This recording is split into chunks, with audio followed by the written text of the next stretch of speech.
career. American Airlines is not a formal party to the investigation. However, I have recused myself from participation in this investigation because of the business and corporate relationship between American Airlines and PSA Airlines, and PSA is a party, of course. I commend our team and my colleagues on the board for their hard work. I've followed the investigation closely, and I'll be observing today's board meeting by video.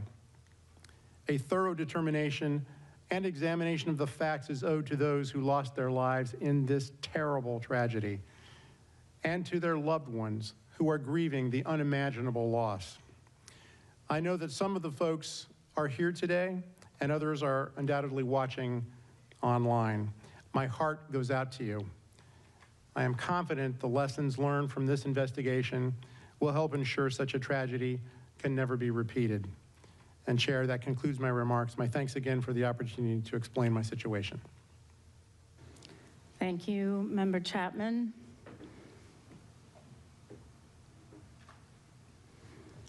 Today's meeting is open to the public in accordance with the Government and the Sunshine Act. It's the first time board members and staff have come together to discuss the draft report and to consider the proposed findings, probable cause, and safety recommendations. Before I continue, I want to pause for a safety video. Olivia?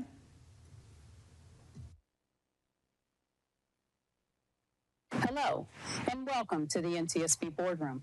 Before we get started with today's meeting, I'd like to quickly walk you through our emergency procedures. First things first, please take a moment to silence your phones or other electronic devices. If you need the restroom, they're just outside the boardroom on the left side of the lobby. If someone experiences a medical emergency, our on-site Federal Protective Service officers are trained to respond. They'll call 911, perform CPR if needed, and use the automated external defibrillator device mounted in the lobby between the boardroom exit doors. They're also trained to provide first aid. There's a first aid kit at the security desk in the lobby. If we're asked to shelter in place, like during severe weather or a security incident, please stay seated and listen for instructions. Our security team will manage the situation and let us know when it's safe to leave. If the fire alarm sounds, please follow NTSB staff to the nearest exit. There are two main options. You can exit via the stairs next to the stage, or you can exit the same way you came in through the lobby. Please walk, don't run. Once outside, you'll be directed to an assembly area. Stay there until we're clear to come back inside. If there's a small fire, our security officers are trained to respond using one of the fire extinguishers. You'll find them in 3 locations: by the stairwells on either side of the stage at the front of the boardroom, mounted on the wall at the back of the boardroom, and near the security area in the lobby. For anyone who needs an accessible evacuation route, you can use the door on the left side of the lobby, which leads you into the parking garage. From there, turn right and follow the walkway to the street level. NTSB staff will be available to assist anyone who needs help. And finally, safety is everyone's responsibility. If you see anything that seems off or concerning, please let a staff member or security officer know right away. Thank you for helping us maintain a safe and secure space. Thank you, Sherry, for that excellent safety video. And before I continue on with my opening statement, I'll yield 2 minutes to Member Graham. Thank you, Chair. Today is a heavy day, and I do not think that is lost on any of us. This has been an incredibly difficult year for our agency and our investigators, the first responders to this accident, and the aviation community as a whole, as we have mourned the loss of 67 lives nearly 1 year ago from an accident and tragedy that never, ever should have happened. As difficult as this year has been for so many, though, I know it has been most difficult for the family and friends who lost loved ones in this accident. Whether you're here today with us or online or watching at a later date, please know that I, my fellow board members, and our entire agency mean it when we say we have not let a day go by when we are not thinking about your loved ones. They have been on our minds and in our hearts in each and every step of this process. Our investigation has been a grueling and challenging process, but I cannot imagine having to endure all of this in the eyes of the public. I will continue to pray for each and every one of you. I imagine there will be some difficult moments today for all of us as we try to provide answers to how a multitude of errors led to this tragedy. There will be some times where individual errors may be noted throughout the course of the day in relation to this accident, but I want to make it crystal clear. Any individual shortcomings were set up for failure by the systems around them. We are not here today to place blame on any individual or any organization, but we are here to ensure those systems that failed to protect 67 people on January 29, 2025, never fail again. To that end, I remain steadfast in my commitment to forcefully advocate for all the safety recommendations we adopt today moving forward. Thank you, Chair. Thank you. Excellent statement. And I do want to point out this was, as I said at the initial press conference, an all hands on deck investigation and on-scene work. Member Graham, I know that you were there. You met with families, some of which are from your home. So thank you very much for your work. Now I want to yield a couple minutes to Member Inman, who was the board member on scene for this accident, and thank you for your work. Thanks, Chair. First off, to the staff, thank you for dedicating almost a year of your life to this. I know for many of you it has been a singular mission. For many others, they've helped and supported, so we appreciate it. It is not easy what you do, nor what you face every day. To the family members, I'm sorry. On behalf of all of us, we should not be here. I told you yesterday, none of us should be here. You would hope someday we could actually get rid of the NTSB because there was no longer a need. But unfortunately, from tragedy, we draw knowledge to improve the safety for us all. So for that, I'm sorry. It will not be an easy day. And I think as Mike just said, there is no singular person to blame for this. These were systemic issues across multiple organizations. And I think, as you'll see, we will place a lot of the information that you're going to hear on those responsible organizations and hopefully make recommendations so that this never happens again. But while the board meeting may end today, it's not over. Tomorrow begins the advocacy. It begins the time to get the recommendations.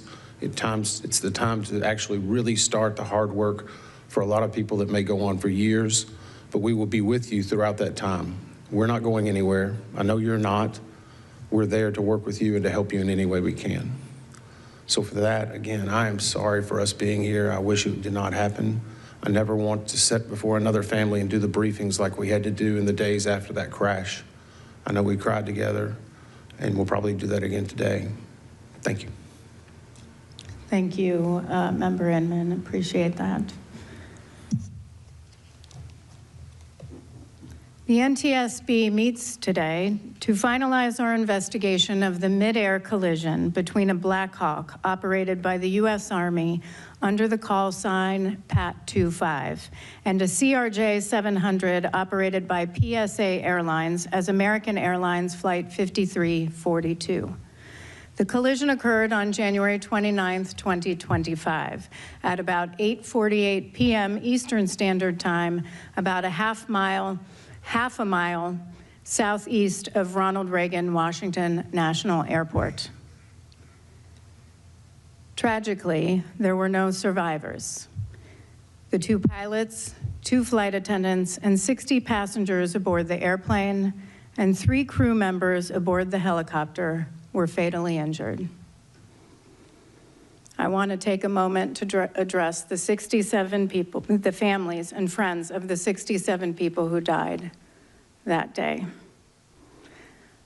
I imagine every day since January 29th has been incredibly difficult. And I imagine that today is even more difficult.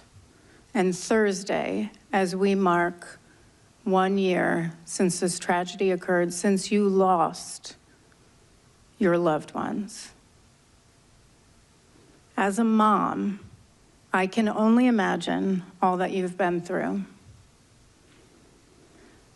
You are in our daily prayers. I pray for you every single day.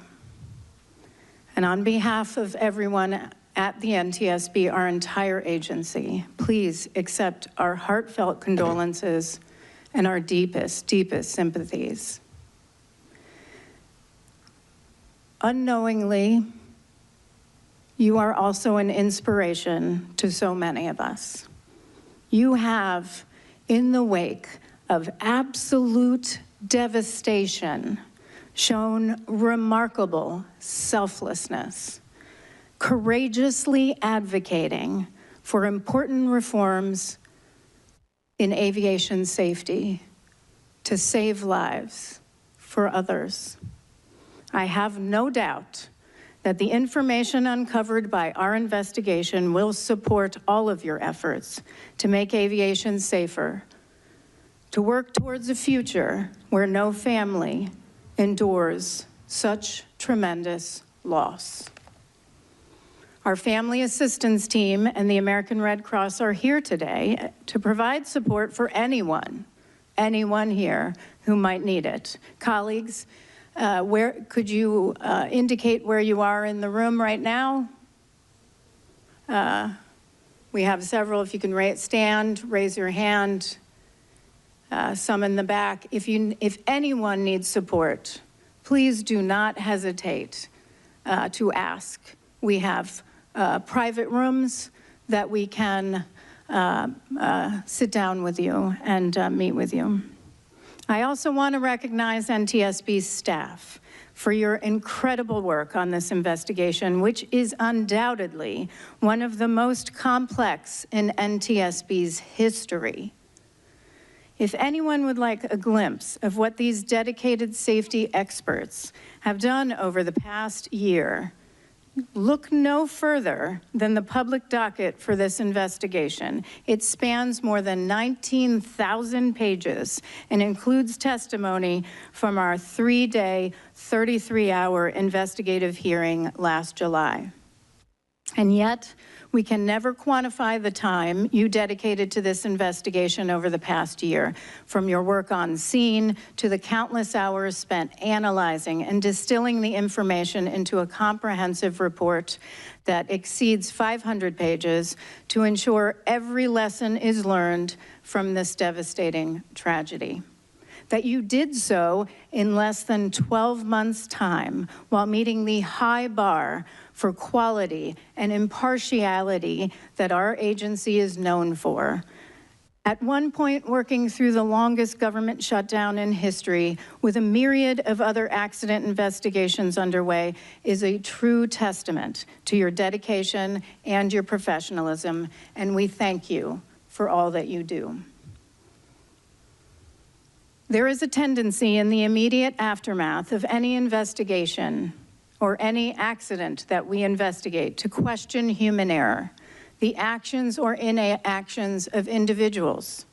However, human error in complex systems, like our modern aviation system and the national airspace system, isn't a cause, it's a consequence. Many things need to go wrong for an accident to occur. In any investigation, the NTSB could choose to focus on a simple moment, on what happened immediately prior to an accident, on the individuals involved. But that's not the whole picture. To quote research from the National Highway Traffic Safety Administration, what we refer to as human error is, in reality, the last event in the causal chain immediately preceding a crash or accident. Indeed, in board meetings over the years, in our findings and our analyses across all modes of transportation, we've often referred to the work of leading scholars like Dr. James Reason, Captain Dan Marino, and Professor Nancy Levison to demonstrate that human error is a symptom of deeper underlying systemic failures, as my colleagues stated in their opening statements. A consequence, not a cause. These underlying deficiencies, often referred to as latent conditions or systemic vulnerabilities, are what aligned to allow for the worst U.S. aviation disaster in terms of fatalities since November 12, 2001, when American Airlines Flight 587 crashed into a residential area of Belle Harbor, New York, killing all 260 people aboard the airplane and 5 on the ground. And certainly we remember always the 50 people who lost their lives on February 12, 2009, when Colgan Air Flight 3407 crashed into a residence in Clarence Center, New York. A year before the midair collision at DCA, Alaska Airlines Flight 1282 experienced an in-flight separation of the left mid-exit door plug and rapid depressurization during climb after takeoff from Portland International Airport. We were fortunate no one lost their life or was seriously injured. But within weeks, there was a lot of focus on human error, on the actions of a team of Boeing manufacturing personnel in Renton. In the final investigation report, we cited Dr. James Reason. Within a robust system, the introduction of a single error is almost never the only cause of an accident. Rather, several barriers of defense must fail for the error to lead to an accident. In other words, there was a long chain of events that led to the door plug departing the aircraft, just as there is for every accident we investigate. In preparing for this board meeting, I reviewed a myriad, almost all, mid-air collisions we've investigated since 1968. When a North Central Airlines Flight 261, a Convair 580, collided with a Cessna 150 near General Mitchell Airport in Milwaukee, Wisconsin. That was one of 38 mid-air collisions we investigated in 1968. A year later, we investigated the mid-air collision of Allegheny Airlines Flight 853 and a small Piper Cherokee outside Shelbyville, Indiana, killing 83 people. Within months, the board held a hearing on mid-air collisions in general and issued 14 recommendations aimed at preventing them from reoccurring, including our first recommendation to expeditiously develop and implement a collision avoidance system in all civil aircraft.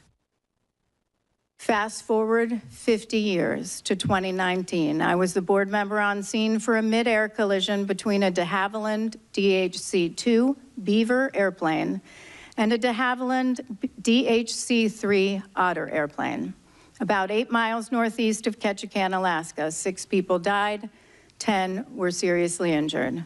Mr. Banning and Dr. Bramble were also on scene.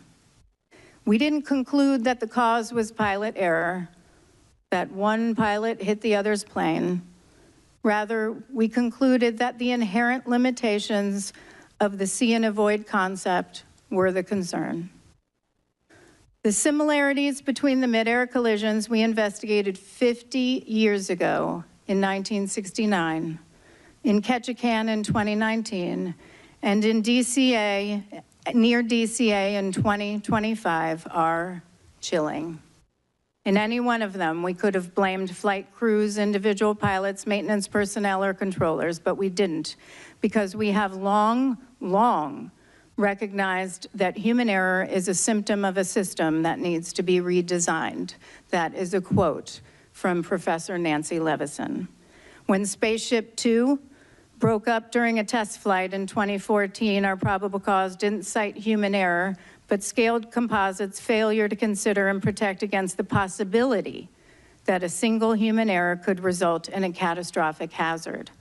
And in 2022, when an Amtrak train derailed after hitting a dump truck that was blocking a grade crossing in Mendon, Missouri, we didn't blame the driver.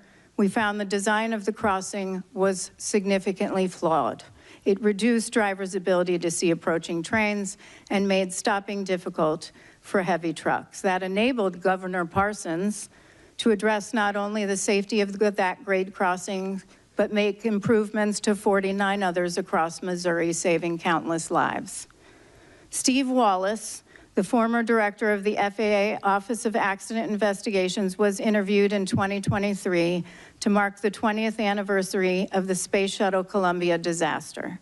After the Columbia disintegrated upon re-entry to Earth, killing all 7 astronauts on board, the NTSB was heavily involved in the investigation. In fact, one of our leading aerospace engineers who actually did the structural work for this investigation did the work on Columbia with NASA. Steve was a member of the Columbia Accident Investigation Board. In the interview, he cites the lesson he learned from our investigators.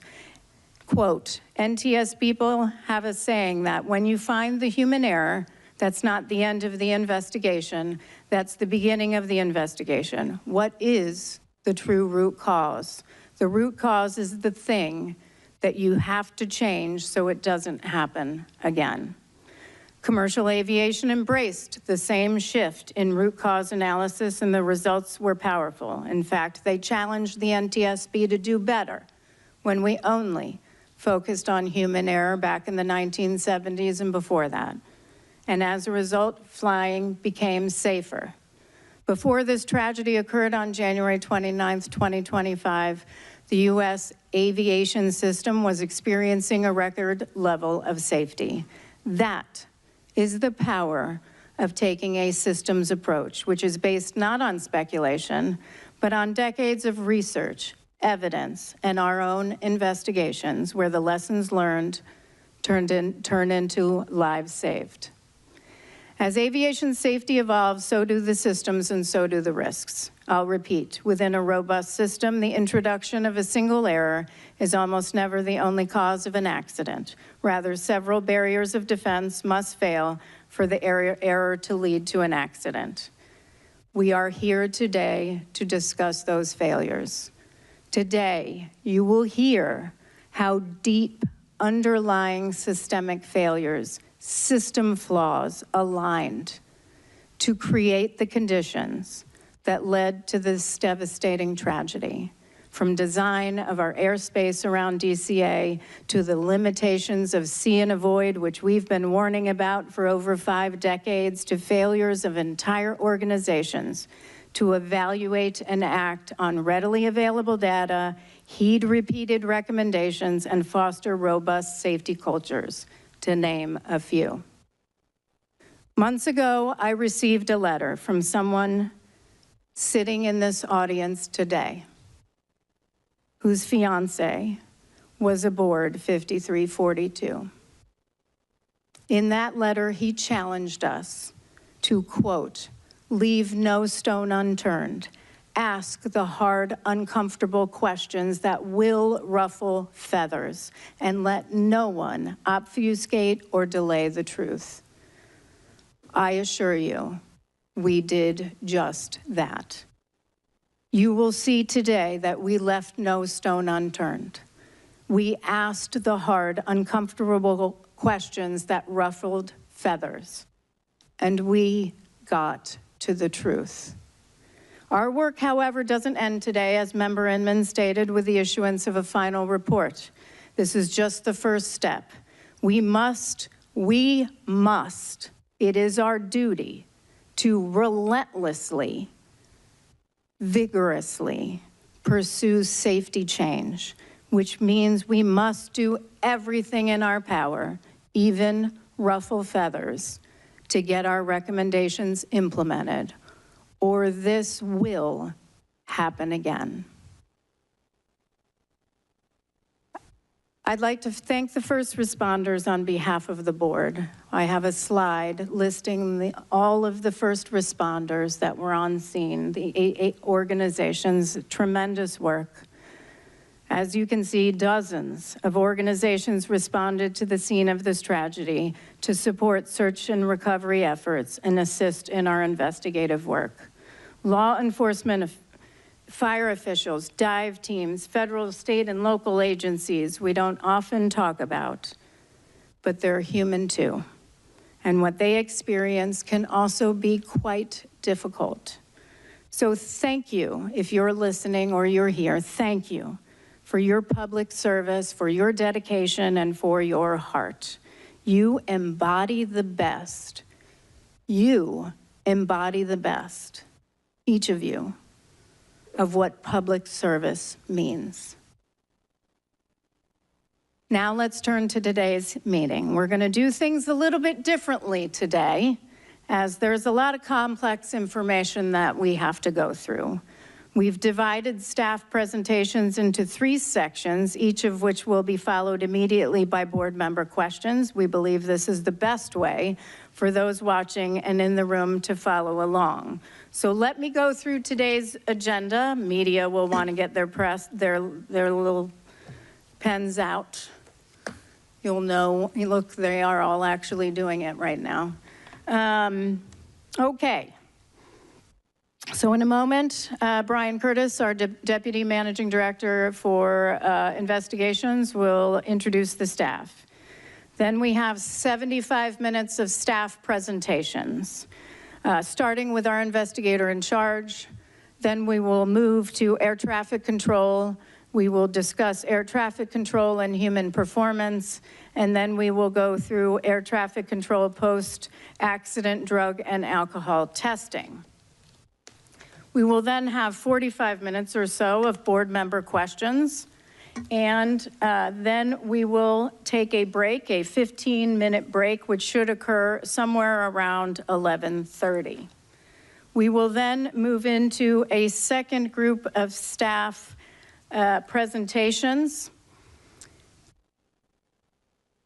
That will take about 45 minutes. We'll start with collision avoidance and ADSB, move into helicopter operational factors, and then move into human performance. Then there will be 45 minutes or so of board member questions just on that section and relevant material in our docket and the draft board report. Then we will break for lunch. I imagine, assuming everything goes right, and I mean that we don't lose heat or video, that I've probably doomed us now, we'll go for a lunch break. That should occur shortly after 1 o'clock. We'll have an hour for lunch. I want to make sure that our staff, most importantly, has the break they need to eat, to get water or Gatorade, and to regroup before the next portion of the board meeting. So after lunch, we'll come back around a little bit after 2 o'clock.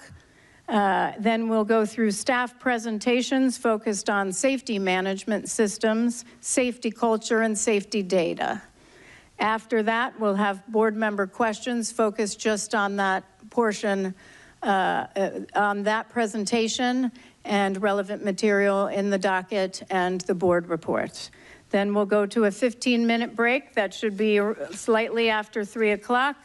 And then we'll go through the proposed findings, the proposed probable cause, and the proposed recommendations, as well as the draft report. Mr. Curtis will be supplied with a lot of water because he will be doing a lot of reading. From what I understand, his reading alone on the findings, probable cause, and recommendations in total will take about 1 hour and 10 minutes. That's not even considering the time that we'll have for deliberation. We have numerous findings and numerous recommendations. And after that, I'll have a brief closing statement, and then we'll adjourn. Okay, so I'll now turn it over to Mr. Curtis, our Deputy Managing Director for Investigations, to introduce the NTSB team. Thank you. Good morning, Chair, and good morning to the board. I'll now introduce staff for today's meeting. Unless otherwise noted, staff are from the Office of Aviation Safety. In the front row to my right, Tim LeBaron, Director for the Office of Aviation Safety. Bryce Banning, Investigator in charge for this investigation. Brian Soper, Air Traffic Control. Dr. Catherine Wilson, Air Traffic Control and Human Performance. Dr. Taran Kayagil, Medical from the Office of Research and Engineering. Behind me in the second row, left to right, Jennifer Adler, Director for the Office of Safety Recommendations and Communications. Tom McMurray, General Counsel for the NTSB. Carl Schultheist, Vehicle Performance Chief from the Office of Research and Engineering. Allison Diaz, Report Writer.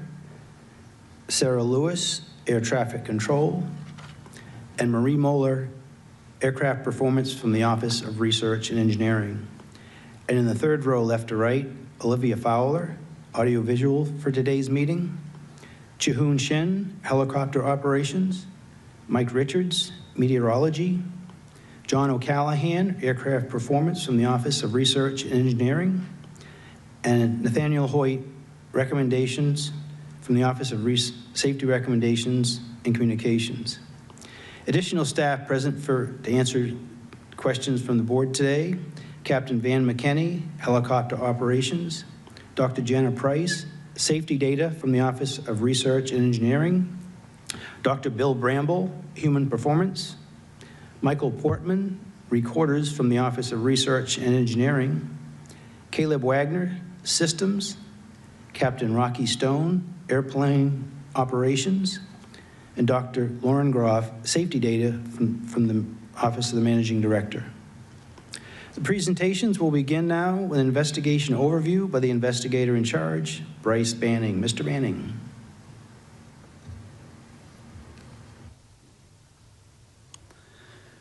Good morning, Chairwoman Hamady, Member Graham, and Member Inman. My presentation will begin with an animation covering history of flight, helicopter routes, and an overview of the air traffic control communications shortly before the accident. Then I will discuss the visibility study and play a second animation which will depict simulated views from the cockpits of each of the accident aircraft. I will also cover the wreckage examination, exclusionary findings, safety issues, and previously issued safety recommendations. Air traffic control audio is included in these animations. Cockpit voice recorder audio from both airplane and helicopter are not included in these animations, but their transcript will be shown. We realize that some attendees and remote viewers may find these animations difficult to view and hear. We will pause before starting the animations to allow those currently in the boardroom to leave for the duration of the animation or turn away from your screens if viewing remotely. We will inform you when the animations are finished playing. We will begin the first animation now and will pause for those who would like to leave the room or turn away from their screens. The animation will play for approximately 12 minutes. We will be dimming the lights in the boardroom so that people can see the animation better.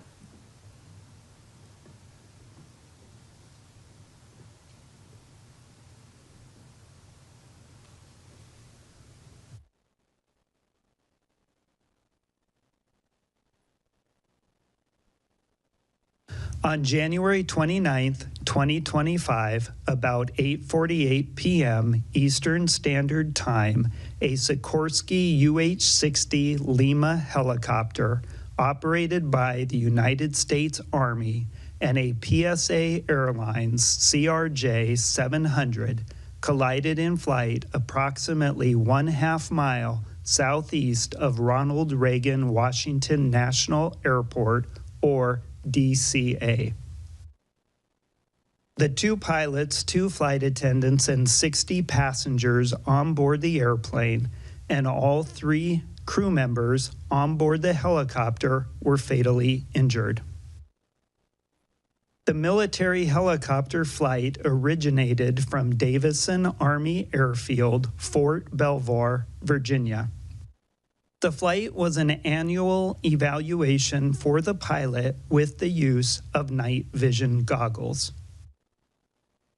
The airplane was operated by PSA Airlines, doing business as American Airlines Flight 5342, a scheduled domestic passenger flight under Title 14 of the Code of Federal Regulations, Part 121, from Wichita, Kansas to Washington, D.C. Night visual meteorological conditions prevailed at the time of the accident. In the radio communications, the accident airplane was using call sign Blue Streak 5342, and the Army helicopter was using call sign Pat 25. The Federal Aviation Administration provides charts that specify helicopter routes to facilitate operations in high-traffic areas. The helicopter routes have no defined lateral boundaries, but they do have maximum altitude limits. The helicopter routes are depicted by a blue line on the Google Earth image. Helicopter Route 1's western section begins in Cabin John, Maryland, and follows the Potomac River southeast to Washington, D.C., through the Tidal Basin and the Washington Channel to Haines Point, and then turns east along the Anacostia River. At the time of the accident, helicopter Route 4 intercepted Route 1 at Haines Point and continued south along the Potomac River's eastern shore past DCA and the Wilson Bridge. North of Chain Bridge, the maximum altitude is 1,300 feet. Between Chain Bridge and Key Bridge, the maximum altitude is 700 feet. Between Key Bridge and Memorial Bridge, the maximum altitude is 300 feet, and south of Memorial Bridge to the Wilson Bridge, the maximum altitude is 200 feet. At 8:33 p.m., 15 minutes before the collision, Pat 25 requested permission to travel from Cabin John along Helicopter Route 1 to Helicopter Route 4 to Davison Army Airfield. The DCA local controller approved the request.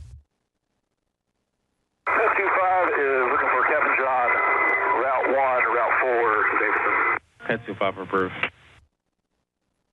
There was no communication between Pat 25 and the DCA local controller for 12 minutes. At 8:39 p.m., 9 minutes before the collision, Flight 5342 was cleared for the Mount Vernon Visual Runway 1 approach to DCA by Potomac Terminal Radar Approach Control. Select in-cockpit communications between the instructor and the pilot in Pat 25, primarily about altitude, will be shown on a black background in the animation. At 8:43 p.m., 5 minutes before the collision, Flight 5342 was handed off to the DCA Tower Local Controller. The local controller asked the crew of Flight 5342 if they could switch their approach from runway 1 to runway 33. Bushir 5342, Washington Tower 1 star 32017 plus 25. Can you take runway 33? The crew accepted the change and they were cleared to land on runway 33. This magnified satellite photograph shows the locations of runway 1 and runway 33 at DCA. Yeah, we can do 33 for Blue 6342. Bushir 5342 at the Wilson Bridge. Change the start for runway 33. Runway 33 clears to land. Change runway 33, runway 33 for Blue 6342. There was no further communication between the local controller and the crew of Flight 5342 before the collision.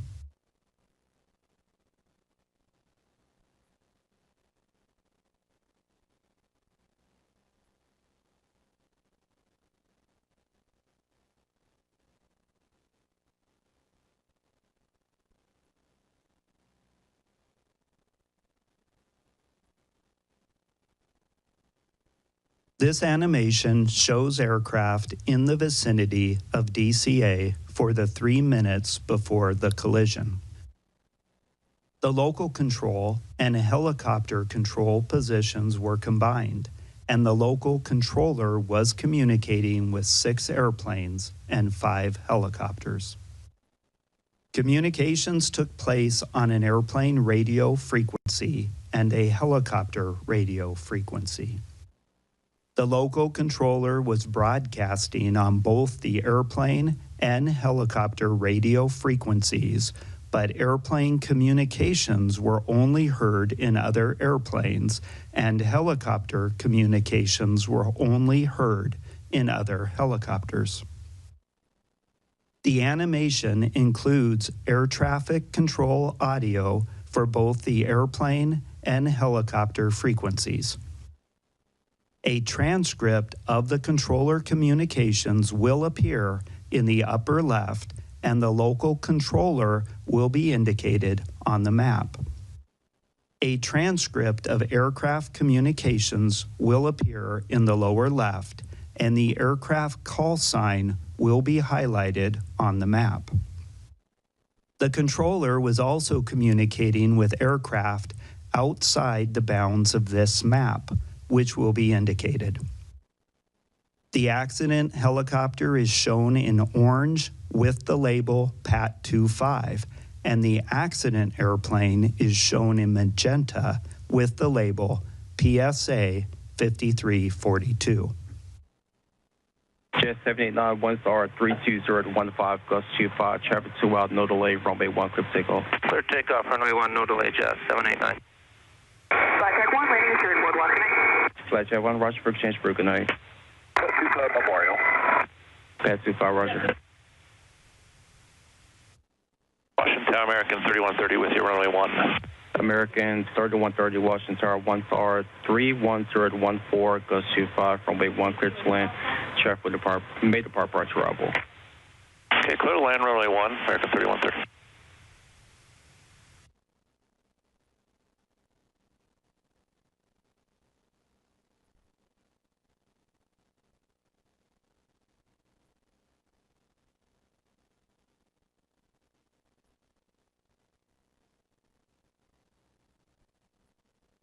Jet 789, concept on Park, good day. Okay. American 3130, slow the funnel. Slow on American 3130. Pat 25, traffic just south of Wilson Bridge to CRJ at 1,200 feet, circle runway 33. This separation roof. American 1630 Tower, runway 1, lot boy, traffic throughout circle runway 33, this traffic on 6 mile funnel. Flight up rate, runway 1, American 1630. Runway 1. Most 7, stand by.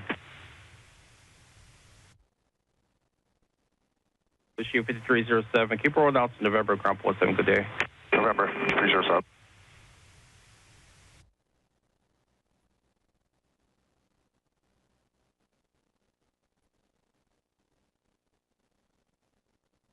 National College, good evening, Air Care 1 with single medevac. American 1630, 1 star 320-14, gust 25, traffic 2 mile left base, runway 33, no delay, runway 1, clear for immediate takeoff. Number 1, clear for takeoff, American 1630. Muscle 7, zero request. Most 7, you said route 3 to zone 6. Muscle 7 approved.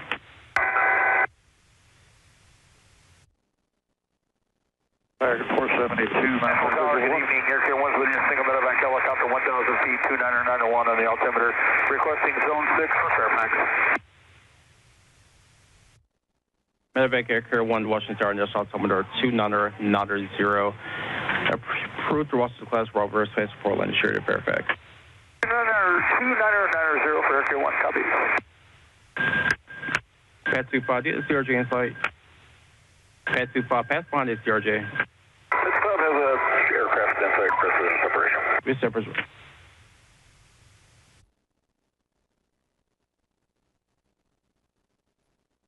American 472, my map number, visual.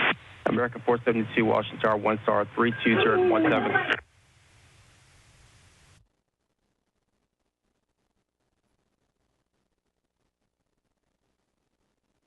The following video shows the airplane and helicopter leading up to the point of collision.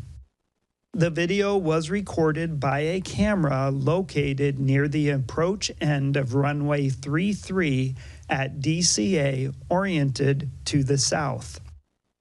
The video shows the night lighting conditions and the appearance of the aircraft lights against the cultural lighting of the city.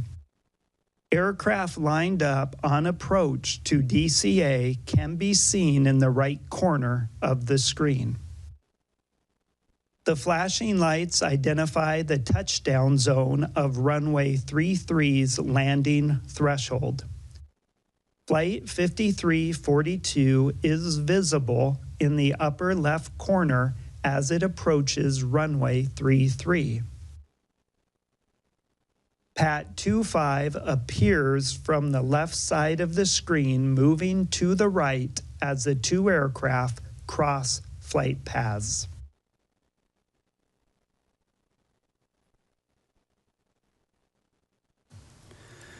The animation is done playing.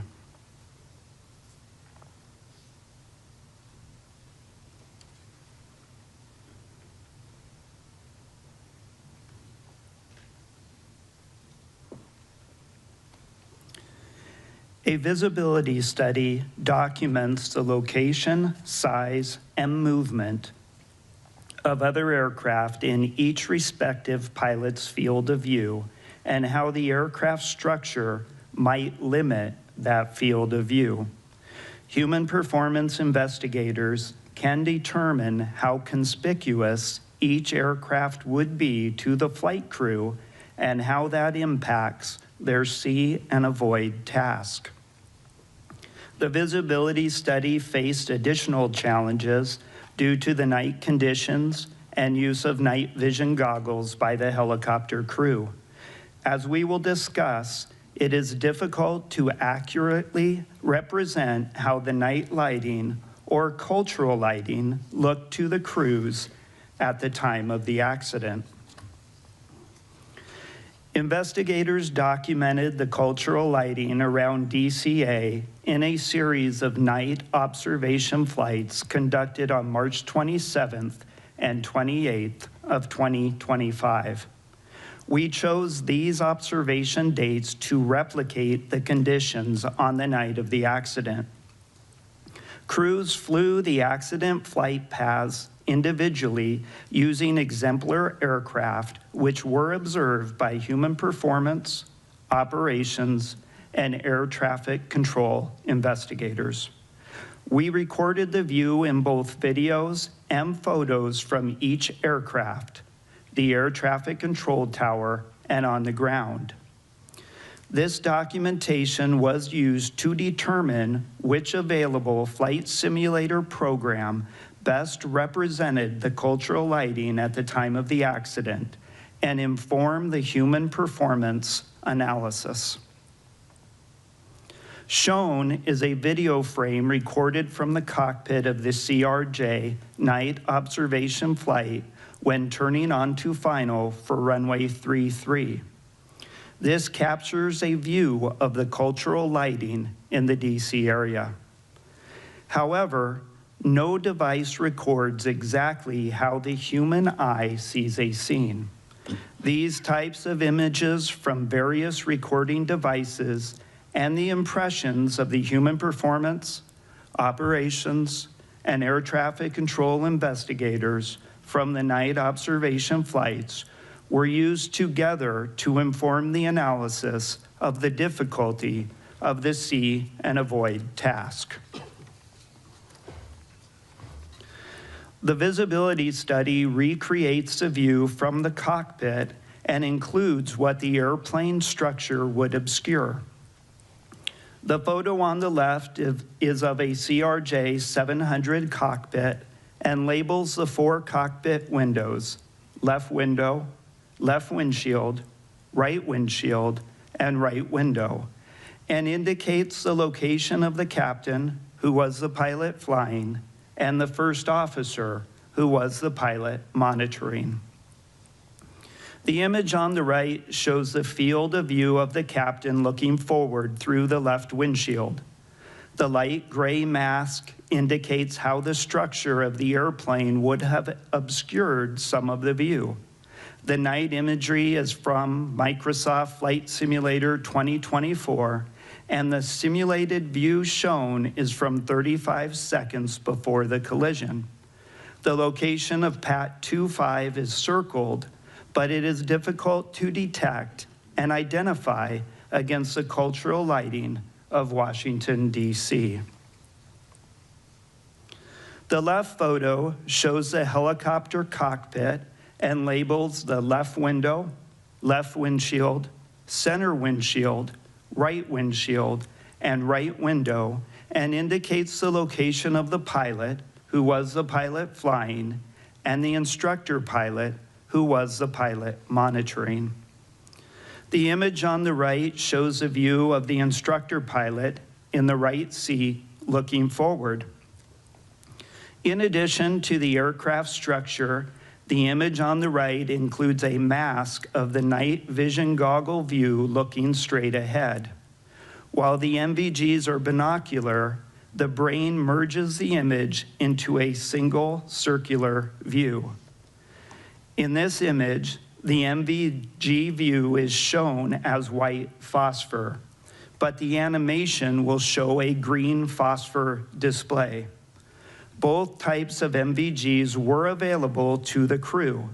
This image is from 19 seconds before the collision, and the location of the CRJ is circled.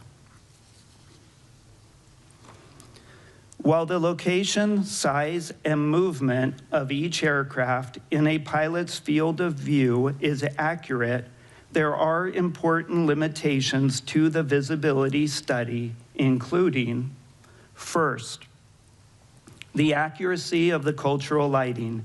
You will see in the animation that some landmarks are unrealistically bright. Additionally, not all of the aircraft south of the Wilson Bridge were visible in the simulation. Secondly, the accuracy of the external lighting on each aircraft, which affects how visible it is against the cultural lighting. The CRJ 700 model for Microsoft Flight Simulator 2024 did not have functional external lighting, so a model of a Boeing 737 was used instead. The differences in the appearance of these airplanes at night is insignificant until just before the collision. Lastly, the accuracy of the night vision goggle view. The goggles are shown stationary, and the pilot's head does not move or scan. The imagery also does not include additional light sources that night vision goggles would show more brightly, such as stars.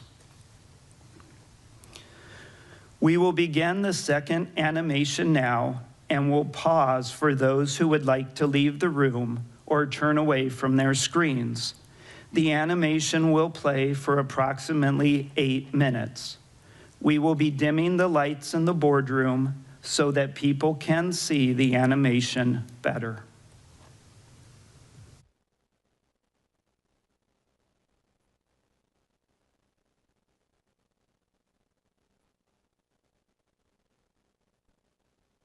This animation presents a simulated view from the right seat of the helicopter. A dark gray structural mask generated from a three-dimensional laser scan of an exemplar aircraft is overlaid on the scene. A light gray mask depicts the mounting structure of the night vision goggles positioned for the instructor pilot looking straight ahead. The green tint mimics a green phosphor visual effect, but the actual behavior of the night vision goggles has not been simulated. Crew communications transcribed from the cockpit voice recorder are shown as text at lower left. Audio recordings of air traffic control communications on the helicopter frequency are synchronized with the animation, with corresponding transcript text displayed in the center.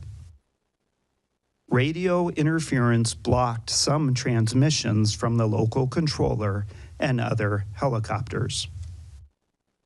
Transmissions that were blocked are indicated by striking through words in the transcript. A moving map depicting the locations of PAT 25 and Flight 5342 and synchronized with the view from the cockpit will be shown at lower right. Jet 789, 1 star 32015, Gust 25, traffic 2 out, no delay, runway 1, clear for takeoff. Flight check 1, landing is 4 block, good night. Flight check 1, Roger for exchange for good night. Pad 25 Memorial. Pad 25, Roger.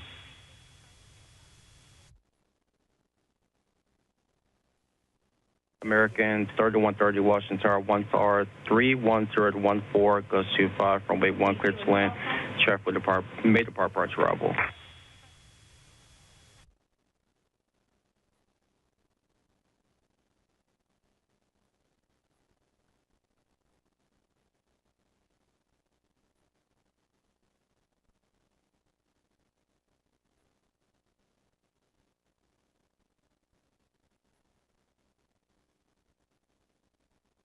Jet 789, concept on Barge, good day. American 3130, slow the funnel. Pad 25, traffic just south of Wilson Bridge to CRJ at 1,200 feet, circle runway 33. This separation approved. American 1630 Tower, runway 1, lot void, traffic throughout circle runway 33, this traffic on 6 mile funnel. Tower Muscle 7, approaching Springfield, request route 3 to 7, standby. Issue 5307, keep rolling out to November, ground point 7, good day.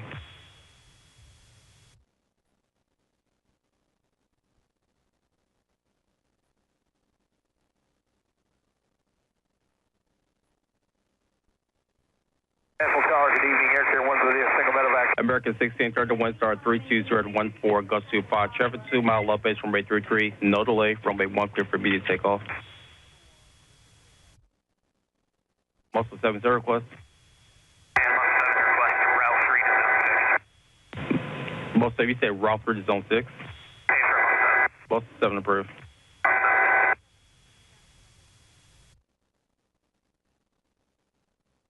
National Tower, good evening, Air Care 1 with a single medevac helicopter 1,000 feet, 29901 on the altimeter, requesting zone 6 for Fairfax.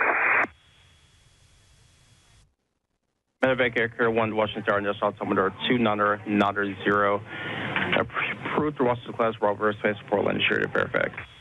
29990 for Air Care 1, copy. Pad 25, do you have the CRJ in sight? Pad 25, pass behind the CRJ. This club has a aircraft in sight, precision separation. This separation.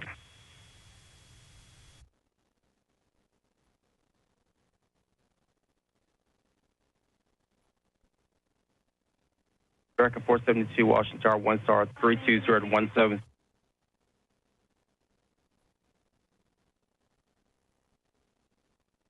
This animation presents a simulated view from the right seat of the CRJ. A dark gray structural mask generated from a three-dimensional laser scan of an exemplar aircraft is overlaid on the scene. Crew communications transcribed from the cockpit voice recorder are shown as text at lower left. Audio recordings of air traffic control communications on the airplane frequency are synchronized with the animation, with corresponding transcript text displayed at lower right. A moving map depicting the locations of both aircraft synchronized with the view from the cockpit is shown at upper left.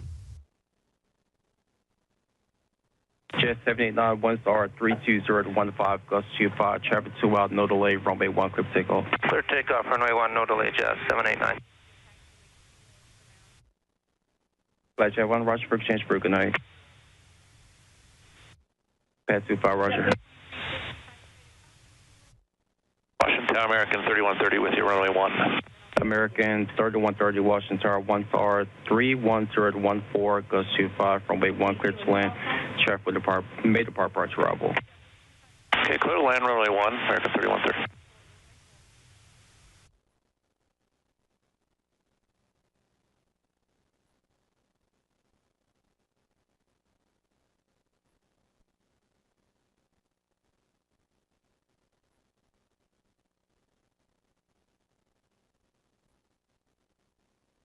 Yeah, 789, concept on Barge, good day. Okay. American 3130, slow the funnel. Slow, American 3130. Pad 25, traffic just off the Wilson Bridge to CRJ at 1,200 feet, circle runway 33.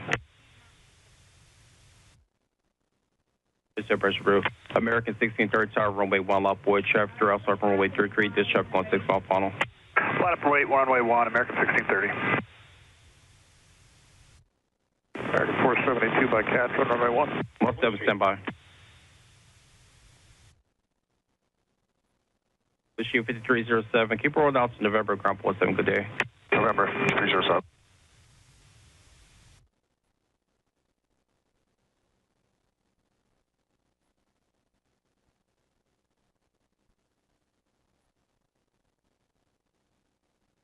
American 1630 1 star 32014, gust 25, traffic 2 mile left base, runway 33, no delay, runway 1, clear for immediate takeoff. Number 1, clear for takeoff, American 1630. Muscle 70 request. Most of you say route through to zone 6. Muscle 7 approved.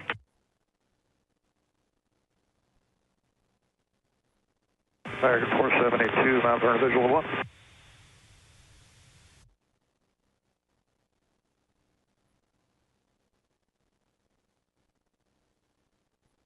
Medevac Air Carrier 1 Washington Tower, National Altimeter 2990. Approved to Washington class, Robert Space Portland, Insured at Fairfax.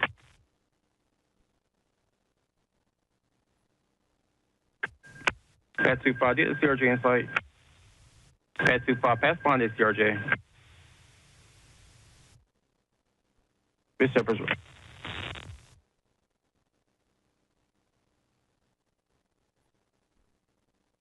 American 4782 by pass, Mount Vernon visual.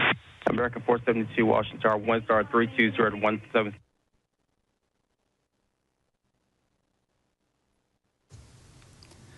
The animation is done playing.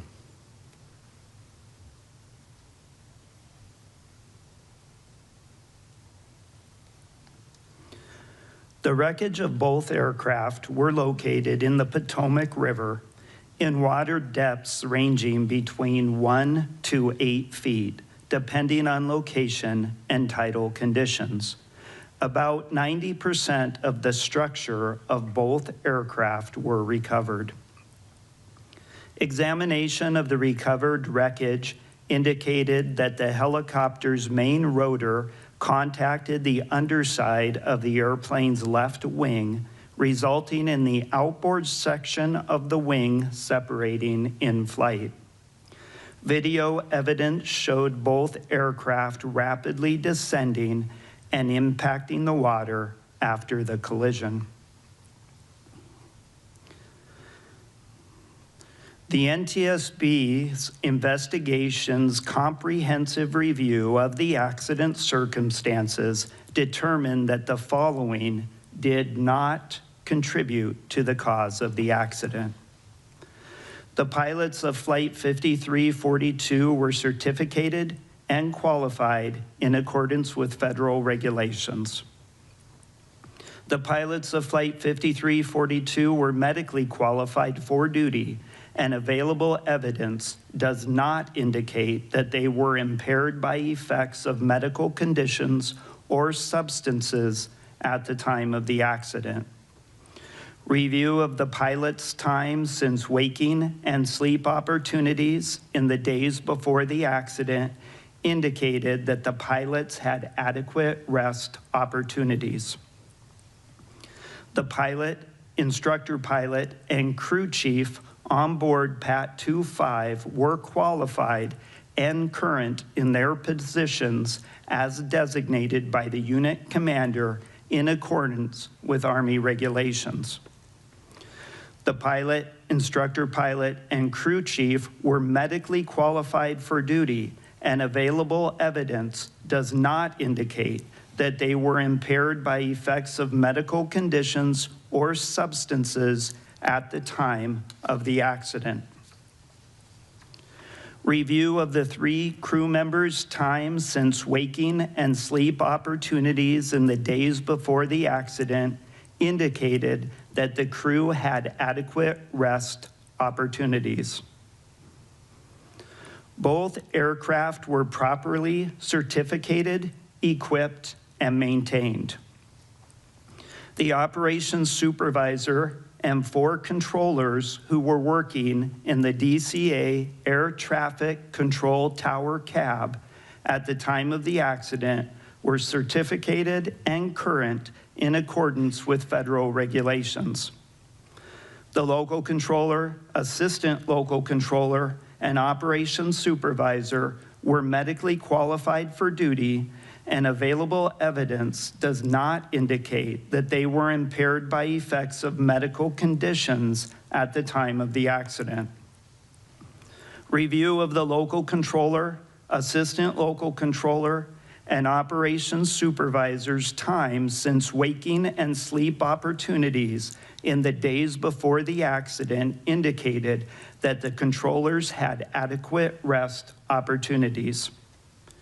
A review of observations recorded throughout the night of the accident revealed no evidence of any local atmospheric pressure anomalies that would have impacted barometric altimeter readings. The investigation explored multiple safety issues. The design of the Washington, D.C. area helicopter routes and operators' understanding of the route structure and limitations. Air traffic controller workload, position combining, and communications practices. The extensive use of pilot-applied visual separation and the inherent limitations of see and avoid. Deficiencies in FAA safety culture and post-accident drug and alcohol testing.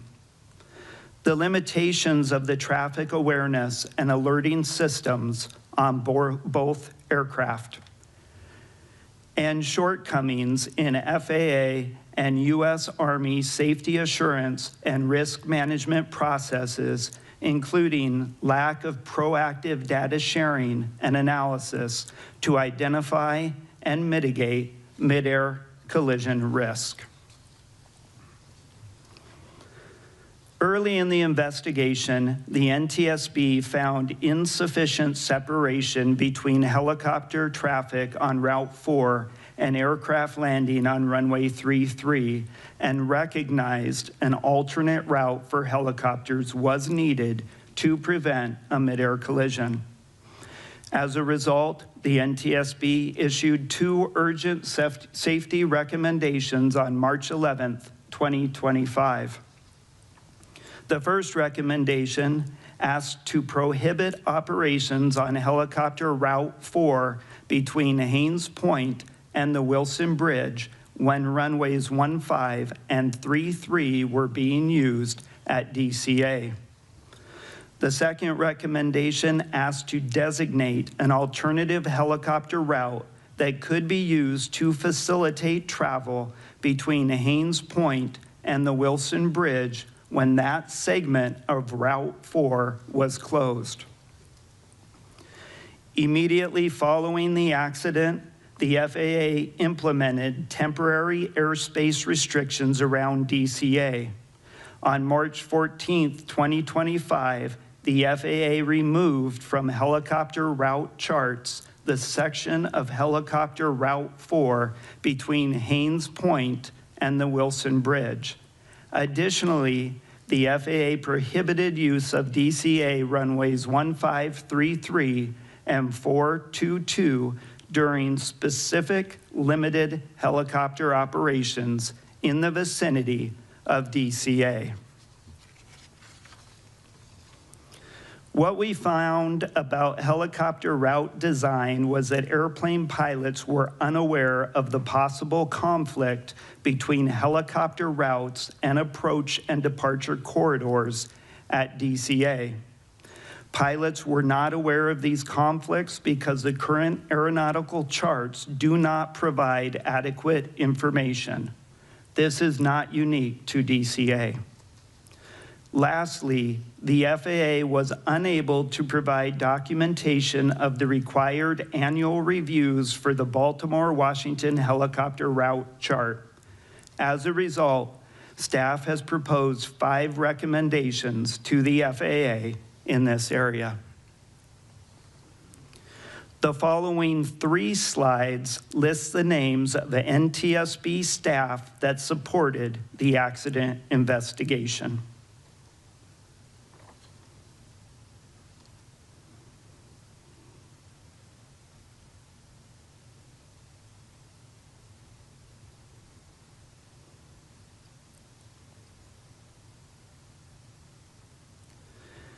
NTSB invited qualified parties to participate in our investigation. The next 2 slides list out the parties.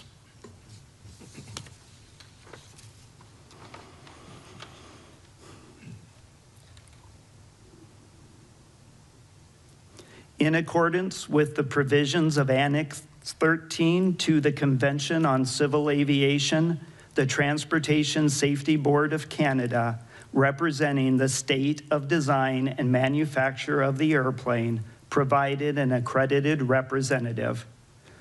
Technical advisors from Transport Canada and MHI RJ Aviation participated in the investigation. Staff will be giving presentations on the following topics: air traffic control, human performance as it relates to air traffic control, and the FAA's post-accident drug and alcohol testing of air traffic controllers. A discussion will follow these presentations. Then presentations will be provided for automatic dependent surveillance broadcast, or ADSB, and collision avoidance systems, helicopter operations, and human performance as it relates to both aircraft. A discussion will follow these presentations. Lastly, we will have a presentation on safety data and safety management systems, followed by discussion rounds. Chairwoman Homendy, this concludes my presentation. Mr. Soper will now discuss air traffic control. Good morning. My presentation will discuss the airspace surrounding DCA, helicopter Route 4, formation and activities of the DCA ATC Tower Helicopter Working Group, the DCA Tower Facility Level Classification, traffic management challenges at DCA, combining of the local and helicopter control positions, use of visual separation, traffic advisories, ATC safety alerts, and positive control. The airspace surrounding DCA is uniquely complex, being a Class B airspace that includes the Washington, D.C. Special Flight Rules Area, or SFRA, the Flight Restricted Zone, or FREEZE, as well as prohibited areas. The tower's delegated airspace at DCA is also more expansive than that seen at similar airports, covering more than 520 square miles and containing extensive helicopter operating areas and routes charted on the Baltimore-Washington helicopter route chart. Helicopter Route 4 was established in 1986 in the first edition of the Baltimore-Washington helicopter route chart and had changed very little since that time. Helicopter Route 4 was one of several charted routes designed for the transition of helicopters through the DCA Class B airspace. The Route 4 design had always posed a proximal conflict to the runway 33 approach corridor and runway 15 departure corridor, but it would continue to be used through the years. The routes were never procedurally separated, meaning there were no written procedures in place to ensure that when applied, aircraft would be automatically separated by a required minimum.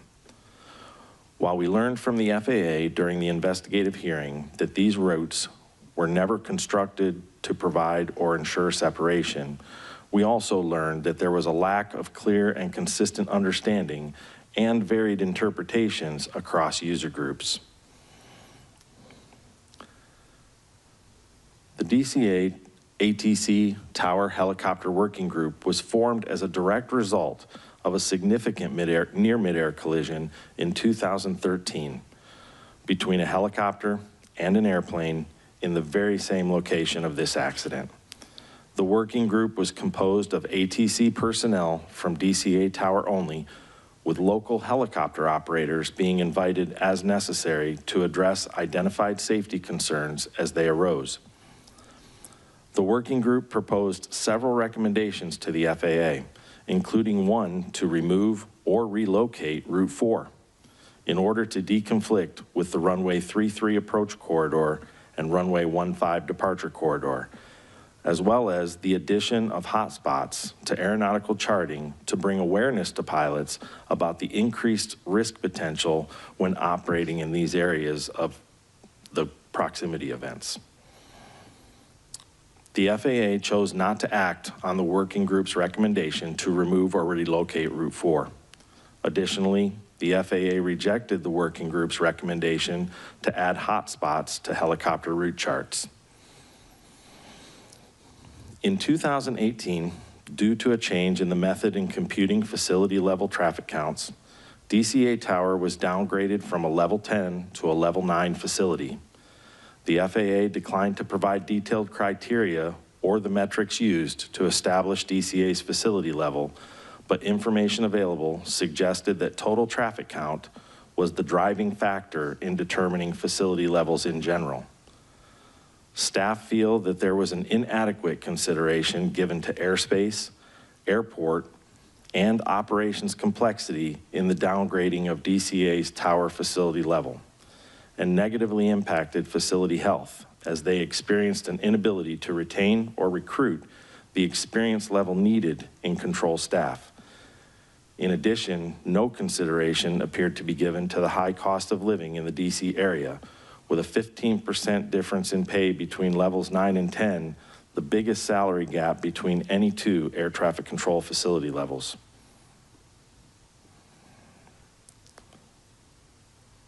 We found that DCA Tower had significant airfield, airspace, and mixed fleet operations complexities that were inconsistent with their current facility level. We also found that aside from the traffic count alone, FAA provided no evidence that operational complexities or cost of living were considered in their criteria for establishing air traffic control facility levels. Staff have proposed 2 recommendations to the FAA in this area. According to public records, as of 2023, and reportedly still accurate today, DCA had the busiest single runway in the national airspace system. Total operations exceeding those documented at airports, including Chicago O'Hare, Los Angeles, Dallas-Fort Worth, and LaGuardia. DCA was a capacity-constrained airport, and their traffic flow was largely managed through airport arrival rates, miles in trail spacing, and slot controls. Making this management more difficult was the limited surface area and complex airfield geometry at DCA that required regular workarounds by ATC in order to avoid delays or gridlock. The FAA used slots to limit scheduled traffic at capacity-constrained airports like DCA, as well as John F. Kennedy International Airport and LaGuardia International Airport in New York. DCA was limited to a maximum of 67 slots per hour, 60 of those by regulation, and an additional 7 allowed by statute. According to post-accident interviews conducted with DCA ATC staff, certain air carriers would routinely front and backload their scheduling into the first half hour and last half hour of a 2-hour block, which resulted in periods of compacted demand. This resulted in DCA reaching total operations of 80 or more per hour at times. DCA slots are allocated in 60-minute blocks. After LaGuardia experienced similar problems, a rulemaking change was adopted that requires their slots to be allocated in 30-minute blocks, providing a more consistent traffic flow. Time-based flow management, or TBFM, was a system whose core function was to provide the ability to schedule aircraft within a stream of traffic to reach a defined constraint point at specified times, creating a time-ordered sequence of traffic. Though reportedly equipment had been installed and the capability was there for several years, the FAA had not activated the system for DCA. Additionally, American Airlines testified at the investigative hearing that TBFM was used at several of their other hub airports and that it smoothed out the volume of traffic while also providing more accurate miles in trail. We found that DCA Tower routinely received less than the required miles in trail spacing from the Potomac TRACON, requiring controllers to build spacing to accommodate departures using various methods. A common mitigation strategy was to periodically offload arrivals to runway 33 as they were doing on the night of the accident. This involved requesting crews that were on approach to land on runway 1 to change their landing runway and circle to land on runway 33 instead. We found that DCA would benefit from established rulemaking similar to that used by LaGuardia, requiring allocation of traffic in 30-minute blocks rather than 60-minute blocks. We also found that time-based flow management would provide DCA Tower with a consistent flow of traffic, more accurate spacing, and greater predictability. We recently learned that phase 1 of this went operational in October of 2025, with full implementation planned to be completed by March 2026. Staff have proposed 3 recommendations to the FAA in this area. Combining of the control positions is commonplace in air traffic control, and in facilities like DCA Tower, detailed policy guidance is required to reduce the risk by preventing the combining of positions under the wrong circumstances. The policy at DCA regarding staffing of the helicopter control position had changed several times over the years, becoming less restrictive each time. During prescribed hours, the policy went from helicopter control must be open in 2016 and only authorized to be combined with air traffic manager or support manager approval, to 2023 becoming helicopter control must normally be decombined, meaning staffed separately. Then in 2024, it became helicopter control should normally be decombined, and it authorized the positions to be combined at the supervisor or controller in charge level's discretion. The softening in this policy from helicopter control must be open to helicopter control should normally be decombined with no requirement of a corresponding log entry or rationale opened the policy up for varied interpretation. On the day of the accident, the helicopter position had been open or staffed separately for less than 1.5 hours the entire day, and had been combined with local control for more than 5 hours leading up to the time of the accident. There was no requirement to log the combining of helicopter and control positions, nor any position combination at DCA Tower. Staff have proposed 1 recommendation to the FAA in this area. We will now show an animation and will pause for those who would like to leave the room or turn away from their screens. The animation will play for approximately 3 minutes. We will be dimming the lights in the boardroom so that people can see the animation better.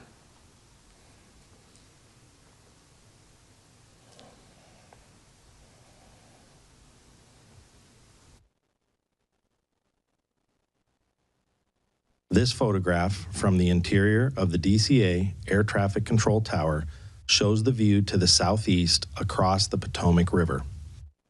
Traffic displays can be seen overhead.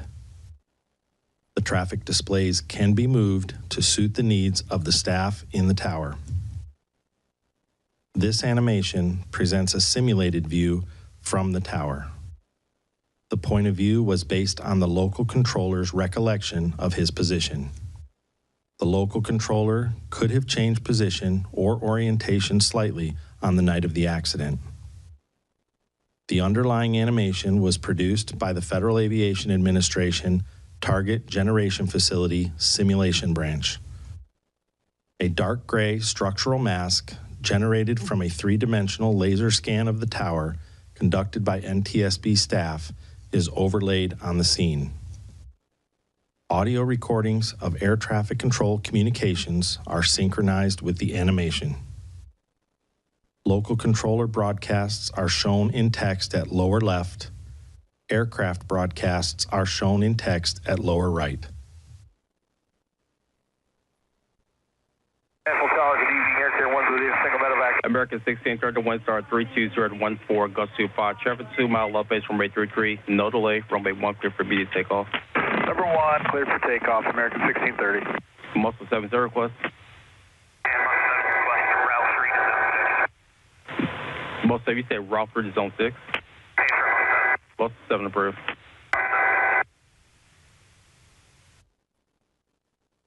American 472, National Tower, good evening. Air Care 1 with you. Single medevac helicopter 1,000 feet, 29901 on the altimeter. Requesting zone 6 for Fairfax. Medevac Air Care 1 Washington Tower, National altimeter 29990. It's Portland, Assured at Fairfax. 29990 for Air Care 1, copy. Pad 25, do you have CRJ in sight? Pad 25, pass behind is CRJ. This club has a aircraft in sight, precision separation. This separation.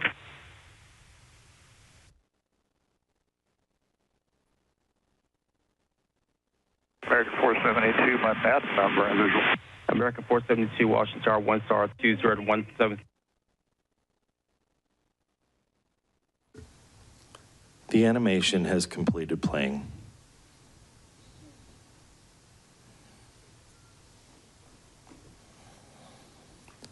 There are two types of visual separation. Tower applied, where the tower controller sees the involved aircraft and issues positive control instructions to effect separation. And pilot applied, where the pilot of one aircraft sees and maintains visual contact with the other aircraft and provides their own separation by maneuvering as necessary to avoid it. Visual separation was heavily relied upon and was the primary means of separating helicopter and fixed-wing traffic in the DCA area when weather conditions permitted.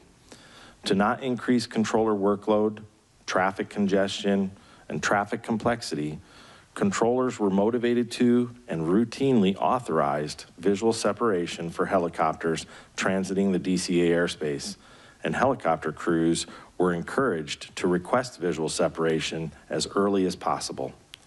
According to facility records, DCA Tower had a documented history of controllers lacking in the understanding of basic fundamentals in pilot-applied visual separation, as well as a history of the misapplication of pilot-applied visual separation. The local controller's initial traffic advisory provided to PAT 25, reference PSA Flight 5342, was technically compliant, but no follow-on or updated traffic advisories were provided. There was no corresponding traffic advisory provided to PSA Flight 5342 at any time. The conflict alert first activated between PAT 25 and Flight 5342 26 seconds before the collision, while they were still about 1.6 miles apart and on converging courses. Considering the proximity of both aircraft and their continually converging courses, according to the radar replay of the event, targets were such that merging target procedures should have been provided, which would have included traffic advisories to both aircraft.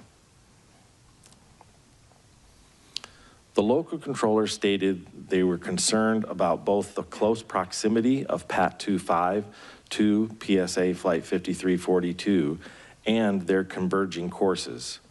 This, coupled with the conflict alert that was active at the time, the controller should have issued a safety alert, which would have included updated traffic advisory information and an alternate course of action if feasible.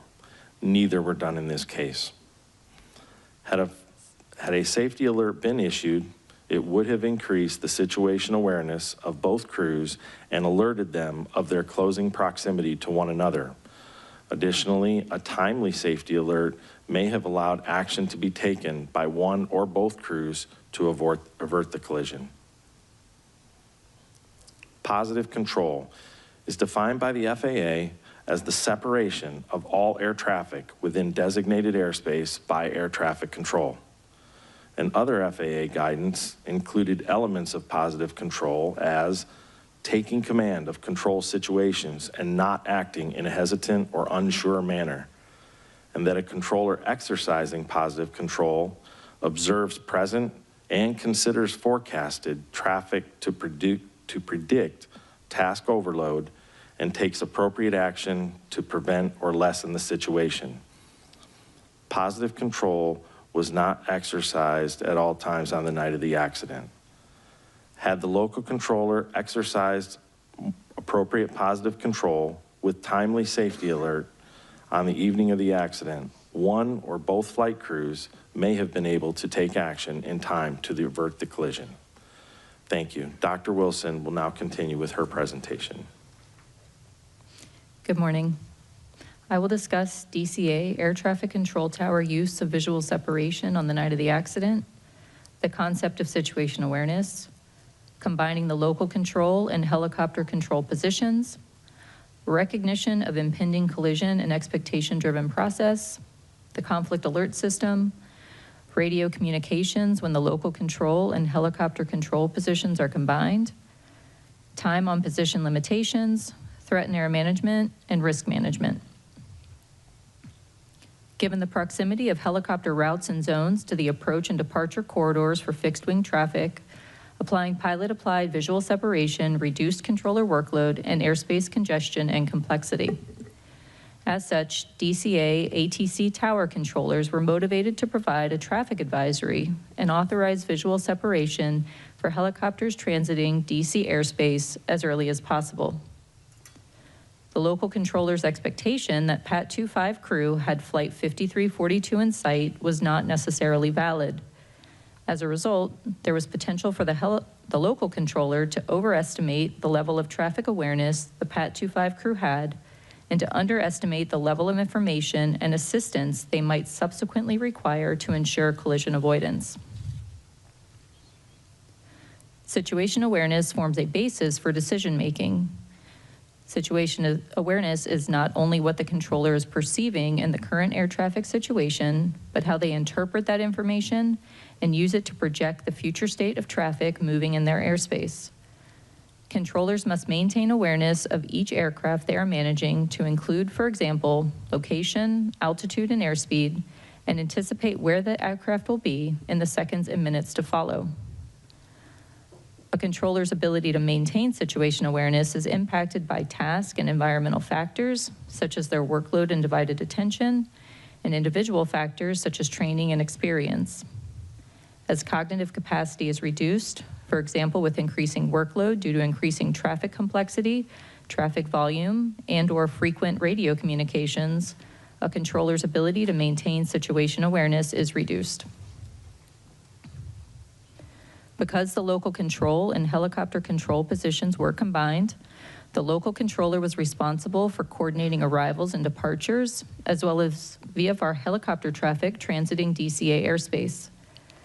In a post-accident interview, the local controller stated that he felt a little overwhelmed about 10 to 15 minutes before the accident when the traffic volume increased to 10 aircraft, consisting of 5 airplanes and 5 helicopters. But he felt the volume was manageable when 1 or 2 helicopters left the airspace.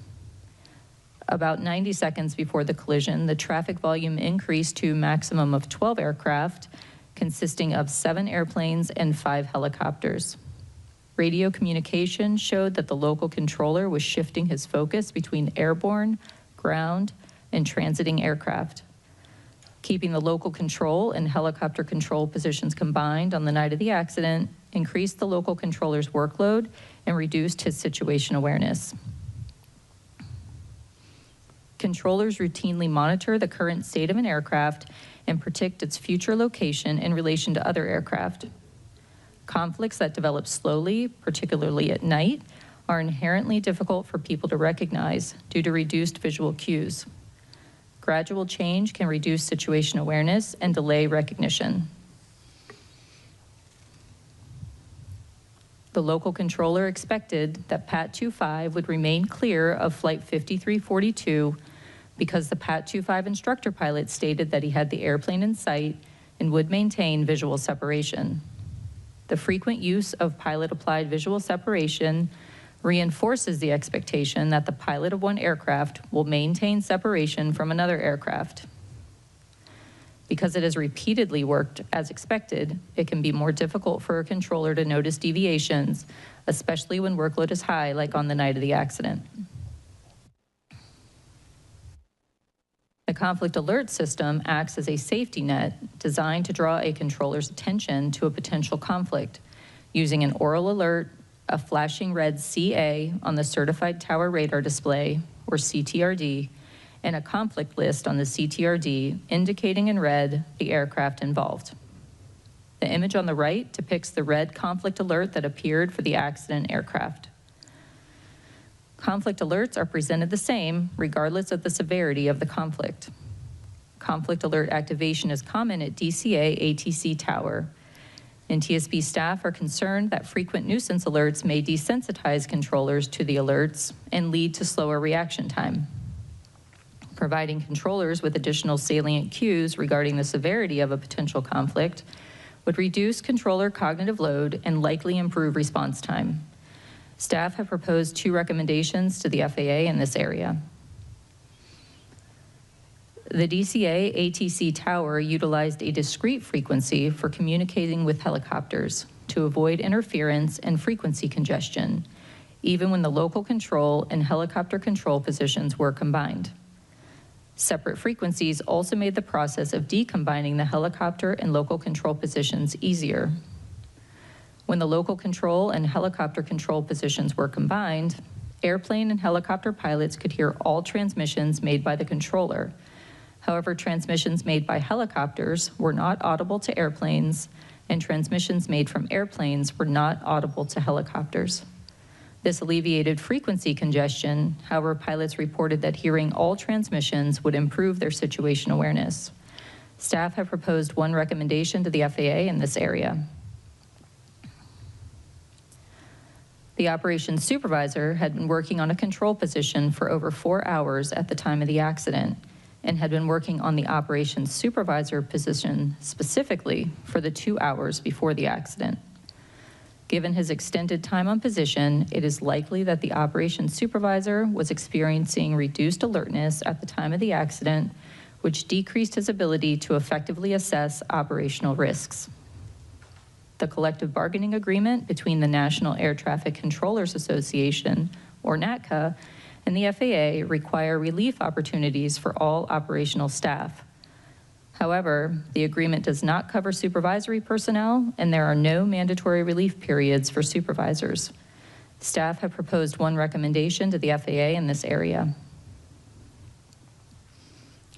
Threat and error management originated in the human factors literature and was first applied in flight deck operations before being applied in air traffic control. Threat and error management, or TEM, is a process for identifying safety risks in the environment, analyzing those risks, and minimizing or mitigating those risks. In November 2016, the NTSB issued Safety Recommendation A-16-51, asking the FAA to provide initial and recurrent training for air traffic controllers on controller judgment, vigilance, and/or safety awareness, with specific reference to 2 midair collisions that occurred in 2015. In July 2017, the FAA responded that instruction on threat and error management was being delivered to controllers as part of 2017 instructor-led recurrent training and would be required training for future controllers. A review of training records for controllers involved in the accident did not indicate that they received TEM training in 2017, nor were controllers familiar with the term threat and error management during post-accident interviews. TEM training can strengthen situation awareness, promote team communication, emphasize effective scanning habits, help in recognizing patterns and developing adverse events, and enhance decision-making under stress. TEM training would also benefit controllers performing supervisory duties who are responsible for overseeing facility operations and making operational decisions, such as when to combine or decombine control positions. Staff have proposed one recommendation to the FAA in this area. When making operational decisions, supervisors must balance safety and risk management with the operational demands of the facility. The DCA ATC Tower Standard Operating Procedures did not provide guidance or make a tool available to support supervisors in identifying risks, analyzing the impact of risks, prioritizing risks based on the likelihood and impact, or developing strategies to reduce or eliminate risks. A real-time risk assessment or decision-making tool would have likely benefited the operations supervisor in identifying and mitigating the operational risk factors that were present on the night of the accident. Staff have proposed one recommendation to the FAA in this area. Thank you. Dr. Kayagil will now continue with his presentation. Good morning. I will discuss post-accident drug and alcohol testing requirements for FAA-employed air traffic controllers. I also will discuss the post-accident drug and alcohol testing of the local controller, assistant local controller, and operations supervisor involved in this accident. FAA-employed air traffic controllers are subject to federal workplace drug and alcohol testing requirements for Department of Transportation employees. These requirements are established by DOT order and are distinct from the drug and alcohol testing regulations that apply to DOT-regulated employers, such as airlines. By DOT order, post-accident or post-incident drug and alcohol testing is required after an accident or incident that involves any of the following: a fatality, substantial damage to aircraft, vehicles, or property, required medical treatment away from the accident site, or other unsafe practices as defined by orders or regulations. Controllers are identified as being subject to required testing when their performance provides reason to believe that it may have contributed, or when their performance cannot be completely discounted as a contributing factor. By DOT order, required post-accident drug and alcohol testing must be conducted as soon as possible following an accident. Whenever possible, required post-accident drug testing must be completed within 4 hours of the accident, and required post-accident alcohol testing must be completed within 2 hours. The DOT order allows for drug testing up to 5 days after the accident, and alcohol testing up to 8 hours after the accident. The controllers in this accident underwent workplace post-accident urine drug testing about 18 to 20 hours after the accident. This testing did not find any evidence of prohibited substance use. Post-accident alcohol testing, although required, was not performed. This investigation determined that the FAA Air Traffic Organization made the drug and alcohol testing determination almost 3.5 hours after the accident. The decision was made to test for drugs only because the controllers already had been released from the facility about 15 minutes earlier. Drug testing was scheduled for the afternoon of the day after the accident. Staff found that the ATO's drug and alcohol testing determination was not sufficiently timely to meet DOT's required testing timeframes. Additionally, the ATO's decision to not conduct drug testing as soon as possible and to not conduct alcohol testing at all violated DOT requirements. The ATO's delayed and inappropriate drug and alcohol testing determination was due in part to inadequate ATO staff understanding of the DOT's requirements for timely testing. Staff also found that the ATO's initial event response procedures are inadequately designed to meet requirements for timely testing. Because the ATO procedures dictate that the drug and alcohol testing determination be made concurrently with the services rendered telephone conference. The SRT is a management review to assess air traffic services associated with an event and does not take place until after multiple time-consuming administrative and initial investigative actions, including notifying and convening various personnel and preparing audio communications and radar display information for playback. Staff have proposed 2 recommendations to the FAA and 1 to the DOT in this area. This concludes my presentation, and we are now ready to answer your questions. Thank you all very much. Thank you, Mr. Banning, and certainly Mr. Soper, Dr. Wilson, and Dr. Kaigal for your excellent and thorough presentations. As I mentioned at the outset, there's a lot of information in the report, substantially more information than we're able to present in even a day's time. So we have had the pleasure of reviewing your work, your in the draft, and appreciate that. I have a question. I have a lot of questions in this area, but one I want to start with. Ronald Reagan Washington National Airport opened in 1941. Runway 1533 was part of the airport's original configuration since it opened. The Baltimore-Washington helicopter route chart was published in 1986, maybe went through one small change to add a compulsory reporting point around Wilson Bridge. Between 1991 and the time of the accident, there had been changes to route altitudes and police zone boundaries, but not any substantial changes to the route. You mentioned that the routes were never designed to ensure separation in your presentation.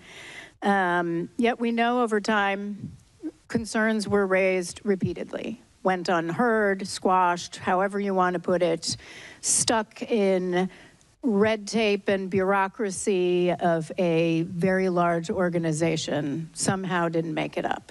Repeated recommendations over the years, so much so that DC Tower took it upon themselves to create a helicopter working group because they had concerns. How is it that no one, absolutely no one, in the FAA did the work to figure out there was only 75 feet, at best, 75 feet of vertical separation between a helicopter on Route 4 and an airplane landing on runway 33? How is it nobody, until we did this investigation? That's a great question. And we've asked the same question amongst staff, and that's precisely why we have recommended the assessment of these helicopter routes, not just what was there at the time, but everything that exists today for this airport. They've conducted others, but we're focused on this one right here. So we have recommended that in our recommendations. Yeah, in fact, in our findings of our urgent recommendation report, we stated existing separation distances between helicopter traffic operating on Route 4 and aircraft landing on runway 33 are insufficient and pose an intolerable risk to aviation safety by increasing the chances of a mid-air collision. I'm going to ask Mr. Banning and Mr. LeBaron, your pilots, is there anywhere in our airspace that 75 feet of vertical separation is acceptable?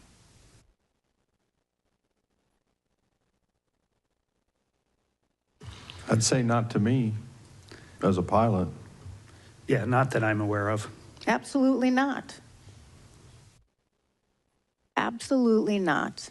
But it wasn't until Ms. Moeller and others mapped it out, thank you for your work, that We figured it out.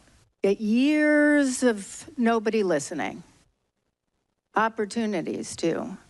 So I'm going to ask, FAA order states that terminal operations service area directors are responsible for conducting annual reviews of existing helicopter route charts to determine their accuracy and continued utility. Do we have any evidence that these annual reviews were conducted? No, we do not. We asked for that information and they were unable to provide that nor identify the individual that you just named. Right. Since then, it has been changed to the air traffic manager responsible for those, but at the time of this event, it was that individual that you named, and we have no evidence of any of it. Do we even know who the terminal, so we have no idea who the terminal operations service area director is for the Baltimore-Washington helicopter route chart that was the requirement and the person responsible for conducting these annual reviews at that time? That's correct. We do not know, and as of 2 days ago, the FAA responded in the same manner. They did not either. The FAA had no idea who a terminal, terminal operations service area director was, who was responsible for conducting annual reviews, ensuring the safety of helicopters transiting the airspace around DCA. No idea who that was. Yeah. So we invited an individual to our hearing from the mapping office to our investigative hearing to discuss the route, to discuss annual reviews and discuss any sort of proposal. Turns out, we learned after the hearing, she wasn't the right person to invite. We should have invited this terminal operations service area director that nobody at FAA could figure out who that was. Was FAA a party to this hearing? Yes, they were. What is required of parties to the hearing when we come to a hearing? For example, are they part of the planning of the hearing, and would they go through the witnesses and list of witnesses with us and possibly be required to identify when we have the wrong witness? Absolutely. They are their responsibility is to advise us on the correct witness for the correct subject area. Did FAA raise this with us at all, that this was not the right person to question at the time? They did not. They actually provided this person to us.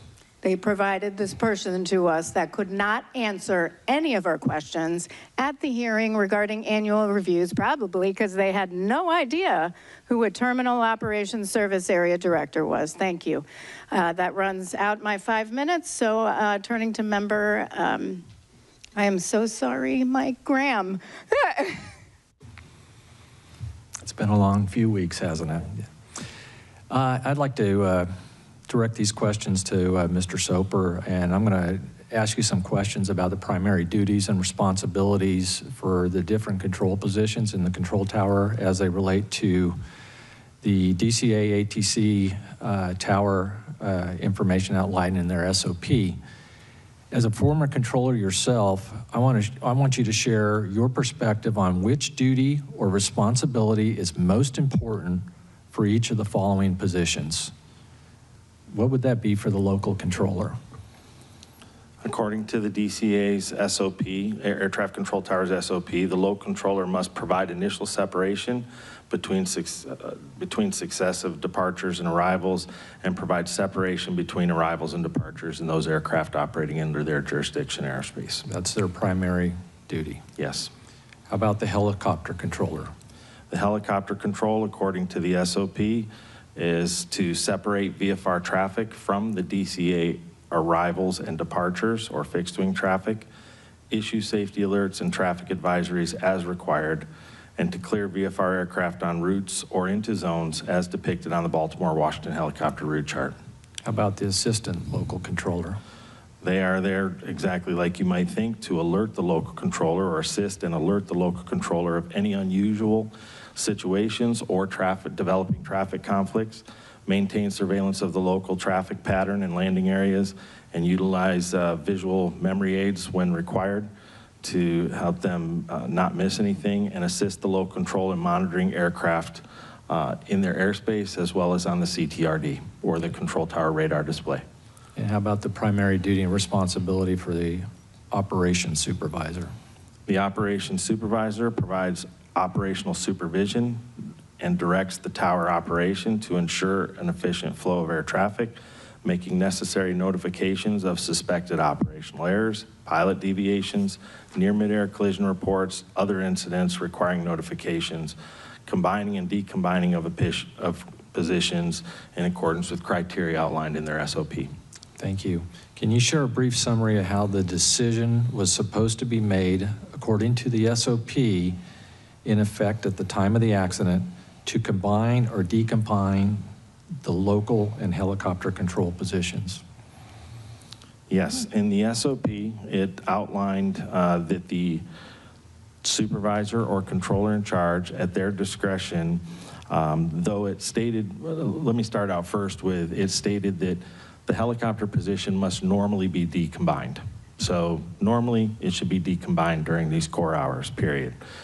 If the supervisor or CIC has a need to combine or decombine, if they were already combined, the positions there to consider, they have a list of 7 things, which I can list here for you: the weather conditions, VIP movements, special helicopter operations, training initiatives, staffing constraints, air carrier traffic volume, helicopter traffic volume within the DCA Class Bravo. So when making a decision to combine or decombine, they should be taking all of these into account. And who makes that decision to combine or decombine? At that time, it was the operations supervisor. Okay. If they were to decombine it, which they were not at the time of the accident, did they have enough personnel on the tower to do it? They did. They did. Okay. So based on the procedures and the present staffing levels in the tower, with 12 aircraft total on frequency in the 90 seconds leading up to the accident, as well as a steady stream of helicopter traffic in the airspace all evening, in your opinion, should the local and helicopter control positions have been decombined at the time of the accident? Staff looked at this very closely, and we agree that we believe they should have been decombined in accordance with their manual, however softly it may have been written, and that we focused some recommendations actually in this area because we're concerned about that combining of positions. Right. One last question. I know there's a good discussion of this in the draft report of the operations supervisor's extended time on position without a break. And I think Dr. Wilson had talked about this. Based on your investigation, are there any other factors you see as potentially playing a role in the operations supervisor's loss of situational awareness and the reduction in their ability to proactively assess the risk posed by the traffic and the environmental conditions at the time of the accident?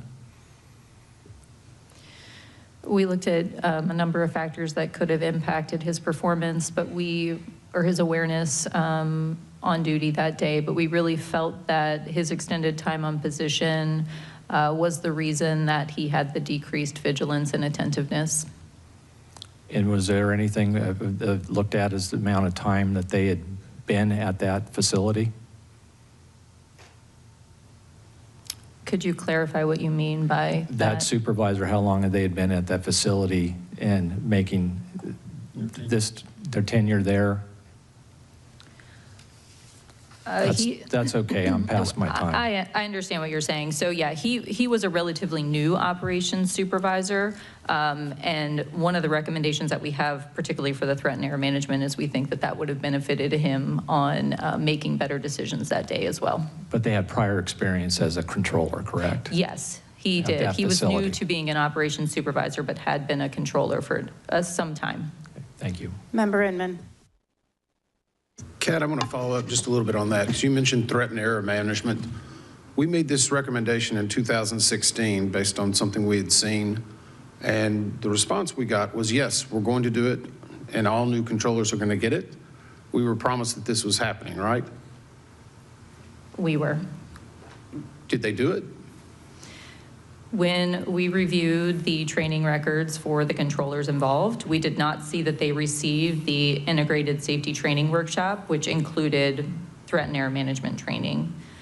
We did see that the operations supervisor did have a workshop of that same name several years, a couple of years before, and then a new hire who was working on position, not one of the controllers involved, he had a workshop in, I believe, 2023 with that same name. But that was the only evidence that we had of that workshop being provided to any of the controllers on duty. So you just mentioned 2 people? Yes. And there were 21 that were assigned to the tower? We only looked at the training records for the controllers that were involved the night of the accident. Okay. But obviously, what we were told that has happened and was occurring did not actually occur. We don't have evidence that it occurred. It's okay, I can say that. Thanks, Kat. The answer's no. It's kind of like congressional testimony. I'll get you there eventually. Dr. Cahill, you mentioned about alcohol and drug testing, and I know we don't know or don't believe that it may have played a role in this, but it's obviously a violation and something we've looked at many times before. Is that correct? This is not the first time that we've seen it, and you're correct. We did not find any evidence that this was an issue in this accident, but we did address it as a safety issue in our recommendations. So you saw the investigative hearing, correct? Yes, sir. And Nick Fuller testified at that point that they were aware of their shortcomings and they were going to make modifications and changes. Is that right? That's correct. Mr. Fuller testified that the FAA was working to revise the FAA's order for initial event response procedures, which are the orders that tie the drug and alcohol determination to the services rendered telephone conference. And do we know if they've done that yet? As of this date, they have not published that as a revised procedure, no, sir. Exactly. But the answer to the question is no, because I was in Louisville, Kentucky when 15 people died and they didn't test then either. So they're not learning a lesson, obviously, nor what they're telling us seems to be factual all the time. It's okay, it's a rhetorical question, Dr. Cahill. I want to go back, I guess, Mr. Soper. I asked or questioned this about putting this into the report, and I understand staff's reservation because it's considered slang. But can you tell us what squeeze play is? It was mentioned in several of controller interviews and was discussed somewhat in the reports. Yes, so there is no definition, formal or informal, for squeeze play. It is sort of a slang term, but controllers understand it. For those times when you are taking action to get a departure out in between arrivals that might be a tight space, or to fit one into an arrival sequence, and maybe in a radar situation where they're having to expedite everything and everything has to kind of work just right for it. So I think you're describing this type of scenario that happened with 5342, is that correct? 5342, somewhat. Yeah, it's similar to a squeeze play, yes. So I'm kind of curious, the controller had asked them to circle so they could offload a departure, but we look back in American 1630 was the last aircraft to be cleared for takeoff prior to the accident, and it departed 12 minutes early. They have safely arrived 25 minutes early. I guess, did the controllers know when they're prioritizing an aircraft so it can leave earlier, or should they even be aware whenever they're trying to attempt this, or are they trying to just, I know we've heard some testimony in regard to the geography at DCA, but should they be aware of that? So they would generally not necessarily be aware if they were early. They would be aware if they had been assigned a departure time based on traffic initiatives or something where they actually get an assigned time. So in those cases, they would know they have to get this aircraft out in a particular window. As far as if an aircraft had taxied maybe a little bit early, they might see the fact that he was scheduled for departure at 2020 and he was ready for departure at 2015 or something. They might see that, but it wouldn't necessarily alarm them, or I mean, change something. Okay, I'll wait for the next round. Thank you. At the time the helicopter and local control positions were combined, are the communications for air traffic control all on speaker? For local control, yes, they are. At this tower, they keep local control communications on speaker all of the time. So the operations supervisor could hear what was being stated? He should have been able to. Okay. Potomac, my understanding is that at some point, the operations supervisor received a phone call from Potomac Tracon requesting a reduction in miles and trail, correct? That is correct. And essentially what that means is to reduce spacing to allow for more arrivals. Correct. What does that do for the controllers? When you start decreasing below that miles and trail that was requested or that was in for the restriction, it makes it much more difficult to get departures out in between those arrivals. And when they accept that, is there any sort of criteria or look, or did the operations supervisor say to the local controller, hey, you know, is this okay? How do you feel about this? Or it was just approved? We have no evidence that he asked anybody, and according to the recording, it was relatively quick. When he asked, he responded immediately that it was approved. That it was approved. So they would reduce spacing and get more arrivals in, increasing workload for the controllers. What was the assistant local controller doing at this time?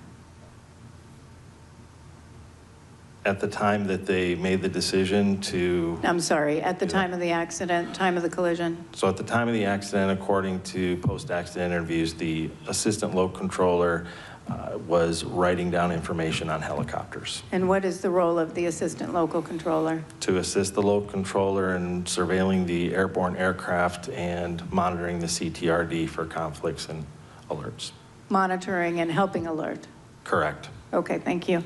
How was the mix of, actually, I'm going to read this from our report because I don't want to catch off guard because you don't have the full report right in front of you. But I do think it's worth noting that in our report, we state DCA is capacity constrained. Since 1991, annual air carrier tower operations increased from 175,224 to a peak of 294,312 in 2024.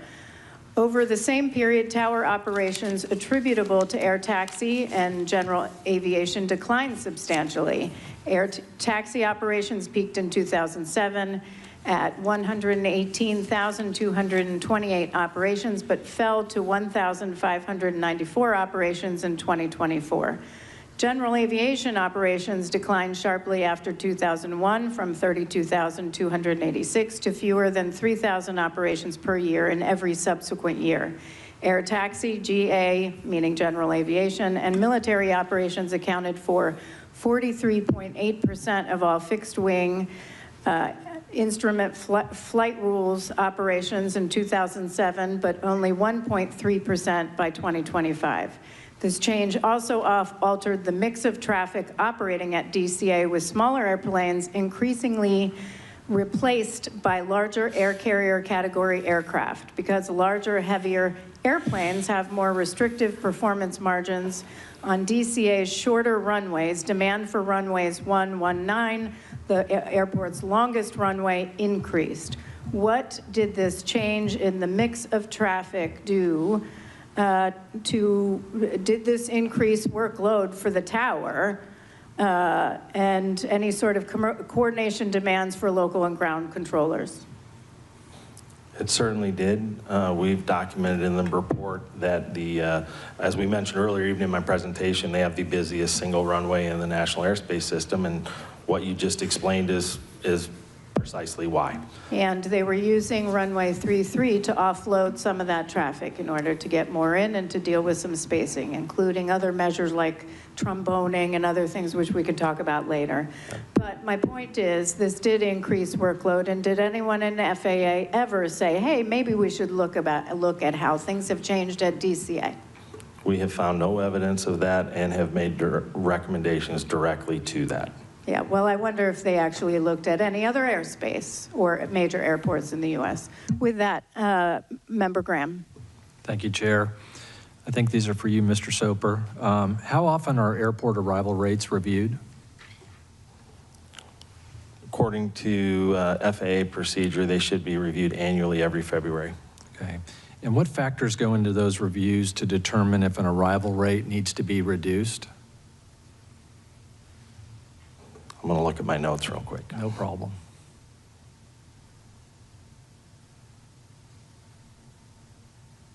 So there is a list, and that's why I knew I wanted to look at my notes. I had this list handy because I thought this may come up. So they look at a list of things that they have listed: intersecting arrival, departure runways, distance between arrival runways, dual purpose runways for when they share arrivals and departures to the same runway, land and hold shortened utilization, availability of high-speed taxiways, airspace limitations and constraints, procedural limitations for missed approach protection, noise abatement, et cetera, taxiway layouts, and meteorological conditions all should be considered.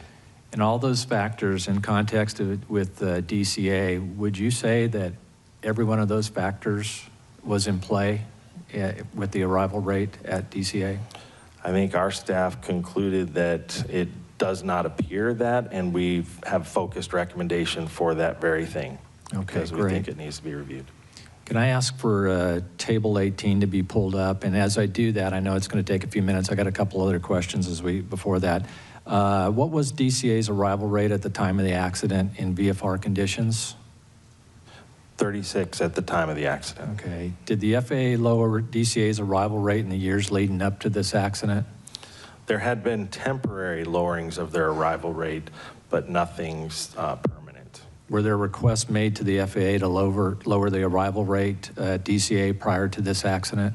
Yes.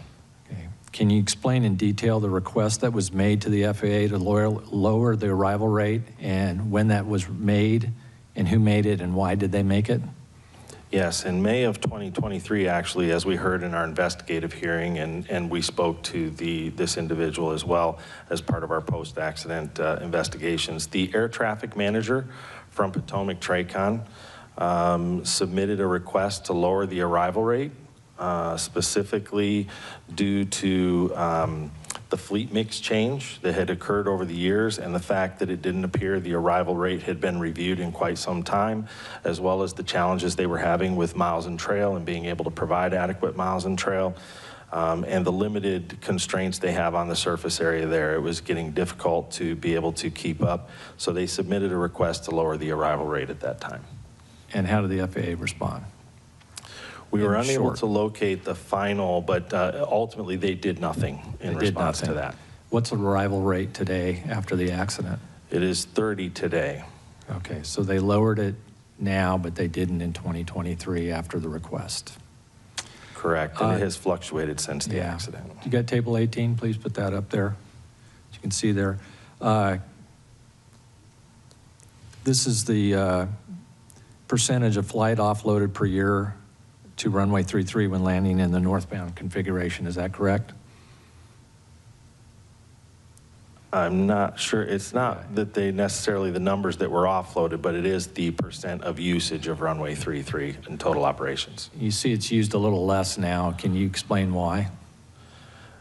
Absolutely. I mean, that's the fleet mix that we keep talking about. Different type aircraft. Less aircraft can take that runway because of its shorter distance. Okay. I know you had are there any other ways that a controller can offload going to runway 1 other than runway 33? Sure, there are mitigations that a controller can apply, whether it's speed adjustments, some sequencing. They can even give turns. I know the chair mentioned tromboning, which is something that occurs out in the radar airspace, but turns and speed adjustments can, but they're not as effective. So they use 3.3 most often because it works very well. Okay. And I know you had a very good presentation on the slot program and the front end loading and back end loading and all that. My final question for this round here is, if we put this all together, what impact does a higher arrival rate than an airport can sustain, less alternatives to offload traffic due to larger aircraft, and compressed airline scheduling have on air traffic controllers? It increases all of their workload and increases risk. And it also makes them have to do squeeze plays and make it work? A lot of mitigation activities. Okay, thank you. Member Inman. And so in that regard, we heard some testimony earlier that the local controller stated they were a little overwhelmed about 15 minutes before the actual crash. But then we also heard that 90 seconds before the volume had actually increased. How does a controller get out of that situation? The controller could have asked to have the positions decombined. And I guess from a practical point of view, you've got people that are in the tower working at that moment, and then you've got people that are in a break room that are several floors below. Is that correct? Correct. So if I'm in 90 seconds, my volume picks up, and I say I need help, how long is it going to take to get somebody up there to help them? It could take minutes, but he could also rely on the assistant local control and also the operations supervisor to act as extra set of eyes and to assist in any way that they could in terms of monitoring traffic until somebody could get up there for relief. But the assistant local controller was already supposed to be the other set of eyes, right? She was an extra set of eyes, yes. Had she known that the controller was overloaded and needed help, she also could have potentially stopped writing down helicopter information and also started monitoring traffic for him if he felt that there was an area that she needed to focus on. And in this case, the role of that supervisor is to be monitoring all of this. Is that correct? Yes. So what role did they have in monitoring this? They were on station for 4 hours, and I know we kind of talked about that, but in this case, the supervisor should be the one who starts to realize it before anyone else, right? Yes, which is why we've recommended the threat and error management training, which we believe would help with that, as well as a risk assessment tool that they can use in real time. So is that supervisor one that actually received it out of the 5? He received a workshop with that same name a year or two before. I think it was 2014. So it was technically before the 2017 response that we had from the FAA. So we don't know what was included in his 2014 training. And so it sounds like he's been around for a long time. He was hired in 2011. Okay. I guess how does someone monitor whether a supervisor is actually actively supervising? There would be no one there, I guess, in real time monitoring the supervisor. So there's no real way of knowing that these supervisors are actively engaging unless it's brought up in other reviews. Is that correct? Correct. Okay. I'm going to go to and this is for a reference for later, and I've got a reference that we can pull up, and I don't know if we need it. I think, Brian, 14 CFR 91.123, whenever it talks about ATC clearance obtained. Great, thank you. It says no pilot in command may deviate from that clearance unless an amended clearance is obtained, an emergency exists, or the deviation is in response to a traffic alert and collision avoidance system resolution advisory. So I guess my question is, in that regard, we're going to talk about TCAST and ADSB later, but in this instance, if they had gotten some type of warning, the pilots, could they have made any change? Or does it have to be what ATC actually tells them? Now, the pilot is always in final command of the aircraft, and in that case, I think we're talking about a traffic advisory or a collision avoidance alert to them with a resolution advisory, and in that case, it meets that exactly where they will respond to that and they can break away from that clearance. Okay, and we may get to that in the next section. Do we know what the ATC scope showed at the time that this incident occurred? Because I know we've had discussions about whether it rounds up and rounds down. Yes, air traffic altitudes displayed on radar are rounded to the nearest 100 feet. And at the time of the closest time to impact that we can see there, the helicopter was shown at 300 and the CRJ was shown at 200. Or, no, wait a minute, I got that wrong, hold on. Let me check that.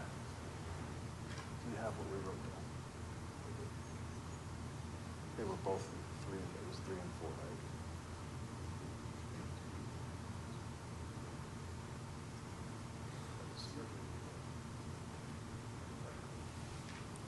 right?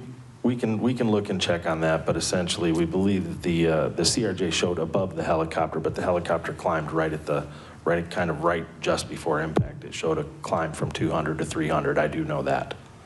Okay, so we can go on the next round. You can maybe answer that for me if that's okay. Yes. Okay, great. I want to, well, one, I've been asked a lot about staffing. Obviously, we felt that the tower, you determined the tower was adequately staffed, though certainly the workload was significant given positions were combined. But I do want to provide, I asked the staff to check based on September 29th, 2025 versus today. I think we looked at January 5th, 2026, and what those numbers were. And I'm just going to go for, certainly there are more authorized positions, but I think I'm going to focus on who was operational, meaning numbers of people available to work that are working in the tower, not what's authorized, but that are working on the tower. And so, by my, the draft report shows for certified professional controllers on January 29th, operational was 25. Today, 20. Traffic management coordinators, they had 2, today 0, operational. Operations supervisors, 4 on that date today, or as of January 5th, 3 operational. Operations managers, 1 on January 29, 2025. Just a few weeks ago, 2. Support manager, 1 at that time, now 2.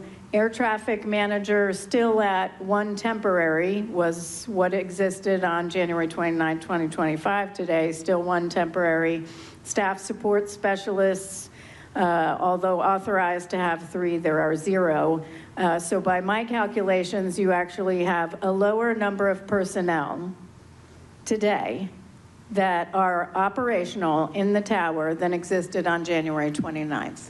It's not a question, it's just we provide that in the report, and so we're not going to talk about it, but I want to make sure that folks are aware of that. Certainly there are several trainees in the process, but we are at a lower number than we are today that are operational. With respect to the facility level, I do want to get into that. Talk about a little bit on, it was a level 10 facility, now it's a level 9. Why was it changed? It was due to a change in the way they computed traffic counts. So they had traffic counts for Potomac TRACON, they had traffic counts for the tower, which included helicopters.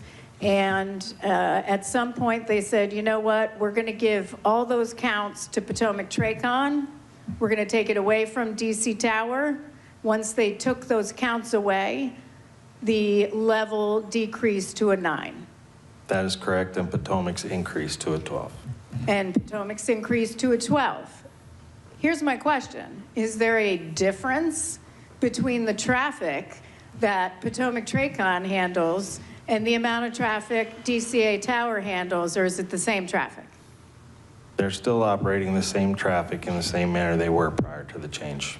Exactly. So this change was made, they downgrade the facility. Obviously, you're talking about things like cost of living and other things like that.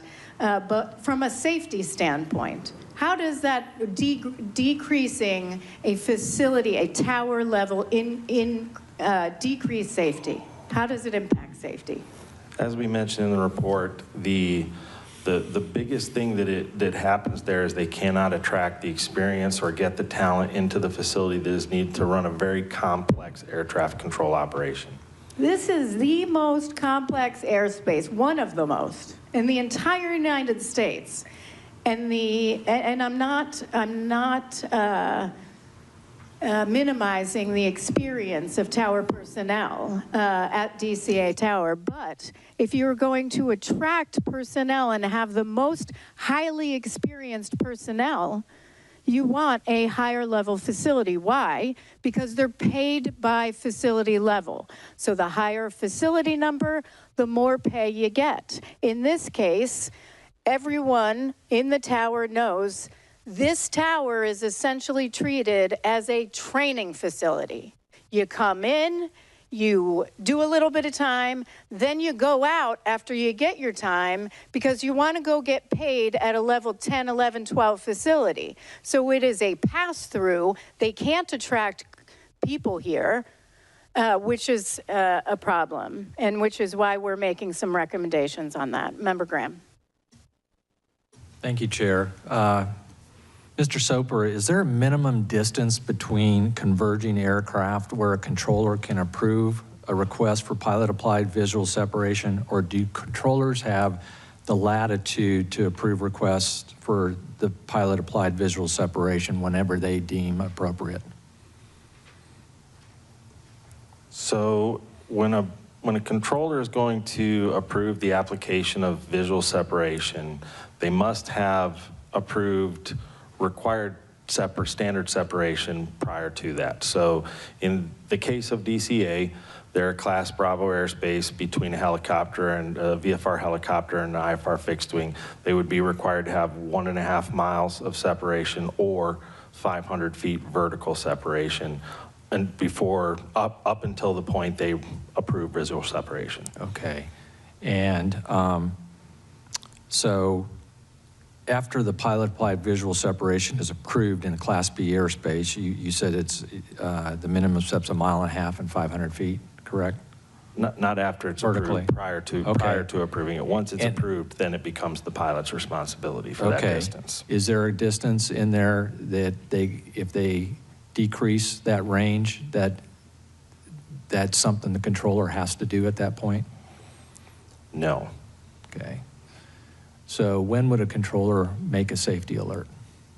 Anytime the controller observes an aircraft that they believe to be in unsafe proximity to terrain or another aircraft.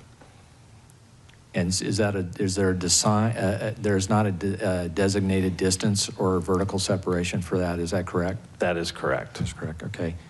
What does a safety alert entail?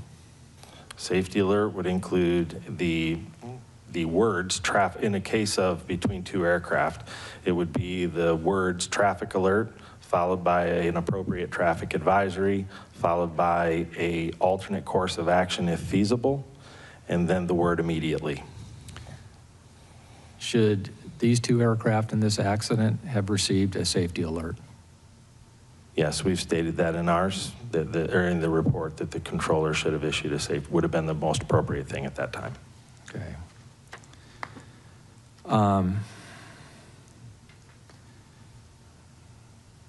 Switch here a little bit. There was a lot of impacts on the higher arrival rate coming into DCA, changing fleet mix. We talked about compressed airline scheduling practices, the controllers and their ability or inability to continue following SOPs in order to make it work.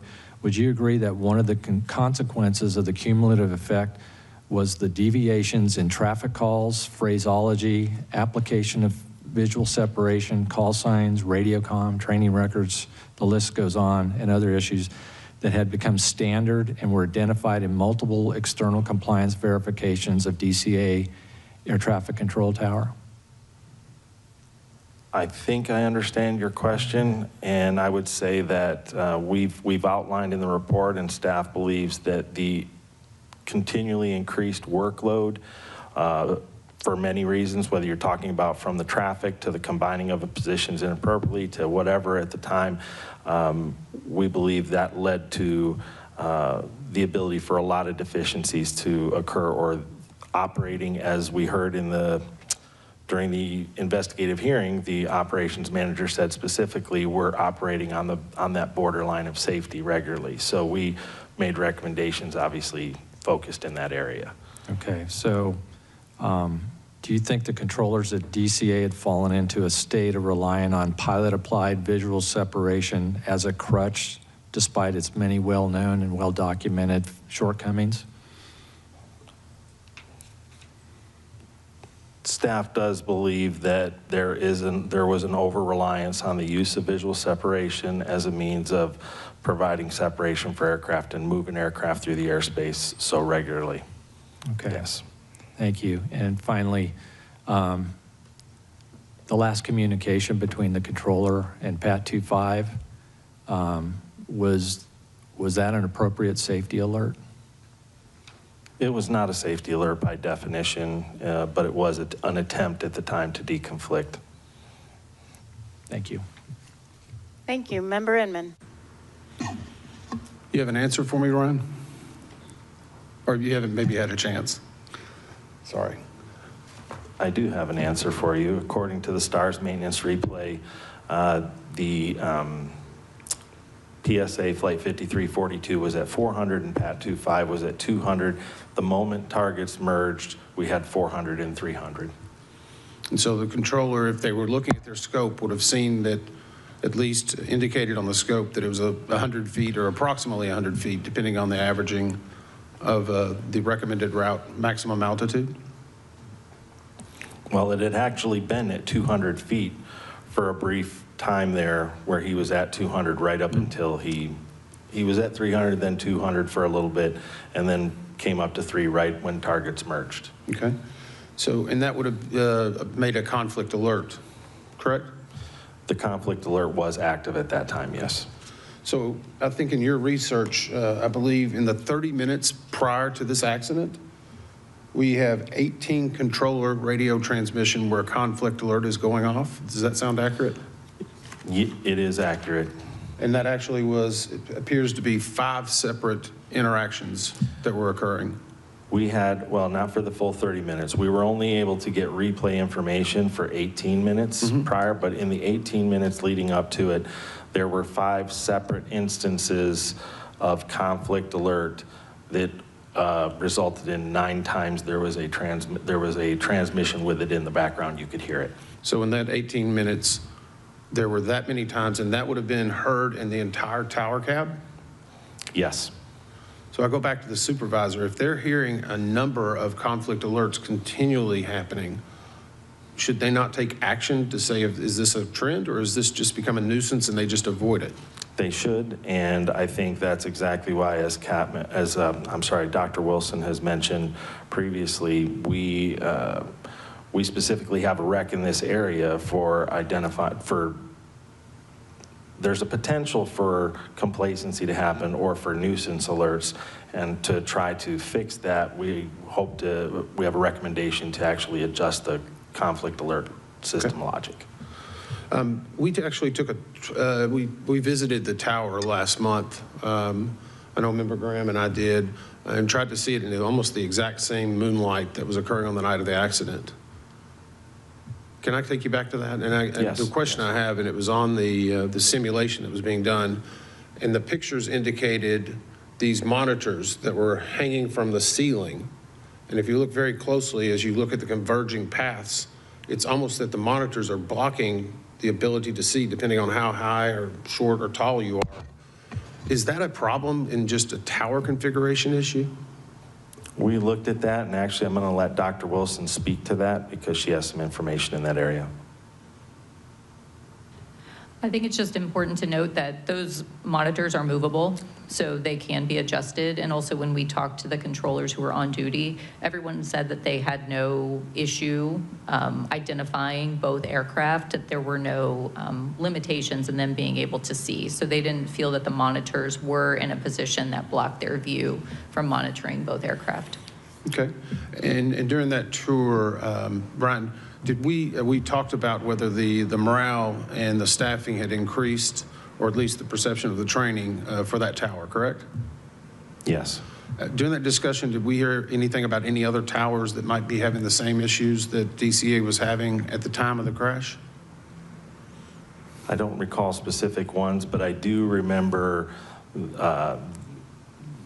maybe 1 or 2 of the people from the FAA just kind of socializing that there's several, there's facilities across the NASA experiencing staffing problems and training deficiencies and the ability to staff appropriately. Yeah, I think that's my concern, as we were talking about. They may be getting the time and attention and the training, but is there other places in the United States? Are we going to sit here 5 years from now and say the data was there 5 years ago? Because we know now the data, the people were raising the concerns. People were saying this was dangerous 5, 10 years ago, and nobody was really listening. My concern is this somewhere else in the country? And do we know that they're getting the proper resources? Our hope, staff's hope is the recommendations that we have in these specific areas will not just be focused on DCA, and the air traffic organization will organically look at that and say we need to look everywhere because it does apply. How's their track record been in the past? Come on, Brian, this is your chance. Not great. Okay. Thank you. All right, thank you very much. I actually want to ask along the lines of where Member Inman was, because I do have this question about the operations supervisor. It was on speaker, all the conversations. I mean, all the communications going back and forth. He took a call to then reduce essentially miles and trail and approve that reduction by Potomac Tracon. And I want to point out, you know, something in our report. In the 20 minutes before the accident, the total number of aircraft the local controller was handling fluctuated between 7 and 12. At about 10 to 15 minutes beforehand, he said he was feeling a little overwhelmed. The operations supervisor said it was totally fine, no problem. I was a little bit surprised by that. I mean, even if you have procedures in place on decombining, you've got, how do you even capture to one person, he's fine, to that local controller who's busy, busy, busy, and maybe doesn't have 2 seconds to say, hey, let's deconflict, while the operations supervisor is listening to all of this. Everybody in the tower is hearing it. I mean, how is that not complacency? I mean, we talk about reduced alertness and vigilance, but I raised this earlier about, is it complacency? You just mentioned complacency, actually, Mr. Soper, in your answer to Member Inman. I do agree. I do believe, and I mean, I think that staff believes there was complacency occurring in that tower on some level. But again, not to keep going back to them, but that's actually the primary reason for our focused recommendation in the area of giving them the tools that they should need, the requirement to log when they combine positions. So there's some sort of accountability and tools available to the supervisor to be able to make better decisions and understand what their true responsibilities are while they're there, instead of just kind of, here you go, you got it. He had received very little supervisory training, from what was documented from the FAA, to prepare him for that job. And so we made recommendations there. We hope would improve that. Well, I think when we get to those findings and recommendations, I may have some more questions on that. You talked about, Member Graham had asked about what are essentially merging target procedures, where you do issue a safety alert. At what point, and Member Graham had asked about a communication, you know, at first it was, do you have visual on that? Do you have visual on that CRJ? First of all, that you can't distinguish between a CRJ 700 and anything else in the dark with night vision goggles at that point. But at 8:47 and 41.9 seconds, the communication of pass behind the CRJ was made. Yes. Okay, so 8:47:41, then the collision is 8:47:59, so we've got about 18 seconds in between. Is that when that safety alert, should that safety alert been issued instead of pass behind the CRJ? Is that when, I'm asking when that should have been issued? So from the stuff there, the time in which the safety alert should have been issued was when he first asked him, do you still have that CRJ in sight? Okay, so 8:47:39 seconds. So that does that provides about 20 seconds. Yes. Okay. My last question is, given that apparently no one we interviewed was aware of routine close encounters of helicopters other than people in the tower, was any organization in your opinion, effectively monitoring the potential for the risk of a midair collision between military helicopters and civilian aircraft in that area. I believe that's going to be discussed with some depth in the third panel today. In the third panel. Yes, we'll go ma'am. with that back in the third panel. And Dr. Price, thank you for that. Okay. Do you have any additional questions? You have one more. Member Graham. Let's talk about the supervisor at the time. This was brought up about the situational awareness. What did they say in the interview when asked about how many helicopters they thought were on frequency at the time? Oh, I'm sorry. Yeah, the supervisor only recalled one helicopter. But yeah, leading up to it, there were 5. It varied between, yeah. 3 and 5. 3 and 5. Considerably different. Yeah. The loss of situational awareness, I'd say. Thank you. That's all I have. Member Inman. I've got just a little bit of follow-up, and I want to go back to the helicopter route structure itself. And this was a little bit baffling to me that we got so many different answers from the FAA. Is there a maximum altitude for a helicopter route? Yes, they do have maximum altitudes published on the chart, as we found. Then why did their testimony say it was only recommended? Because they had conflicting information on the helicopter route chart, as we outlined in the report, and produced recommendations to hopefully correct that. In one place it said altitudes are recommended, and then in another place it said altitudes are maximum. Where I'm from, that's called talking out of both sides of your mouth. Right. And I mean, just to add on to that, the letters of agreement with all of the helicopter operators are clear that the altitude maximum is what they are being cleared at. They are to maintain that altitude through the airspace. That's their Class Bravo clearance, actually. Okay. And the same thing in this route structure. I continue to be amazed as we learn more about it. How can the Coast Guard tell me the exact depth of every piece of terrain that's on the Potomac, and yet someone tells us that this route is drawn with a Sharpie on one side and a riverbank on the other? Again, we do have recommendations to that effect too, because of the vagueness of that routing, or to at least explain better so operators understand fully what their responsibilities and restrictions are. And I guess I'll go to Bryce if you don't mind, just because of being a pilot, not going to let you off that easy. Is it not concerning that, I mean, you have 16,000 hours, I think? About 8,000. Sorry, doubled it. It's a long time ago. 8,000 hours. Is everything usually very precision in regard to not only landing, approach plates, everything is lined out with GPS, exactly where you have to be when you're on the bug, IFR? Is that not just a science that's defined? Yeah, in the instrument flying world, it is very regulated, and yes, and it was disturbing to see that these helicopter routes had no lateral boundaries, and the confusion on the charts with regard to altitudes. So it was set up for failure just by the administration of what they were telling aviators? It was most certainly not clear, and there was a misunderstanding about what those routes also provided, which we'll, I think, discuss in more detail in another panel. That's all I got for this one. Thank you. Just a few for me. Dr. Kayagil,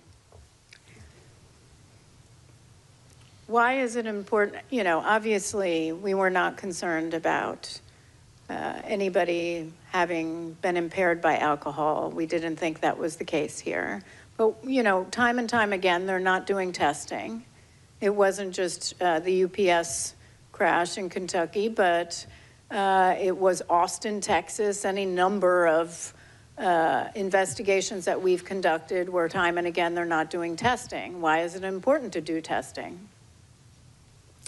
Well, doing testing provides us with investigative information, obviously, but beyond any single investigation, a primary intent of drug and alcohol testing is to identify and deter use of certain prohibitive substances, as well as abuse of alcohol, with the recognition that that can impair performance of safety and security sensitive duties. So anytime you have a systemic barrier to this getting done on a regular basis, routine basis as required, that's a safety issue.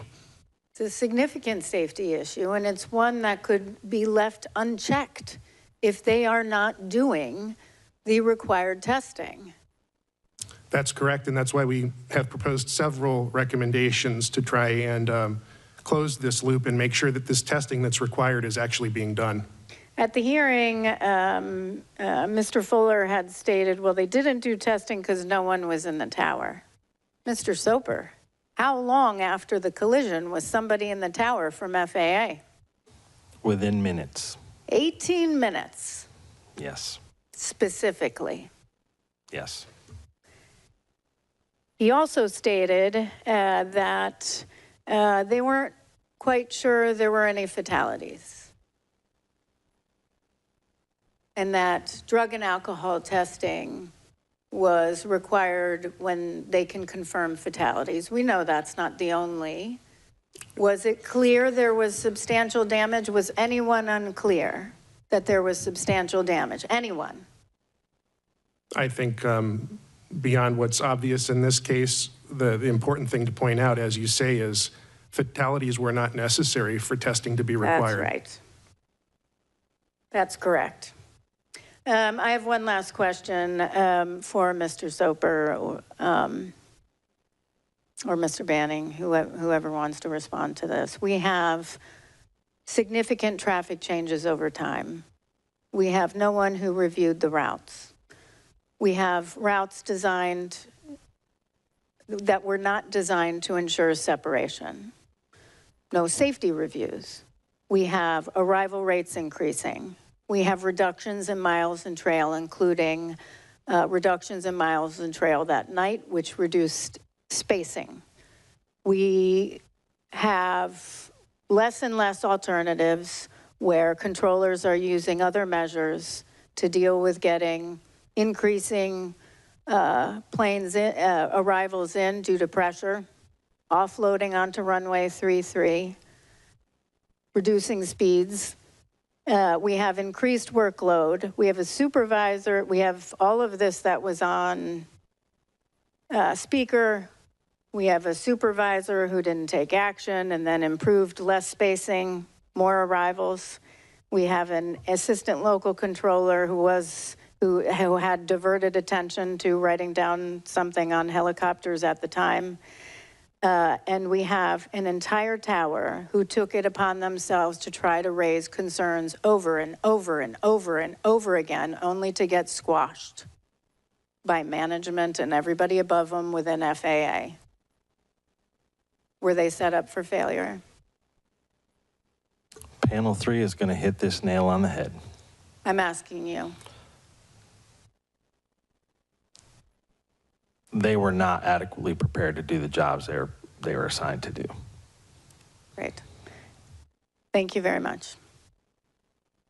All right, that concludes our first portion of presentations and board member questions. And we are going to go to a 15-minute break. If we could come back at 12. We'll come back at 12. We'll start again at 12. Thank you.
I will give a couple of minutes because I certainly want the families to be able to get back and hear everything. So we'll give it a few more minutes for everybody to come in and take a seat. I know sometimes there are bathroom lines, so that could be going on as well.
All right, welcome back.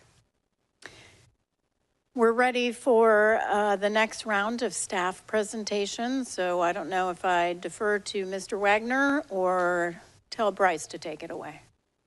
Mr. Wagner, the floor is yours.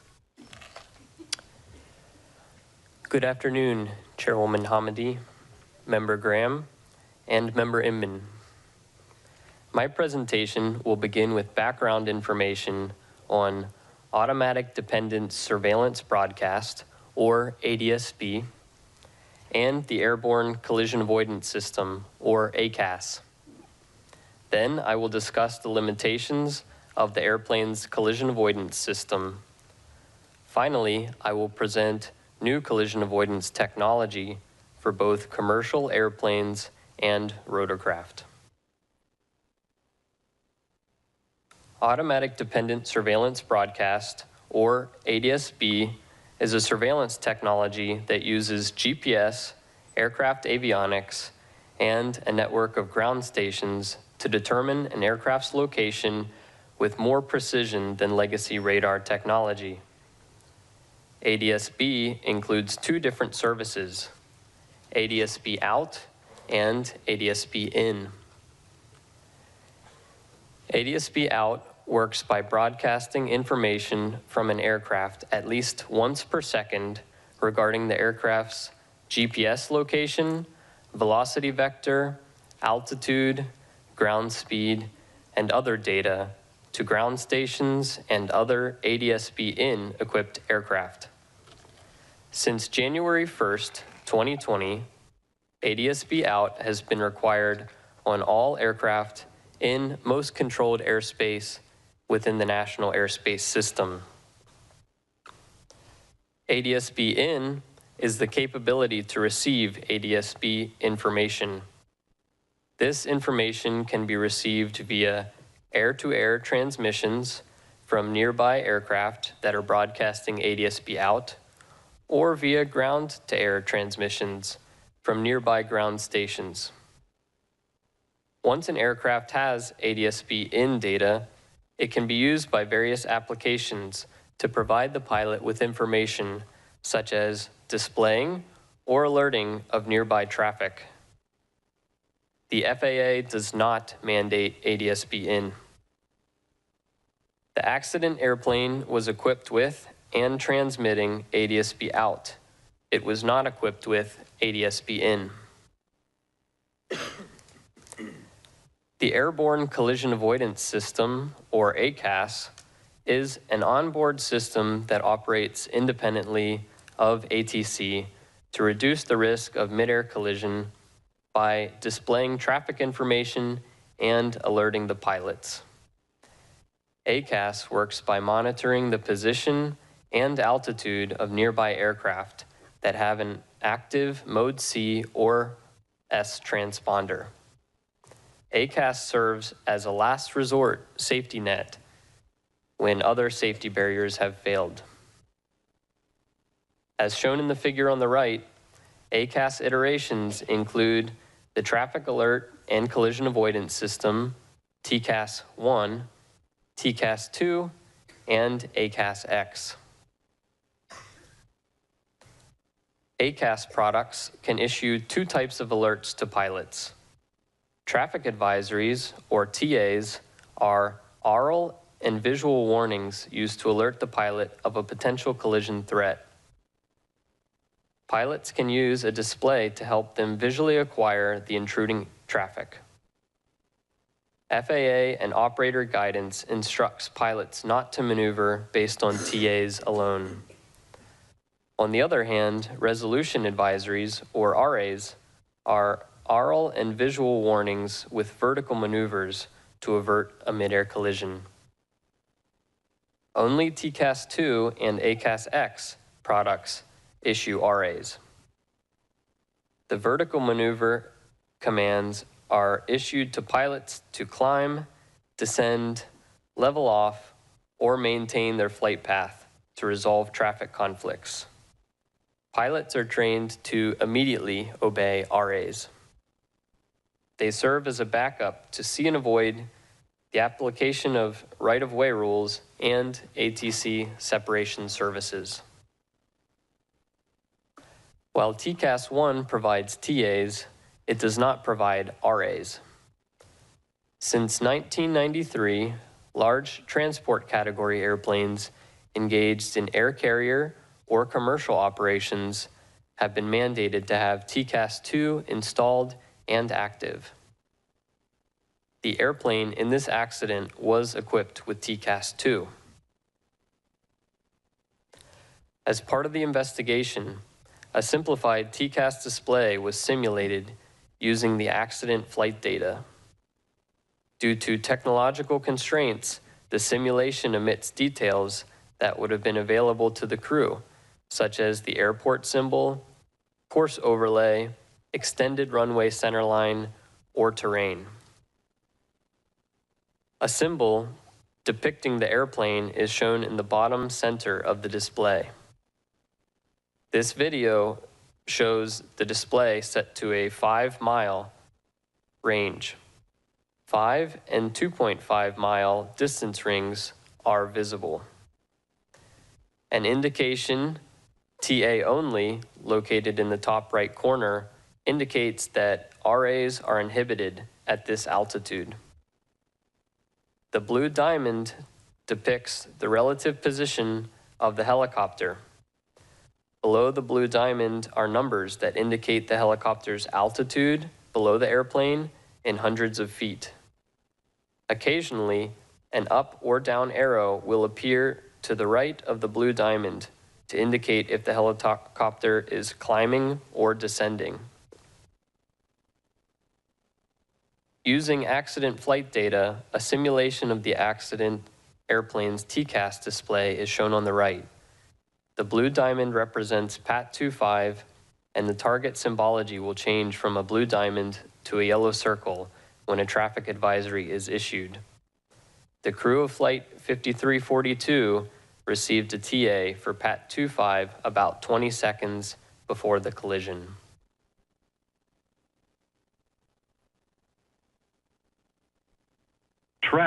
Traffic. This is in accordance with the TCAS standards. The airplane's TCAS did not issue an RA, which would have commanded a maneuver to the airplane's crew to avoid the collision. This functioned as designed per the TCAS standard. TCAS-2 inhibits RAs below 1,100 feet above ground level when climbing and below 900 feet when descending. Above these inhibit altitudes, a TA will always progress to an RA if the threat of collision increases. During the development of the TCAST-2 minimum operational performance standards in the late 1980s, significant research and testing went into establishing the inhibit altitudes as a trade-off between maximizing the effective alerting envelope and minimizing nuisance alerts. This trade-off was made based on the technological limitations available at the time of TCAST-2 development. The accident airplane was below the RA inhibit altitude, resulting in no RA being issued to avoid the collision. AAS was developed as the next evolution of TCAST-2. The goal was to create a system that improved existing collision avoidance alerting while reducing the number of nuisance alerts. There are several variants of AAS, including AAS XA, designed for commercial airplanes, and AAS XR, which is designed for rotorcraft. Advances since the development of TCAST-2 standards allow AAS XA to provide improved alerting. Among other enhancements, AAS XA systems utilize ADSB in information in addition to transponder interrogations and replies. AAS XA includes improved algorithms to more accurately reflect actual collision risk. The AAS XA standards are approved by the FAA. A series of simulations conducted by MIT Lincoln Laboratory using the circumstances of this accident showed that the crew of Flight 5342 would have received a TA about 8 seconds earlier if the airplane had been equipped with AAS XA, even though ADSB information directly from the helicopter was unavailable. Staff have proposed 2 recommendations to the FAA in this area. Although AAS XA can deliver earlier and more accurate alerts than TCAST-2, the current RA inhibit altitudes under AAS XA are the same as those of TCAST-2 and would have prevented AAS XA from issuing an RA under the accident circumstances. Simulations of the accident conditions were performed wherein the airplane was equipped with AAS XA. This time, the RA inhibit altitudes were lowered to 300 feet above ground level. The results of the simulations indicated that the risk of a near midair collision was with lowered RAs was reduced by more than 90%. Staff have proposed 2 recommendations to the FAA in this area. Other traffic display systems, such as ADSB in displays, can show directional traffic symbols that indicate a target's direction of flight, increasing pilots' situation awareness and reducing the time pilots need to visually acquire traffic. As depicted on the screen as a blue diamond, pilots must monitor the display over time to determine in which direction the target is moving. Alternatively, as depicted on the screen as a blue arrowhead, systems with directional traffic symbols rotate the symbol to indicate the target's direction of flight. Most TCAST-1 and TCAST-2 systems display non-directional traffic symbols. Although AAS XA systems can display directional traffic symbols, they are not required for certification as the minimum operational performance standards are currently written. Staff have proposed 1 recommendation to the FAA in this area. Another feature that could reduce the time to visually acquire target aircraft is the detailed traffic callouts in the ADSB Traffic Advisory System, or ATAS. ATAS generates verbal alerts indicating the clock position, relative altitude, range, and vertical tendency of proximate traffic. For example, traffic, 2 o'clock, high, 2 miles, descending. ACAST does not include detailed traffic callouts that could reduce pilots' time to acquire a target. Staff have proposed one recommendation to the FAA in this area. The accident helicopter was not equipped with TCAST or an integrated ADSB in traffic display, nor was it required to be. AAS XR, the version of AAS X designed for rotorcraft, is still under development.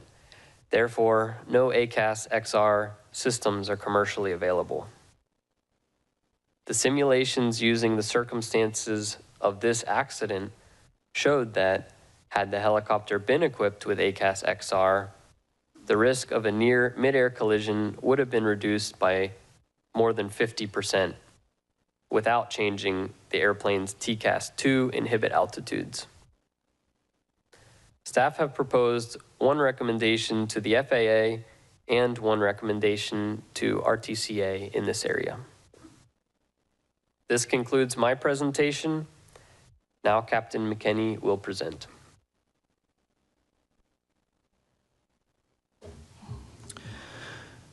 Good afternoon. My presentation will discuss U.S. Army helicopter operations and specifically ADSB out policies, transponder issues, UH-60 Lima altimeter errors, and night vision goggle characteristics. FAA regulations that require ADSB out have exemptions for certain aircraft performing sensitive government missions where transmitting ADSB could compromise operational security. The Army Aviation Brigade Standard Operating Procedures, SOP, specifically states that air crews conducting sensitive or classified operations shall emit transponder modes 3A and C in lieu of ADSB out. Transponder modes 3A and C reply to radar interrogations with an aircraft assigned squawk code and altitude making it visible to FAA radars. The SOP also prevented air crews from switching transponder modes in flight, which prevented them from switching from modes 3A and C to ADSB out once sensitive portions of the flight were completed. PAT 25 was not transmitting ADSB out during the accident flight, but had an active transponder. The lack of ADSB out information was not a factor because the transponder replies provided the same altitude information to ATC. A review of ADSB data from the UH-60 Lima helicopters at the battalion showed that the accident helicopter, as well as 7 others, did not have a recent history of transmitting ADSB out information since 2023. We found that an incorrect transponder setting on these 8 helicopters was the cause of the ADSB out issue. The Army Aviation Brigade Standard Operating Procedure restricted flight crews from changing transponder modes in flight. This restriction prevented flight crews from transmitting ADSB out when flying non-sensitive portions of their mission. Additionally, the U.S. Army did not require a recurrent check of the installed transponder to ensure it was transmitting properly, including the ADSB out function. Because of this, the battalion was unaware of the ADSB out issue on 8 of their helicopters. Staff have proposed one recommendation to the U.S. Army and 2 recommendations to the Department of War in these areas. The Baltimore-Washington helicopter route chart provided recommended paths without defined lateral boundaries.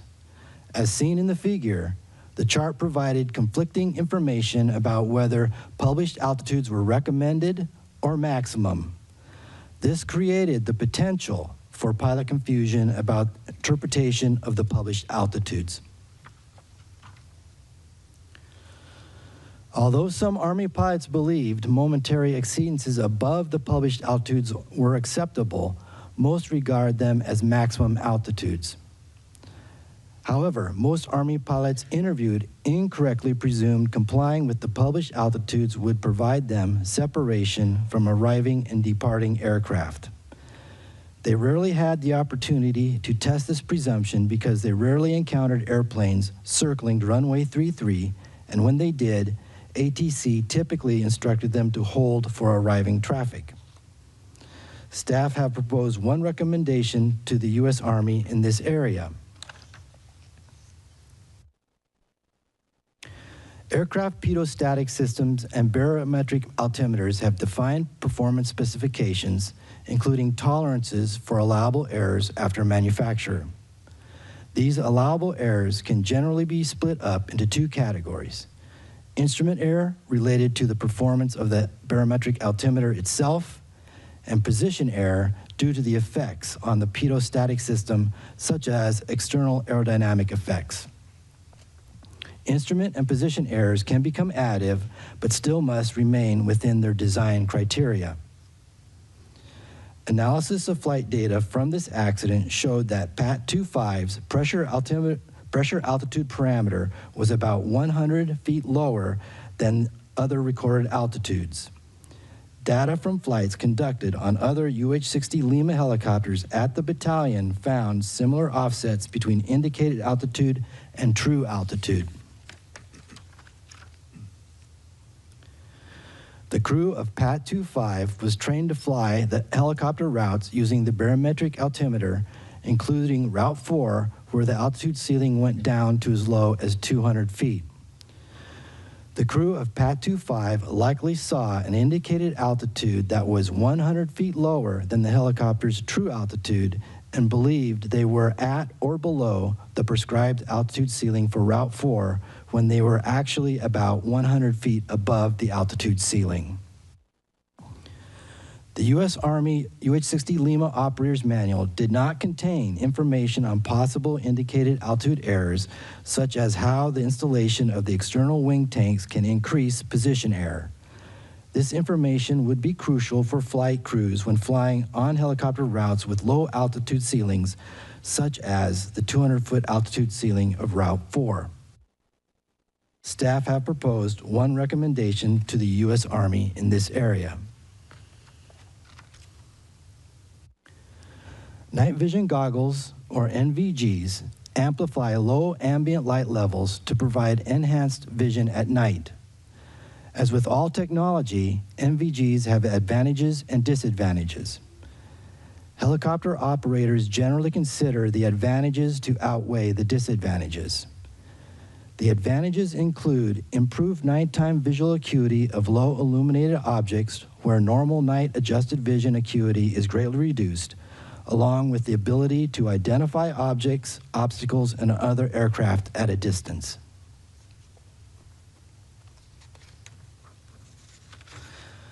To illustrate the difference between aided and unaided night vision, we can take a look at these three images.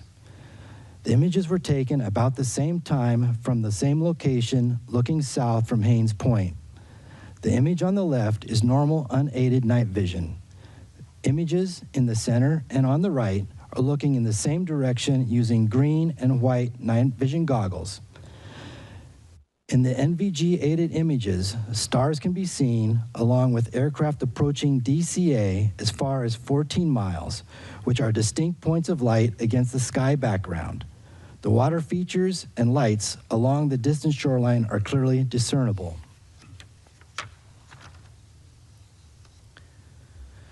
The disadvantages of NVGs include a field of view limited to 40 degrees, a monochromatic image, depth perception is degraded, both ground and airborne lights appear similar, light sources tend to have halos, and aircraft silhouettes are faint, making it difficult to determine type and size of aircraft.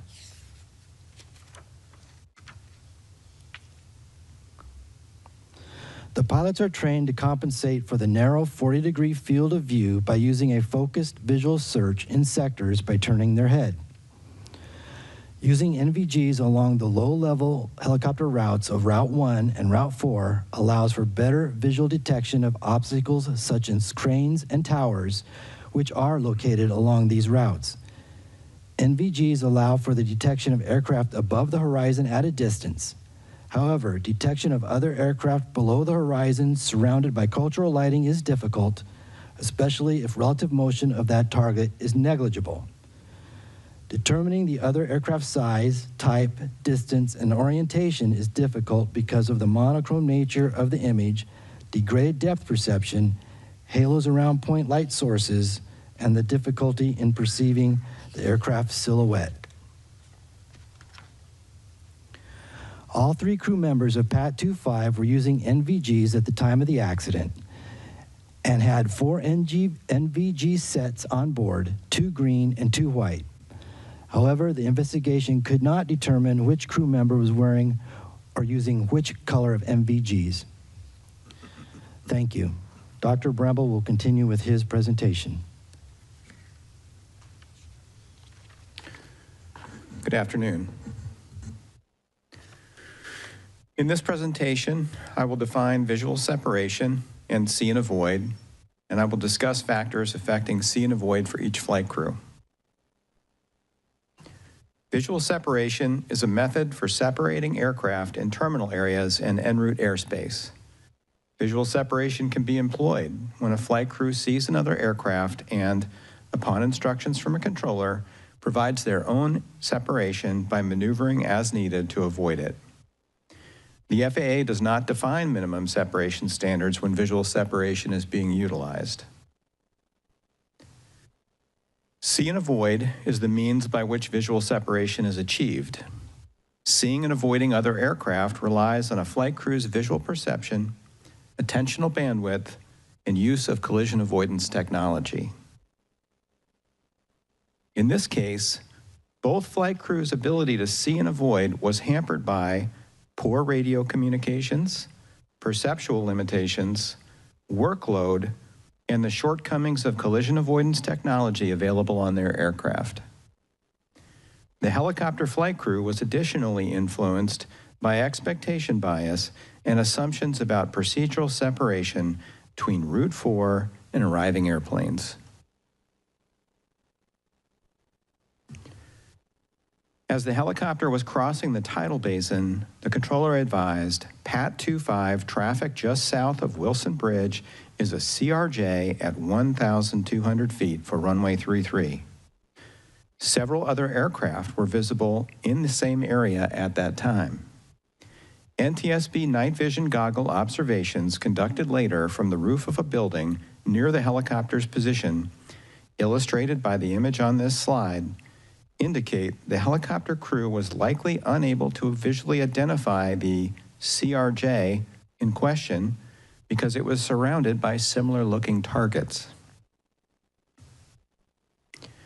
This slide shows the helicopter's flight path in green, the Mount Vernon visual approach to runway 1 in yellow, and the airplane's circling approach in blue. Helicopter CVR recordings indicate that the controller's statement that the CRJ was circling was inaudible to the helicopter crew due to static interference. The crew's workload was high at the time, and hearing the word circling might have helped them better anticipate the CRJ's subsequent flight path. As the helicopter traveled down the Potomac River, perceptual limitations subsequently reduced the ability of the crew to notice the airplane as a potential traffic conflict. These included the narrow field of view provided by the crew's night vision goggles, a window post that intermittently obscured the crew's view of the airplane, a complex array of adjacent city lights, workload, divided attention, and lack of apparent motion as the airplane converged. 12th Aviation Battalion pilots carried electronic tablets that were wirelessly connected to a portable Stratus ADSB receiver that provided ADSB in capability. As shown in the yellow circle on this figure, the tablets ran a mobile application called ForeFlight that was capable of displaying traffic symbols overlaid on a VFR sectional chart. Pilots typically strapped these tablets to one thigh while flying the helicopter to assist with navigation and traffic awareness. However, viewing the tablets required pilots to tilt their heads down away from the outside view and the flight instruments as shown in this figure. Army pilots said they did not reference these tablets when flying low level on the DC helicopter routes due to high workload and the need to frequently reference both the flight instruments and the outside visual scene. Therefore, it is likely the pilots of PAT 25 did not reference the tablets when flying Route 4. The ForeFlight mobile application was capable of providing yellow traffic caution and red traffic warning visual alerts as shown on this slide with accompanying oral alerts. However, visual alerts would have gone unseen without a visual inspection of the tablet, and oral alerts likely would have been inaudible due to cockpit noise and their lack of integration with the helicopter's intercom system. Further, it's unknown whether the tablets were turned on with the ForeFlight application open and configured for alerting at the time of the accident. An integrated collision avoidance system with audible oral alerting and a traffic display within the pilot's instrument scan could have drawn the pilot's attention to the developing conflict and assisted them in locating the conflicting airplane. Staff has proposed one recommendation to the FAA and one recommendation to the Department of War in this area.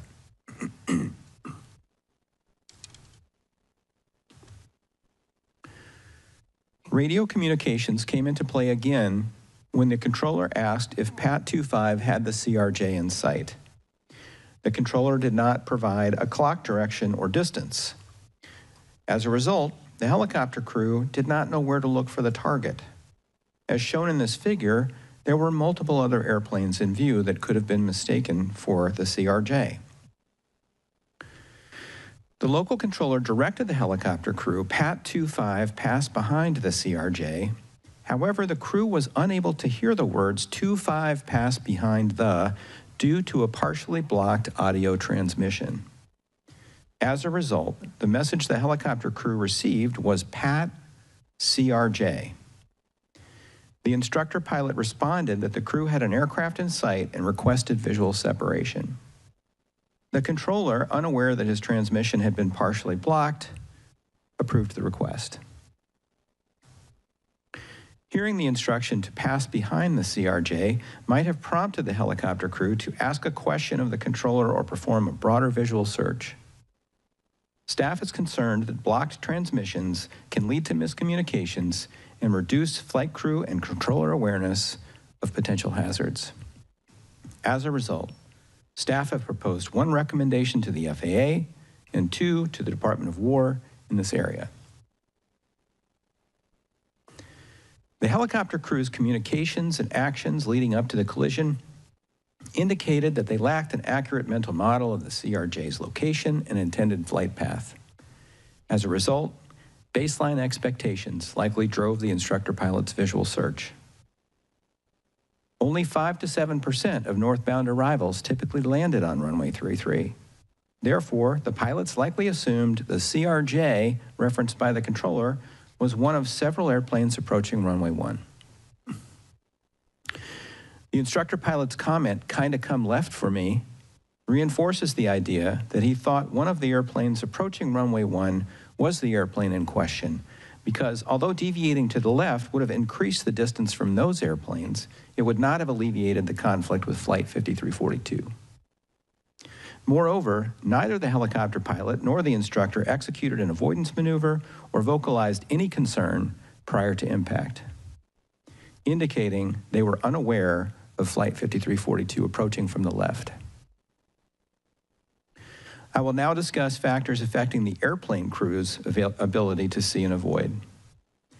The local controller never provided a traffic advisory about PAT 25 to the crew of 5342.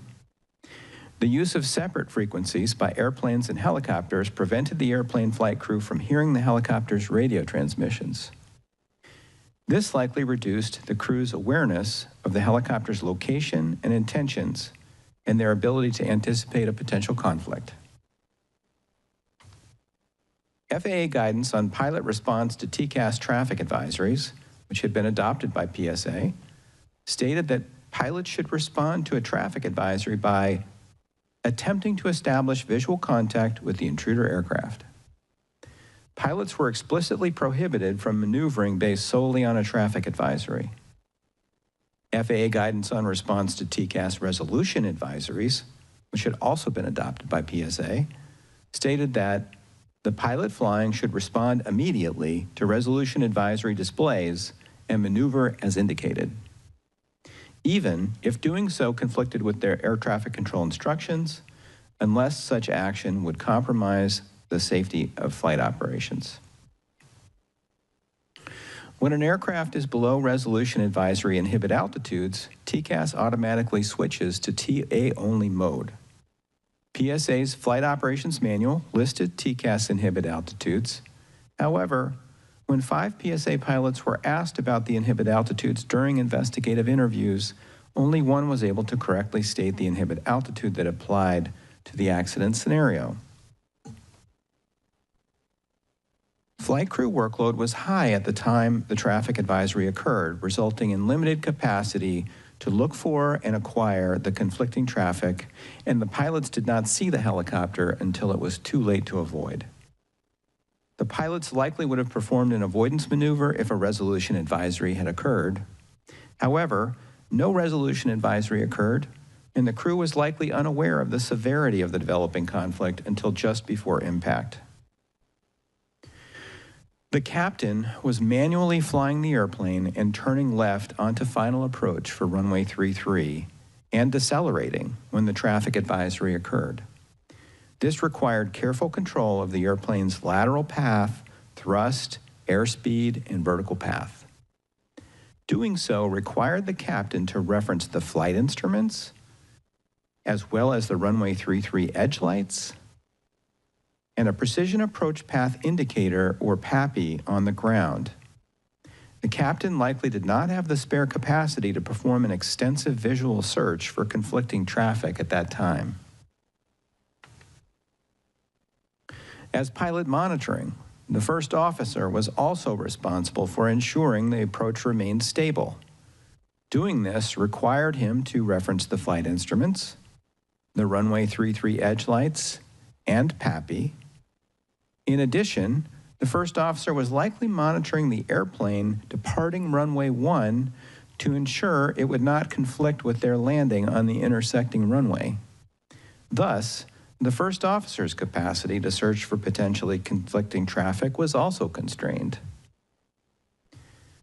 The ability of the airplane flight crew to notice the approaching helicopter in the final seconds while engaged in these primary tasks was further degraded by the helicopter's low conspicuity, complex background of cultural lights, and by the helicopter's lack of apparent motion in the visual scene. This concludes my presentation. Staff is now ready to answer your questions. Thank you very much. We will now move to board member questions. We'll start with Member Graham. Thank you, Chair. I want to pick up with visual separation as it applies to the helicopter operator.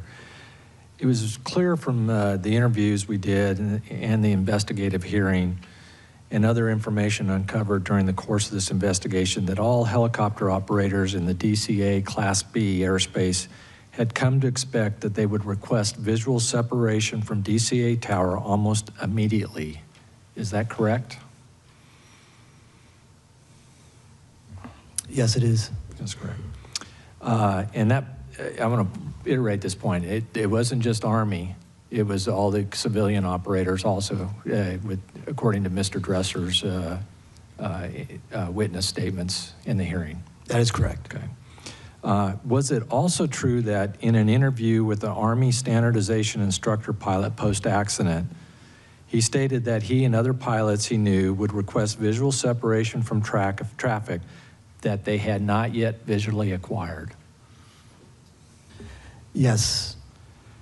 Are pilots allowed to request visual separation from traffic they have not positively identified and acquired according to FAA regulations? No. No. I'm kind of amazed by that comment in the interview. You being a longtime pilot, as myself, and I think Captain Stone in the back, longtime pilot. When you're given a traffic call, what are you to do? And what is your response to air traffic control? Yeah, once you receive a traffic call, then you search for the traffic and you identify it. If you can't identify it, you tell traffic that you have negative contact or that you do have visual contact. Okay. Would you agree with that, Captain Stone? Absolutely. Absolutely, yeah. And if you're still looking for it, you maybe make some comment like that I'm looking for the traffic. But once you identify it, and then you ask for visual separation, are you required at that point to keep your eye on that traffic? Absolutely. And if you lose the traffic at any point, what should you do? You'll have to notify ATC that you have lost the traffic. Yeah, traffic is no longer in sight. Would you agree with that, Captain Stone? Yes, that is correct. Did that happen in this case? No, it did not. Did not, no. I like that you pointed out the fact that it was pretty much impossible to pick out which one the traffic was in your visual study out there. Now, 15 seconds prior to the collision, the helicopter IP, they were about a mile away from 5342. A requested visual separation, is that correct? I believe so, yes. Do you believe, or the rest of the team believe, that they had sight of the correct aircraft at that point? We don't believe he had sight of the correct aircraft. Yeah, I would agree. And unfortunate for them. Do you think if they, and this is an opinion question, if they had sight of that aircraft where it was, they would have made some kind of positive control movement to deconflict with the aircraft? Absolutely. Had an appropriate safety alert from the air traffic controller, would that have helped in this situation? I believe it would have, because it would have directed their direction they needed to look for the traffic. So they would have looked in the 1 to 2 o'clock position for the traffic, and they would have possibly identified it. I agree. Do you feel, and I'm going to ask this of Dr. Bramble, do you feel the lack of the circling call that they did not hear, the helicopter crew, do you think that played into them not being able to visually acquire the aircraft? I do think it had an impact, yes. Now, they did, as far as we can tell, did hopefully hear 3-3, but how do you think that played into this at all? So they were high workload at the time, calling out cranes in the middle of a turn. The instructor was giving the pilot feedback on use of paddle, and they heard this partial transmission that said the CRJ was going to 3-3, realizing that was going to conflict with their flight path further on Route 4, required them to do a fair bit of thinking about the transmission, and it appears that they didn't process that information very deeply, just thought that target is a long ways away, we'll worry about it later. If they had heard the word circling, that would have been a salient cue that something unusual was going on here that they might need to keep an eye out for. We'll talk more about this when I come back. I'm done. Thanks. Thank you, Member Inman. So, I just want to establish something, I guess is a little bit of a baseline. Bryce, have we established what we believe to be the exact altitude at which this crash occurred? Yes, I think we have. I think we believe it came together at 278 feet. Is that correct, Ms. Diaz? Yes. Okay. I just wanted to try to get that. Now, Captain McKinney, I want to go back to your presentation, your deck, and it was on page, I just want to clarify something. It was on page 25, that we stated PAT 25's pressure altitude was 100 feet lower than other recorded altitude data. But then on the next slide, we say on slide 26, likely indicated altitude 100 feet lower than true. Do we have a difference between what we verified and what we know to be absolute? Between the absolute altitude of what the aircraft was at versus what we believe they thought they were at. I'm sorry, one slide says that it was 100 feet lower. The next slide says likely was 100 feet lower. It might just be a statement, but the FDR recorded pressure altitude, if you made the correction for the local barometric conditions, was 100 feet lower than the other altitudes. And we believe that that is likely what they saw on their altimeter. Okay. I'm just trying to get to that area because it's whenever we say likely and was, sometimes that can be a little bit different. So we indicated, at least in the airworthiness report, that flight testing by Sikorsky found that the installation of the external store systems would increase this position error, meaning that would change possibly what the altitude would be. Is that correct? Yes, when you install the wing tanks, it changes the pressure dynamics around the outside of the aircraft and can lower the recorded pressure altitude. So is there any way for a crew to mitigate that, or do they have to just take it into account and know that it's there? I would pass this to Mr. Shin. Shihun? For the UH-60L, the crew would have to take that into account mentally in their mind. So is there anything in their, at least pre-flight or training or manuals, whenever they know they're going to have stores, that they would pre-brief or at least indicate that or make it aware between the crew? That information was not in the UH-60L operator's manual. So they just kind of have to know? We don't believe they knew, since the Army did not have that published in the manual. Okay. And we have a recommendation in that area. I understand. I'm just trying to build into some of the, as we said before, there's not individuals. This is a systemic issue with a lot of manuals and a lot of policies. How do they educate Army air crews on the position error when they will encounter with this ESS? Is that in their flight training?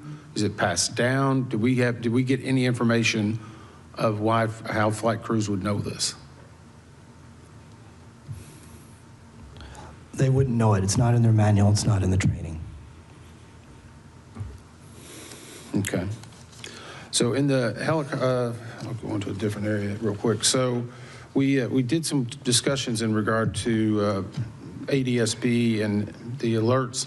And I guess if the helicopter, so let me go back. If an ADSB display indicates a traffic advisory or an RA, does that override a controller's instruction as a pilot? Yes. But earlier in the last panel, we showed where it needed to be an emergency, or it had to be something in regard to the FAA circular, specifically what the controllers are told. And no pilot in command may deviate from that unless an immediate clearance is obtained, or emergency exists, or the deviation is a response to a traffic alert and collision avoidance system resolution advisory. Yes, if it's coming from an ACAST system and it's a resolution advisory, then the pilot is authorized to deviate from the ATC clearance by the FAR that you had up on the screen earlier. So I guess my question is, if we ask them to lower the RA threshold from the 900 feet now, does that mean that all air traffic controllers will have to be retrained, as will pilots? There will be training, yes. I'm just curious if that injects additional risk. There's always some risk associated with that, but I think the staff has thought this through and think there's much more benefit to it than risk. I'm not disagreeing with your recommendation. So don't let me think that. I'm just trying to make sure we get all the facts out there. Thank you. Good thing we have an FAA that will, when doing rulemaking, determine any risk and address that risk, including training needs. When you are flying an MSL route, Mr. McKinney, would you be using your barometric altimeter? Yes, That's what you'd be referring to? that's correct. And could the left seat pilot have easily observed altitude indications on the opposite side of the cockpit? It will be a little difficult, but they can see it. Looks a little difficult from...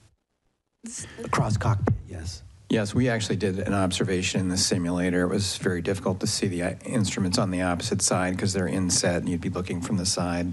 Correct. So 17 seconds before collision, the aircraft were about 0.84 nautical miles apart.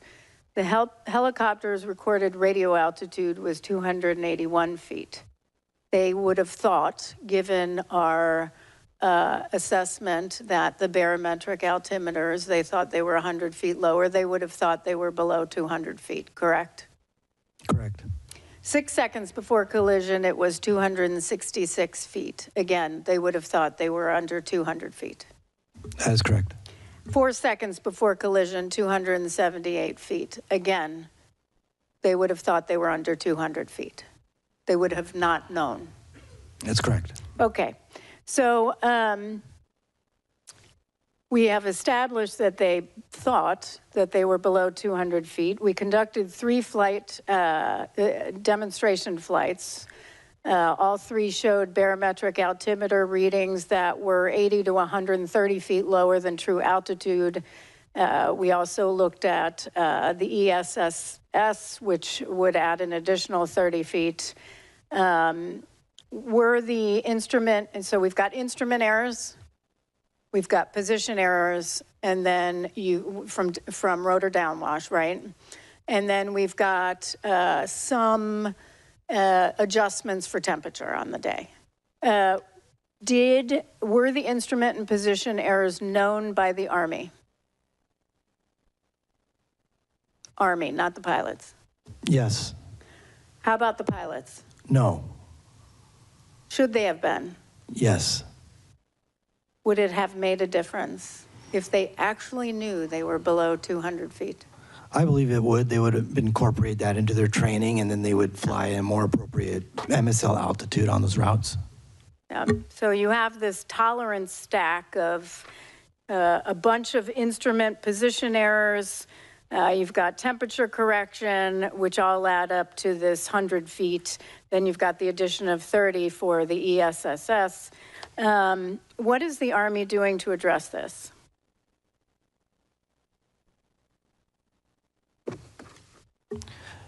They're adding that information into their flight manual for the pilots.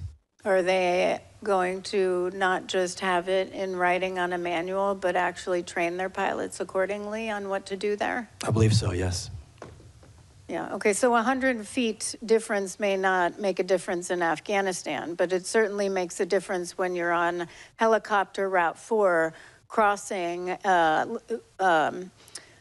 civilian aircraft on approach to landing to runway 33, where there's only 75 feet of vertical separation. There's 0 buffer, nothing. Yeah.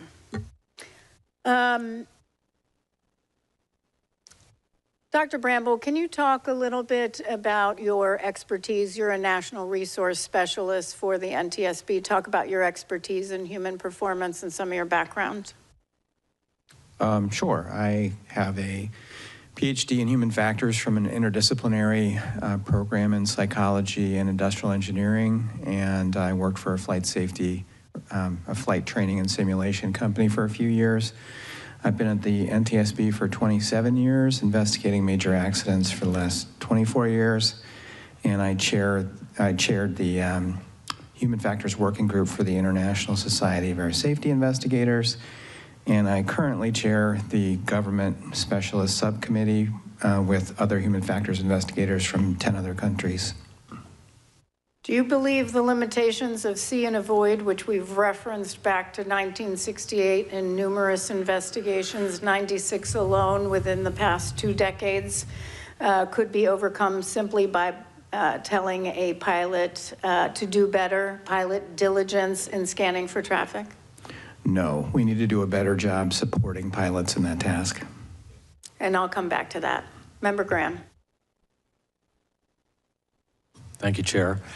I want to go back to trying to figure out why Pat 25 crew didn't positively identify Flight 5342. Dr. Bramble, can you explain what expectation bias is?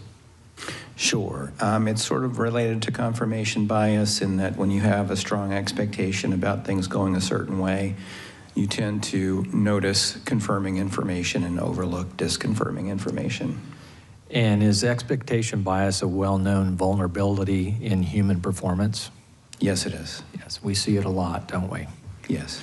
Captain McKinney, did Army 12th Aviation Battalion flight crews receive any specialized training on the route structure, including approach and departure paths at DCA?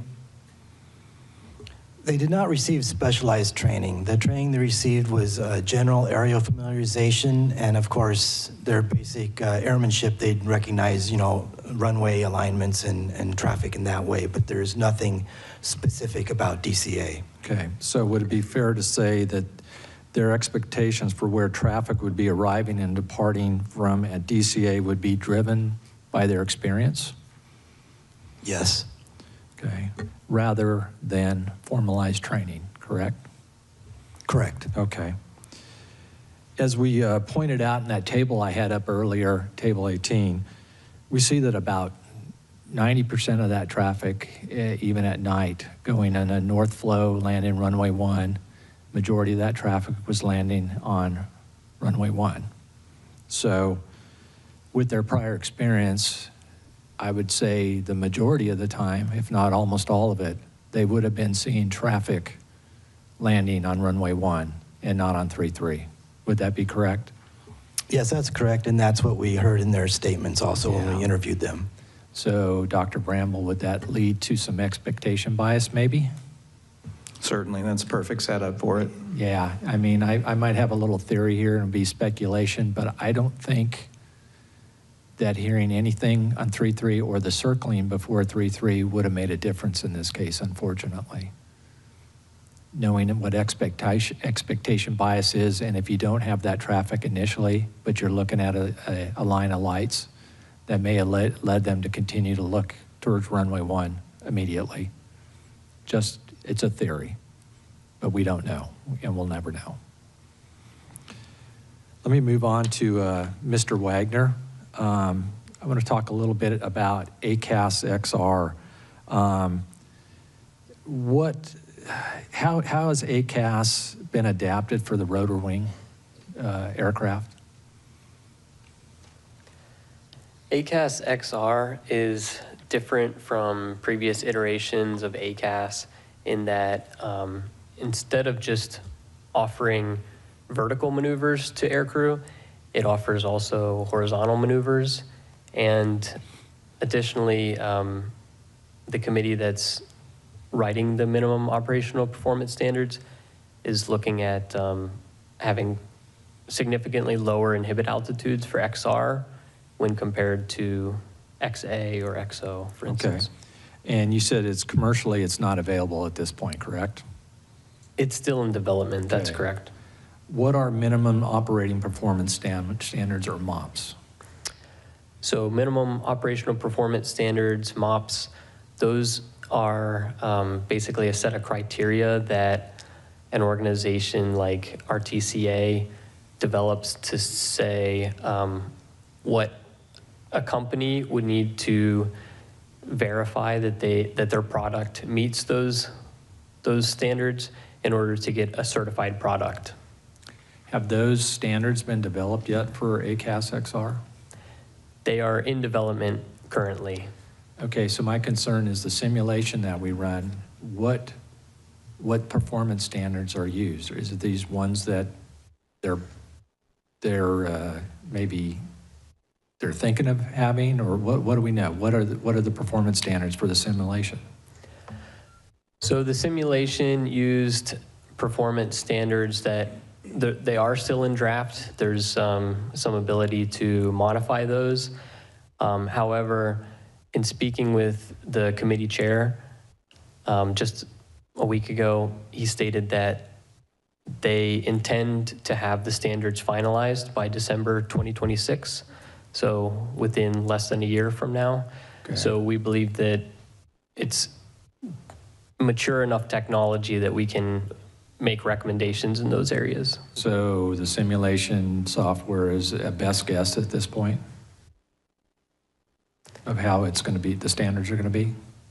I wouldn't characterize it as a best guess personally. I think that there's still a couple small things that they need to validate before they finalize the standard.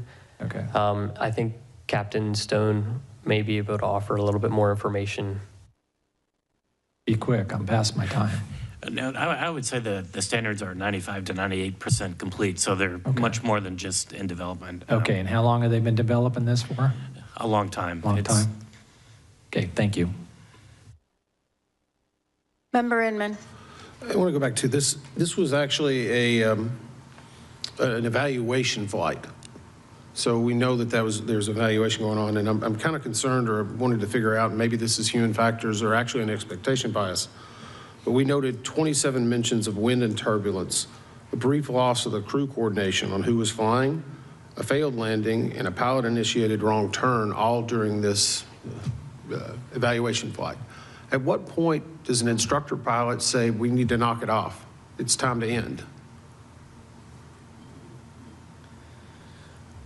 Well, this was a proficiency evaluation, you're correct. And so the pilots being evaluated on their ability to fly the aircraft, manage cockpit resources, navigate, and whatnot.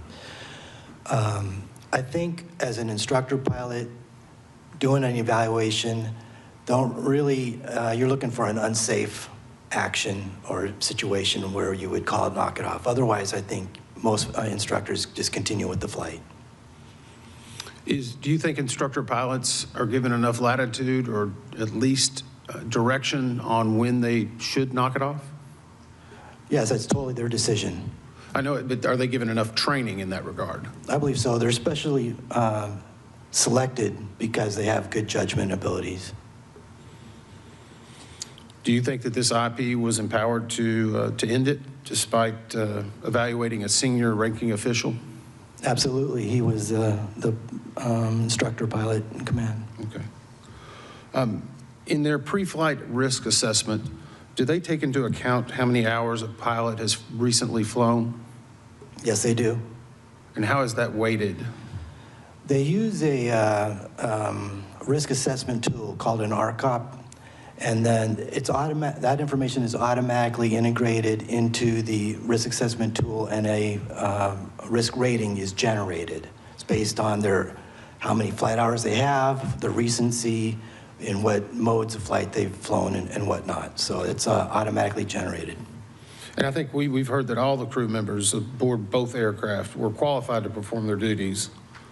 But is there an attempt or a bias in order to try to know that we've got a deadline to get this done, we need to get it done regardless of what happened? We did not, the investigation did not reveal anything like that. Okay. Okay. This is just for my awareness too, and it was interesting whenever we, unfortunately, we do listen to the CVRs to make sure that we're getting the tone and tenor. And I've always heard of the sterile cockpit rule that applies under 10,000 feet for commercial aviation. Can you describe that? Maybe Captain Stone can. He's an airline pilot. Yeah, so it's below 10,000. Usually it's 10,000 feet. Some airlines have it up to 18,000 feet, and it's basically only operationally significant information can be discussed. So you can't have a conversation about where we're going to go eat tonight or anything like that. So it's got to be directly related to the safe operation of that flight. Does the same thing apply to military or to helicopters? Not with helicopters, no. Because you're operating below 10,000 feet almost all the time. So it's a different risk for a helicopter than it is for a fixed wing airplane? Different risk. They're treated differently, I should say. That's correct. You know, helicopter operations are typically low altitude. You're always going to be communicating with your crew on the situation of the aircraft, looking for traffic, navigating, and communicating with each other about what's going on. So yeah, that's always going on in a helicopter. Okay. And I know we talked a little bit earlier about the bias that these pilots had not been seeing aircraft arriving on 3-3 very often. Did we have a number of ATSAP reports on that? Did we find where this was specifically more defined at night? Do we have any data on that? I think that's something that we'll be covering in the next panel. Okay. I'll wait for the next round. Thank you. This may be for Mr. Hoyt. Hi, Nathan. Welcome to the discussion. All right, so I referenced in my opening statement a 1968 midair collision, and again in 69, which was the worst air disaster in Indiana and remains so. We just passed, not a few years ago, the 50th, the mark of the 50 years since that occurred. And I mentioned the board's significant work in 1968 and 69 to hold midair collision public hearings in general and issue a number of recommendations, including, again, after 1968, recommending the expeditious development of a collision avoidance system and implementation on all civil aircraft. Also of note, in July of 1969, was the NTSB's first ever recommendation on another collision avoidance technology, positive train control, to prevent train-to-train collisions and to prevent incursions, is basically a train slamming right into a work zone and hitting people. We issued a recommendation on positive train control, so numerous over the decades, over 50 years, that I could hardly count. It was many, many times, sometimes 6 times a year. For 50 years, we issued that recommendation. In 1969, there was no standard for positive train control. There was no group that got together and agreed on a written document of a standard for positive train control. It didn't even exist. Did not exist. But we recommended it. And guess what? Yes, it took us 50 years to get there. But Congress mandated it. They mandated it because of our recommendation, but in between 1969 and when it was mandated and fully implemented in 2020, over 300 people died and 6,200 people injured, seriously injured. Death after death after death. It wasn't the first time we issued a recommendation where technology did not exist or there was no standard in writing. Let's just review 1968, when seatbelts came into play. We issued our first seatbelt recommendation, now knowing 450,000 lives were saved. Think about the tremendous pushback on seatbelts at that time. Nobody wanted to wear a seatbelt or install them in a car. But we were right out there championing it. 1970, we issued a recommendation to rapidly shut down failed pipelines, now known as automatic and remote control shutoff valves. Didn't exist in 1970, but we investigated 15-something explosions, including one at a daycare that killed so many people. So many people over the years. Excess flow valves is another one, to shut off distribution pipelines before a house exploded. We kept after that one time and again. An excess flow valve didn't even exist at the time. Ground proximity warning systems, 1971. Wind shear detection technology, 1973. Car seats in passenger vehicles, 1983. Runway incursion technology, or ASDX, 1990. Direct pilot alerting, we're still after it, 1990. Automatic emergency braking, forward collision warning, 95. Fuel inerting systems, 1996. Electronic stability control, 2002. Advanced speed limiting technology, 2011. Connected vehicle technology, and thank you for Member Graham for championing connected vehicle technology. First recommendation, 2012, didn't exist. Drug and alcohol detection technology, whether it's DADS or driver monitoring, it didn't exist, 2012. If not us, then who? Every single time we have championed technology to push for lives saved. And when we issue a recommendation and FAA decides we can't do it this way, we need to find another one.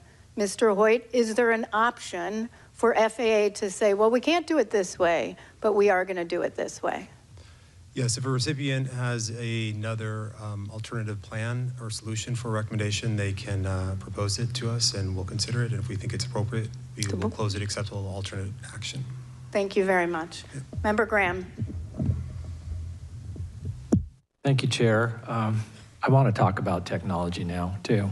I've been a big proponent of technology to help as a backup system out there. TCAST was a big deal when it came out. It has matured over time to be a really good thing, and it has saved my rear end a few times over the years with the resolution advisory. Unfortunately, in this situation, this accident, it had limitations where it wouldn't work or wouldn't be effective. I think we've gotten to the bottom of that. So I want to talk a little bit about ACAS and ADSB going forward here. I think it's important to point out I'm a believer in ADSBN, but I'm only a believer if we do it right and how it's integrated into the cockpit. Just to have it in is worthless, but if we do it right, what would that look like, Captain Stone? It would require that there be directional targets and that it's in a location on the cockpit in the primary field of view of the pilot so that they could see it. And also the audio for the alert integrated into their audio system so they could hear it. Yeah, so I would agree with that. You know, what else would be good tied in with that? Would it be directional alert, range, altitude? Yes, and one of our recommendations, we're asking that more information be given to traffic alerts, so that, and that's the first step in this, in developing situational awareness as to where the traffic is, where the conflict is, and we're recommending that be enhanced beyond what it is today. I would agree. We've seen in the past just to have ADSBN and Ketchikan, for IIC, Mr. Banning, that just having it without an alert, oral alert, or a visual alert was useless, was it not? And unfortunate. So let's talk a little bit about ACAS. Is ACAS, does it incorporate ADSBN? Yes, it does. Okay. So is that just one of the inputs to ACAS? Would that be correct? Yes, ACAS can function off of interrogation and reply just like TCAST does, but it has the ability to actually look at the geometry, which TCAST really doesn't look at geometry, so. Correct, correct. Is there any iteration of ACAS out there that would allow for the ADSBN to make the clock code, range, and altitude callouts? There is no ACAS that's specified to do that today, but it could be. Could be. might be neat if we're going to use it, ADSB, and with it, it would be nice for the crew. So these systems are great, but they're not the primary means of traffic deconfliction in most cases. Is that correct? That is correct. It's primarily air traffic controlled separation and could be visuals, which could include visual separation. Correct, yeah, and in this case, this unfortunately was an incorrect visual separation, I would say, on behalf of the tower and the aircrew in this case. And yet, if we had some of this technology in the future, maybe this accident doesn't happen. But it was a breakdown initially in the visual separation. I see my time's up. Thank you. Member Inman. I appreciate it, Chair, you bringing up the PTC, and it actually resonates with me a lot. And I would go back to whenever I was the Chief of Staff of the U.S. Department of Transportation, 2020, we actually got that implemented.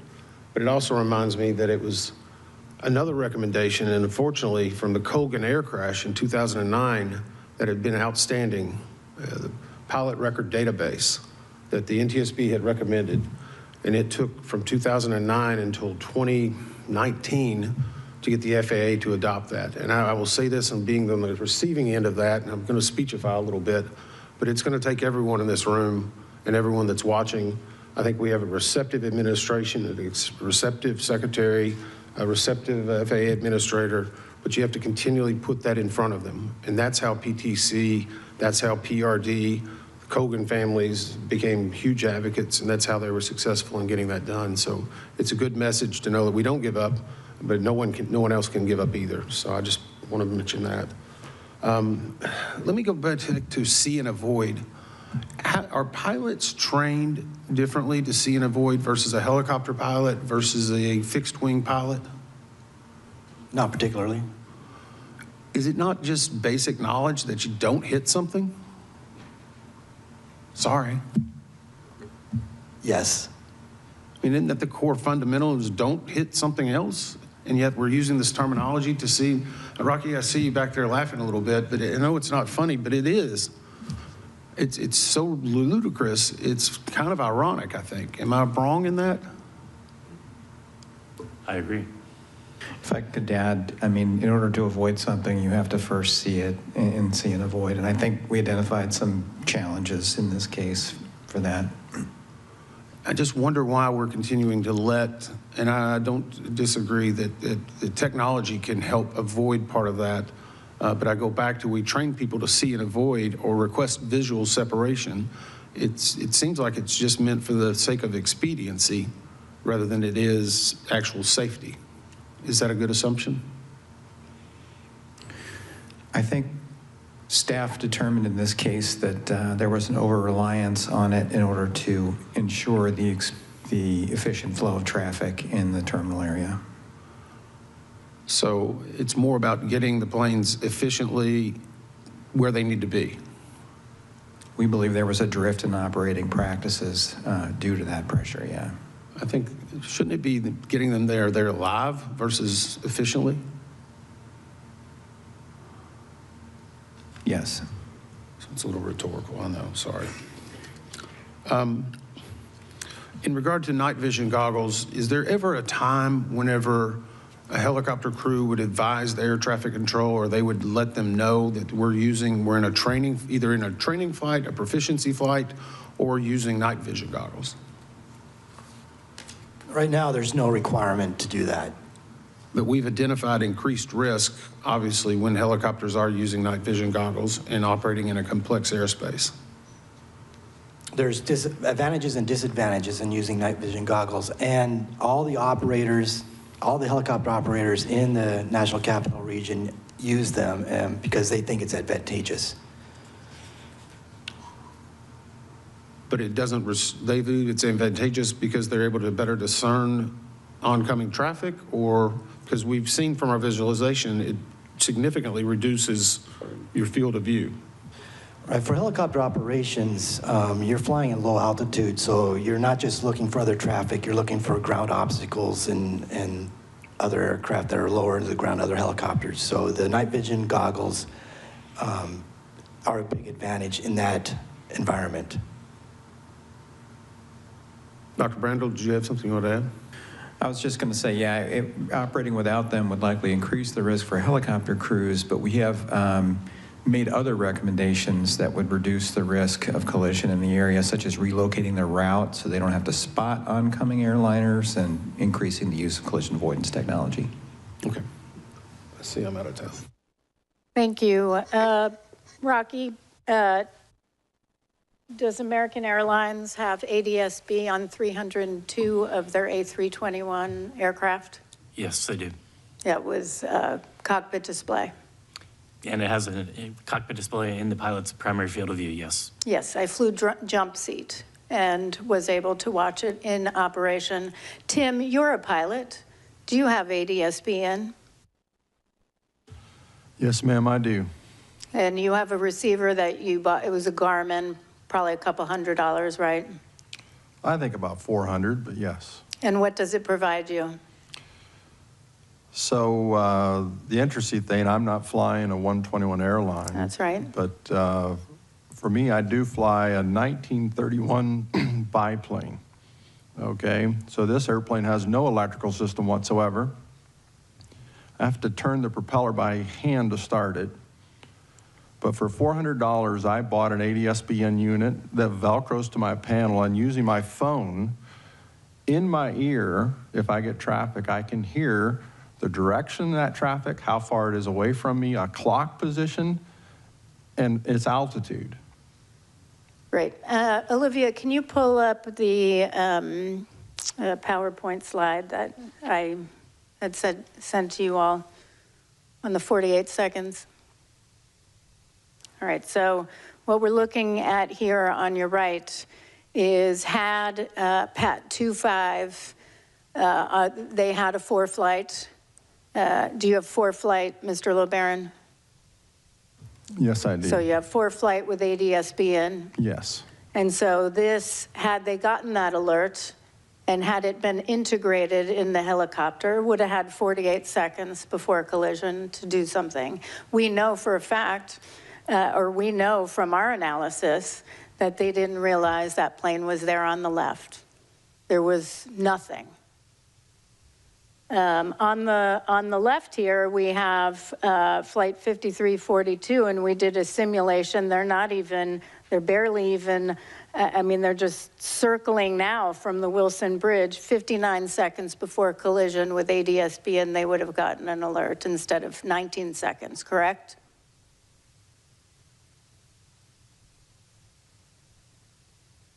Anyone? Yes. That is correct. That is correct. So would you rather have 19 seconds or 59 seconds? Well, I'm not sure who the question's to, but I'd rather have the 59 seconds. That's correct. That's right. I mean, look how far out they are. That is our simulation. So let me tell you, with respect to ADSB, the NTSB has recommended ADSB out and in supported airborne traffic advisory systems that include oral and visual alerting functions 17 times since 2006 on Part 121, Part 135, and general aviation aircraft. In 2008, the board took a position in response to an FAA notice of proposed rulemaking which required ADSB out. That the NTSB expressed concern that the FAA did not plan to require ADSB in capability. We stated the safety board believes that the benefits of ADSB technology warrant rapid adoption. We stated our concerns in that letter. We said to FAA at the time said they had not identified as a requirement for maintaining safety and efficiency of NAS operations. We told that we disagreed, said their assessment was incorrect, and that equipage of aircraft with ADSB in capability will provide an immediate and substantial contribution to safety, especially during operations in and around airports.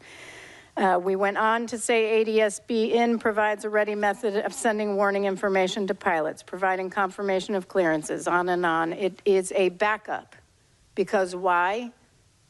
Humans make errors. We know this. Why do you have technology? I mean, Member Inman talked about you know, they implemented positive train control. Guess who wrote it in legislation? That'd be me. Why? Because of your work. Over and over and over again.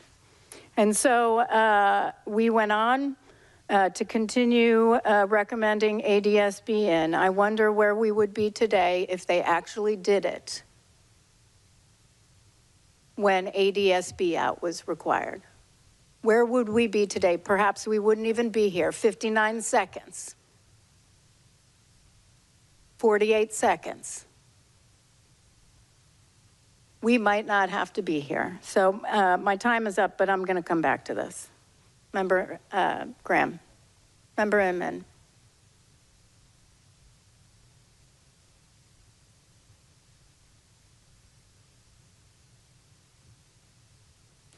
Okay, just along those lines, I do want to stress, when we're thinking about where we are today, I want to read the last two responses from FAA, and it predates this administration. Honestly, thank you to Secretary Duffy, who has been a partner from day one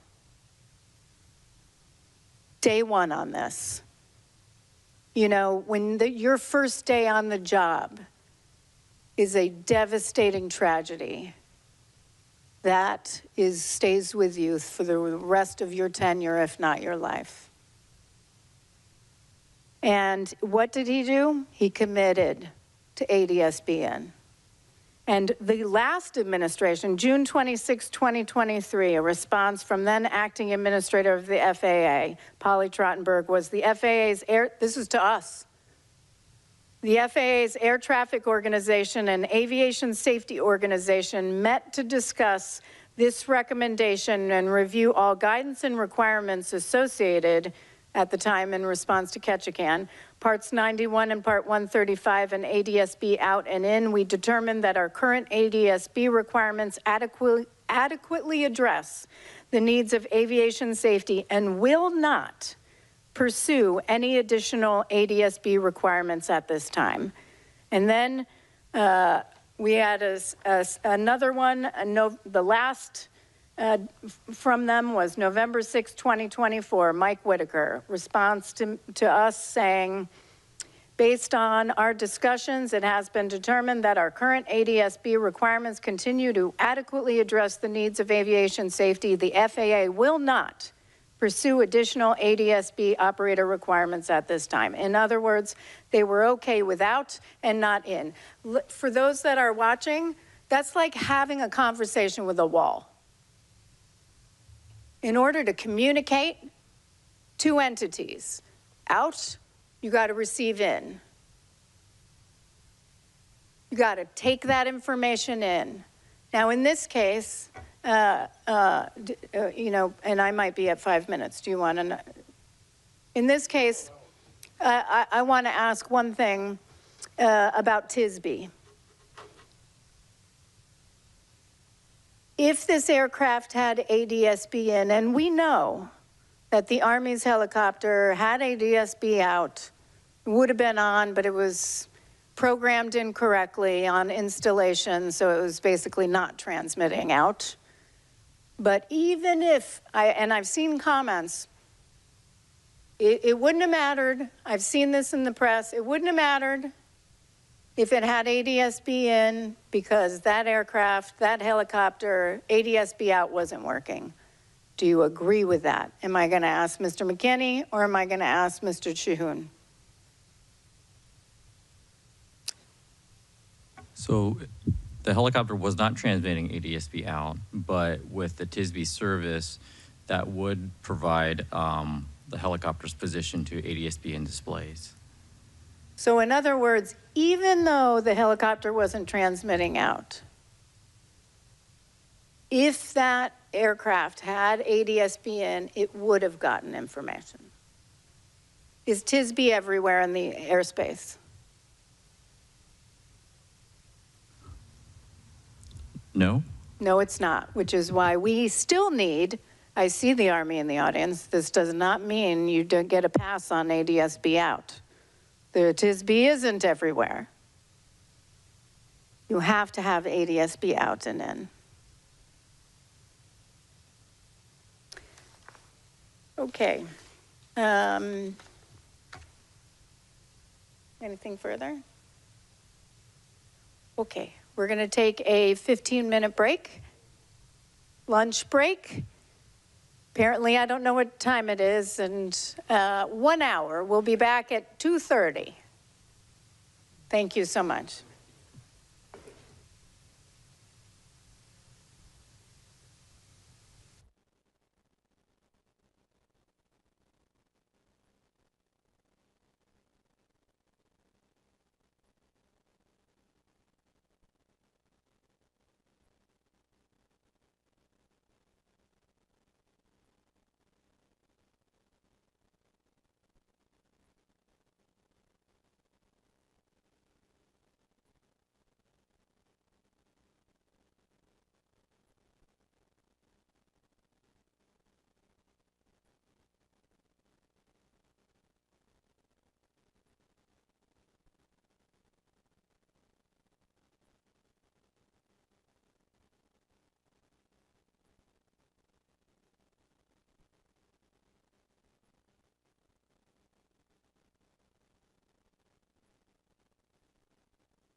right, welcome back.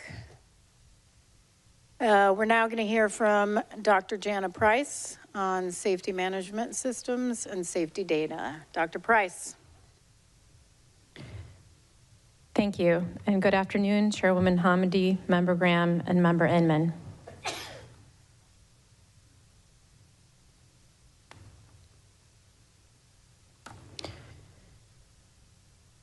My presentation will cover issues relating to safety data and safety management systems, or SMS.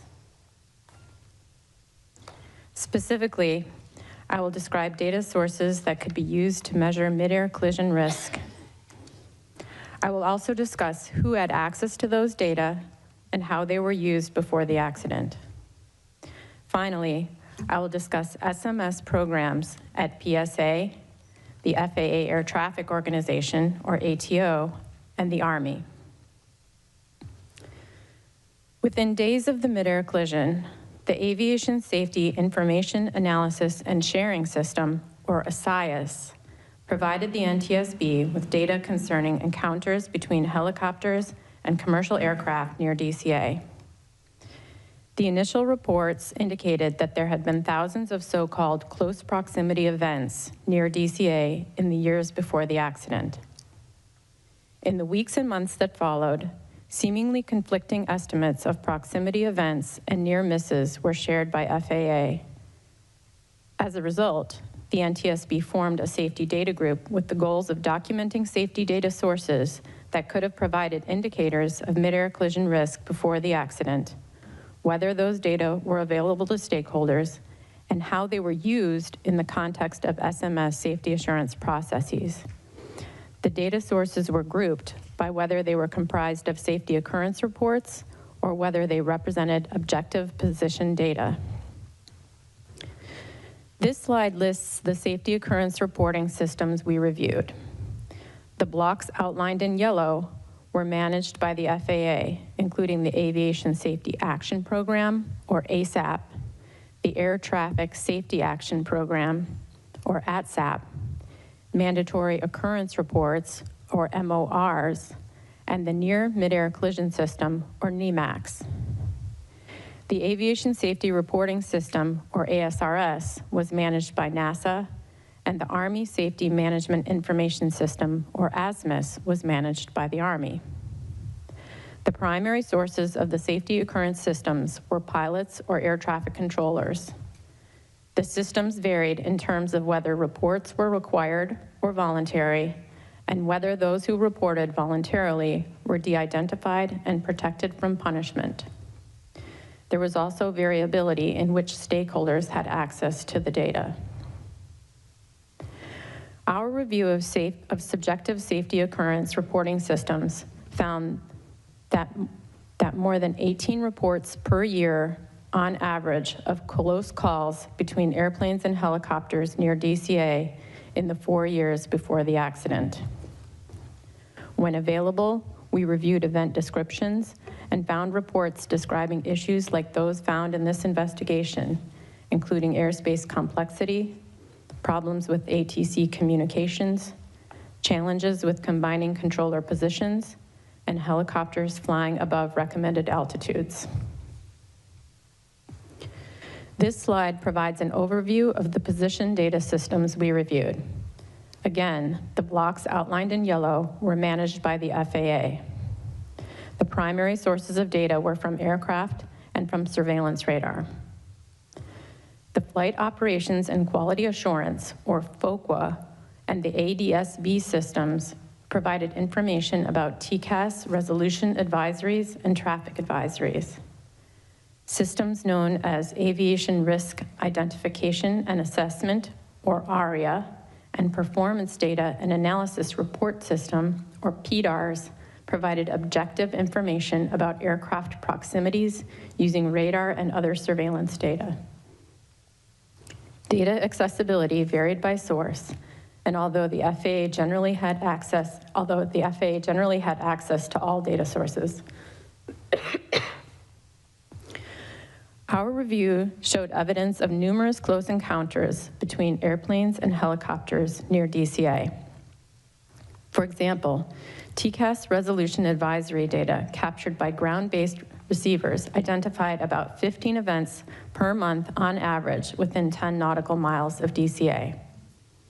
The ARIA system found that airplanes and helicopters came within 1 nautical mile laterally and 400 feet vertically, an average of 390 times per month. PDARS found an average of 65.6 instances per month in which airplanes and helicopters came within 1,000 feet separation, and 5.6 instances per month in which they came within 500 feet separation. This heat map shown on this slide comes from PDARS and shows encounters between arriving and departing airplanes and helicopters flying on routes 1 or 4 for the period January 2018 to February 2025. Additional analyses of radar data found that nearly half of all helicopters that transited Route 4 went above altitude limitations at least once along the route. However, we found that neither the FAA nor the Army identified these exceedances before the accident.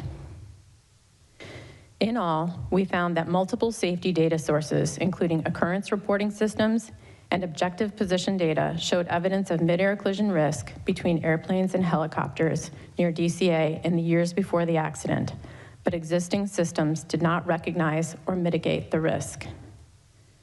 We found that key stakeholders either did not have access to or were not making full use of the data. For example, some of the systems used to analyze radar data for close proximity encounters in this investigation had rarely been used for that purpose before the accident.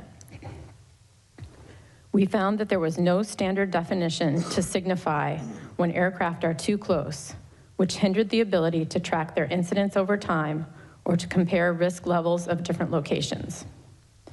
Lastly, although helicopters regularly triggered TCAST resolution advisories for airplanes approaching DCA, we found that helicopter operators were largely unaware of their involvement in these events, and there was no standard mechanism to alert them after such events.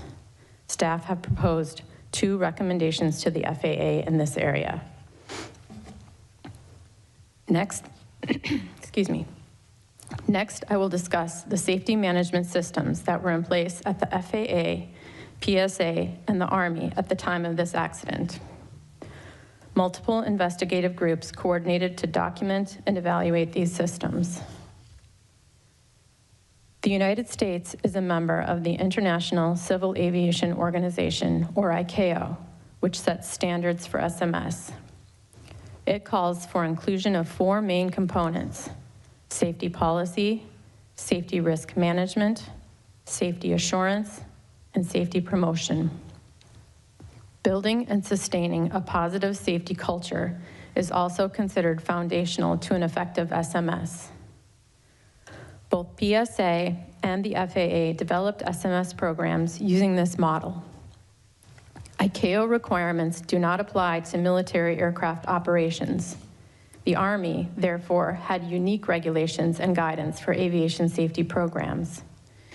In the remainder of my presentation, I will focus on SMS policies and implementation by the ATO and the Army. At the time of the accident, the FAA had an established SMS for several of its organizations, including the ATO and ATO facilities, such as the DCA Tower. Its SMS policy described the required 4 components of SMS. However, this investigation revealed gaps in ATO's application of safety risk management and safety assurance in comparison to FAA's guidance for other service providers. We found that unlike the FAA SMS guidance for operators, which established requirements for coordinating with relevant external parties to collect and share safety hazard information, the same requirement is not reflected in the ATO SMS guidance, which is limited to bargaining unit representatives and management at FAA air traffic facilities. There was no formal process at DCA for the FAA to share information about helicopter route traffic, TCAST resolution advisories, or potential conflicts with external stakeholders. The formation of a helicopter working group was an example of an informal collaboration among multiple stakeholders designed to promote safety. However, as previously discussed, that group was not able to effect changes such as relocating helicopter Route 4 or adding hotspots to the route chart and spots with potential conflicts.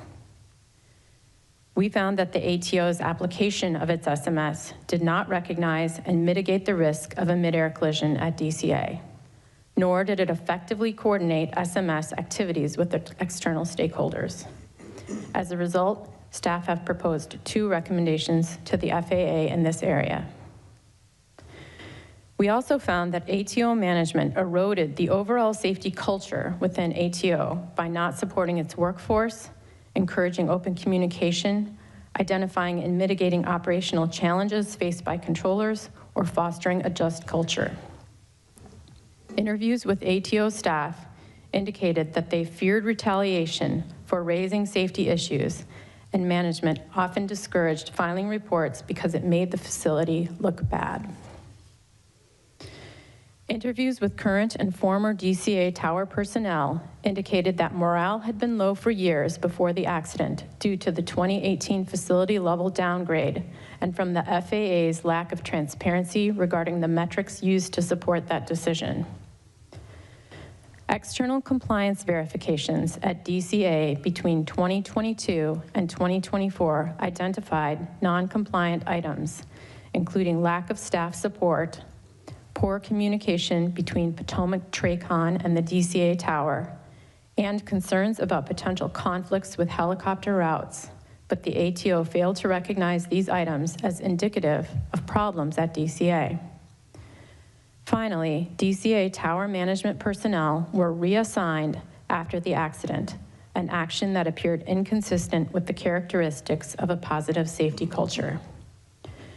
As a result, staff has proposed 1 recommendation to the Department of Transportation in this area. With respect to the U.S. Army safety assurance policies, Army safety programs were required to incorporate an occupational hazard reporting and investigation program managed by unit aviation safety officers. Aviation safety concerns could be submitted using operational hazard reports, or OHRs, which required filling out and submitting a form detailing the issue. OHRs submitted to safety officers were to be corrected at the lowest level possible. When FAA facilities or operations were involved, it was sent to the nearest Flight Standards District Office and to the Department of the Army Regional Representative. The Army Safety Management Information System, or ASMIS, was another venue to report safety events, including mishaps and near misses. Mishaps and near misses were broadly defined and could include both aviation and non-aviation safety events and events that occurred on and off duty. Although helicopters had triggered multiple airplane TCAST resolution advisories, and they had been the subject of safety occurrence reports submitted by airplane pilots and controllers, the Army's safety reporting programs did not provide information about those encounters. An Army review of ASMIS found no reports of aviation mishaps or near misses near DCA area, or OHRs referencing the DC helicopter routes or other hazards in the area. Interviews with Army pilots suggested that participation in voluntary reporting programs was limited. Additionally, the Army did not have a program to monitor operational flight data for its helicopters, and as a result, was unaware of routine altitude exceedances and related risks in the DCA terminal area.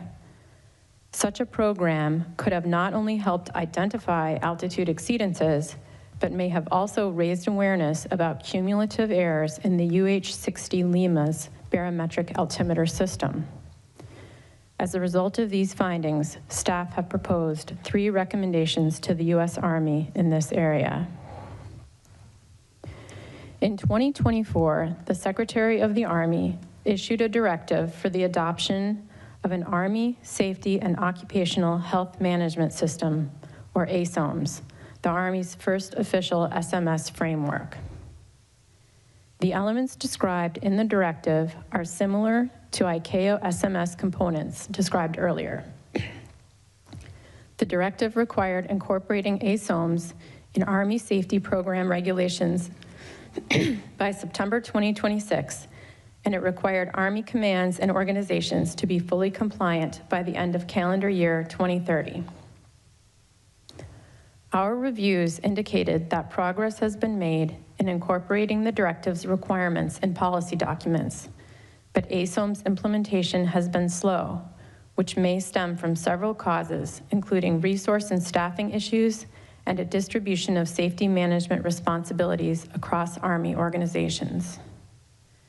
Additionally, we found that the Army lacked a positive safety culture in that its aviation safety system did not have the capacity, resources, or analytical mechanisms to consistently detect, interpret, and act on weak signals of latent hazards. Overall, we found that the Army's process for allocating resources to aviation safety management did not ensure development of a robust SMS for helicopter operations in the Washington, D.C. area. As a result, staff have proposed 2 recommendations to the U.S. Army in this area. This concludes my presentation, and we are now ready to answer your questions. Thank you. Member Inman. Thank you. And I'll go back, and Dr. Price, that was really helpful. I think I guess I also want to, because you kind of broke it down a little bit differently, because I pulled some information out of our report.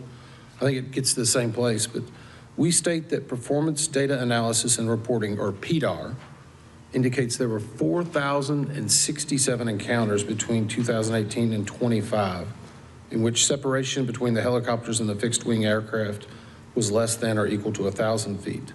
In 348 of those, the separation was less than 500 feet.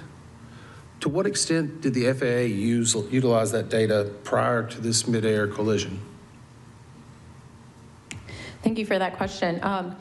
In the case of PDARs in particular, after this accident was the first time that that system had been used in this fashion to look at the incidents. And in fact, it was a novel use of this system and a very useful one for our investigation. But before this investigation, PDARs had not been used in that fashion. So I want to go back to the different ways that people can give information. So the way I read it, there's currently the Aviation Safety Action Program, or ASAP, the Air Traffic Safety Action Program, or ATSAP, the Mandatory Occurrence Reports, or MORS, the Near Mid-Air Collision Systems, NMACS, the Aviation Safety Reporting System, ASARS, and the Army Safety Management Information System. Now, collectively, it sounds like pilots and individual controllers were ringing a bell saying something's dangerous, do something. And I'm just curious, is the FAA, were they taking this information? Do they have the capacity? And will they take action on it? That's 3 questions in one. I'm sorry, Dr. Price. Well, certainly there were numerous different reporting systems that provided information about near misses and events that were happening at DCA before this accident. And the FAA did have access to all of those systems. Our investigation revealed that in general, the reviews of these systems were largely happening kind of on a case-by-case basis and weren't necessarily being looked at in an aggregate fashion. And when we do a look back, of course, we can see that there was a definitive pattern in these data, both with the safety reporting data and with the position data that I mentioned. But as the FAA even noted in our public hearing, that was something that, although they had opportunities to see, they did not detect and mitigate before this accident. Since that time, have they indicated that they are using this data correctly? Thank you for reminding me about that question. Since the accident, we do have evidence that the FAA has put some of these data to use. They did a helicopter route analysis in 10 different cities with 16 airports where they used these data to look at and assess risk in airports that had helicopter traffic. And they have made some recommendations as a result of those.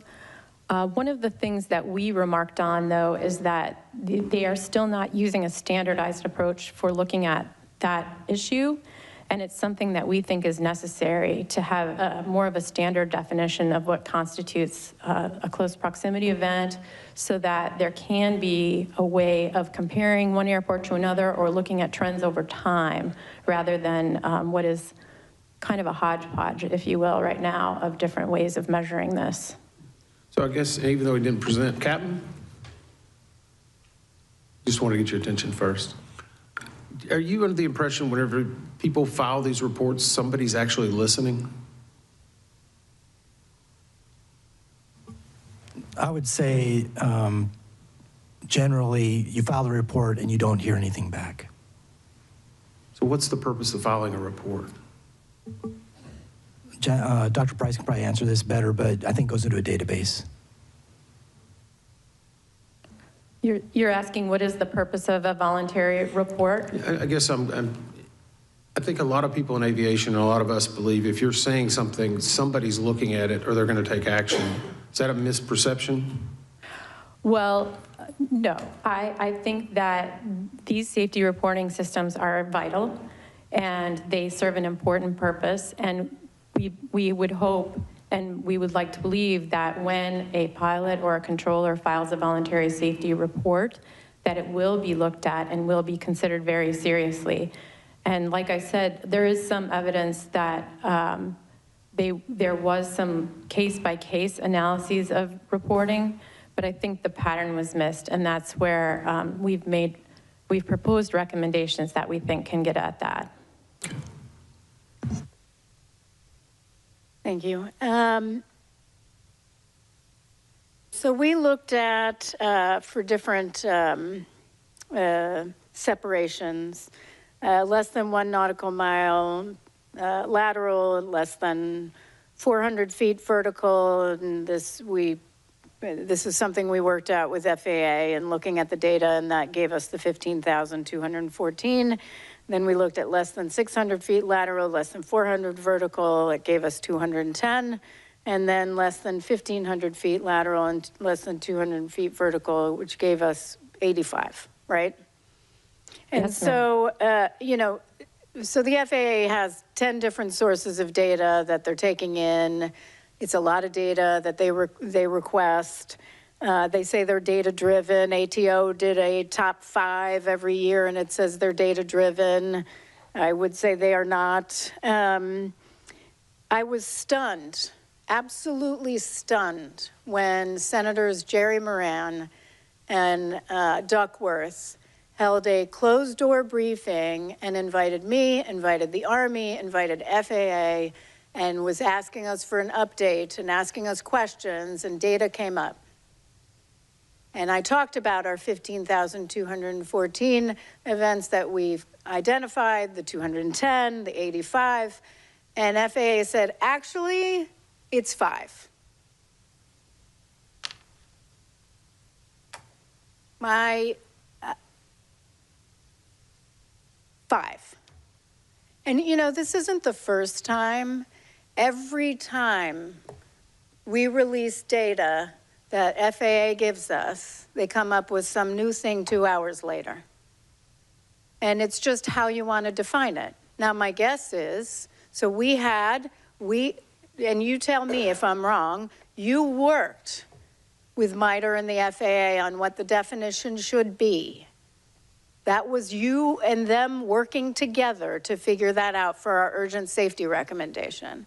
Then right after we release it, they say, ooh, that makes us look bad, I guess. So they redefine it themselves and decide they should go with 600 feet lateral, 200 feet vertical to come up with 5. So is that correct? Well, Chairwoman Hamady, I will be honest and say staff was never able to determine the exact source of where that 5 near misses quote came from, in spite of requesting that explicitly. We have some ideas about what it could represent, but to be honest with you, we never got the clear response from FAA about the source of that 5 near misses quote. Yeah, so I have to tell you, and we're gonna get into this, but Dr. Price, right before our hearing, actually maybe 2 months before, a month and a half before the hearing, I got calls from staff saying, we need your help. I can't get information out of the FAA. We need data, we need help. Can you help us? I weighed in several times. We finally got a response. Then you, Dr. Price, my staff, and Mr. Lauren Groff, you all participated in a phone call with FAA. FAA, you said, this is the information we need. FAA said, okay, you know, put it in writing and we'll get it to you. This is the agreement on what we'll provide. So you put it in writing, and the response was? In some cases, we were told that our requests were out of scope. Well, in this specific request, they basically told you no. In this specific request, we were given some information about near midair collisions, but it didn't match the number 5, so that was the source of the confusion there. But there was a response from Matt Kabeck that I have in writing that says after they agreed to provide you information that they responded and said no. I think I know what you're referring to, and that was an instance where we had gotten some data from the AAS program and we had additional follow-up questions about that. Right. And then as a result of that, we were told that we needed to request that data directly from the air traffic organization, and we followed up and did that.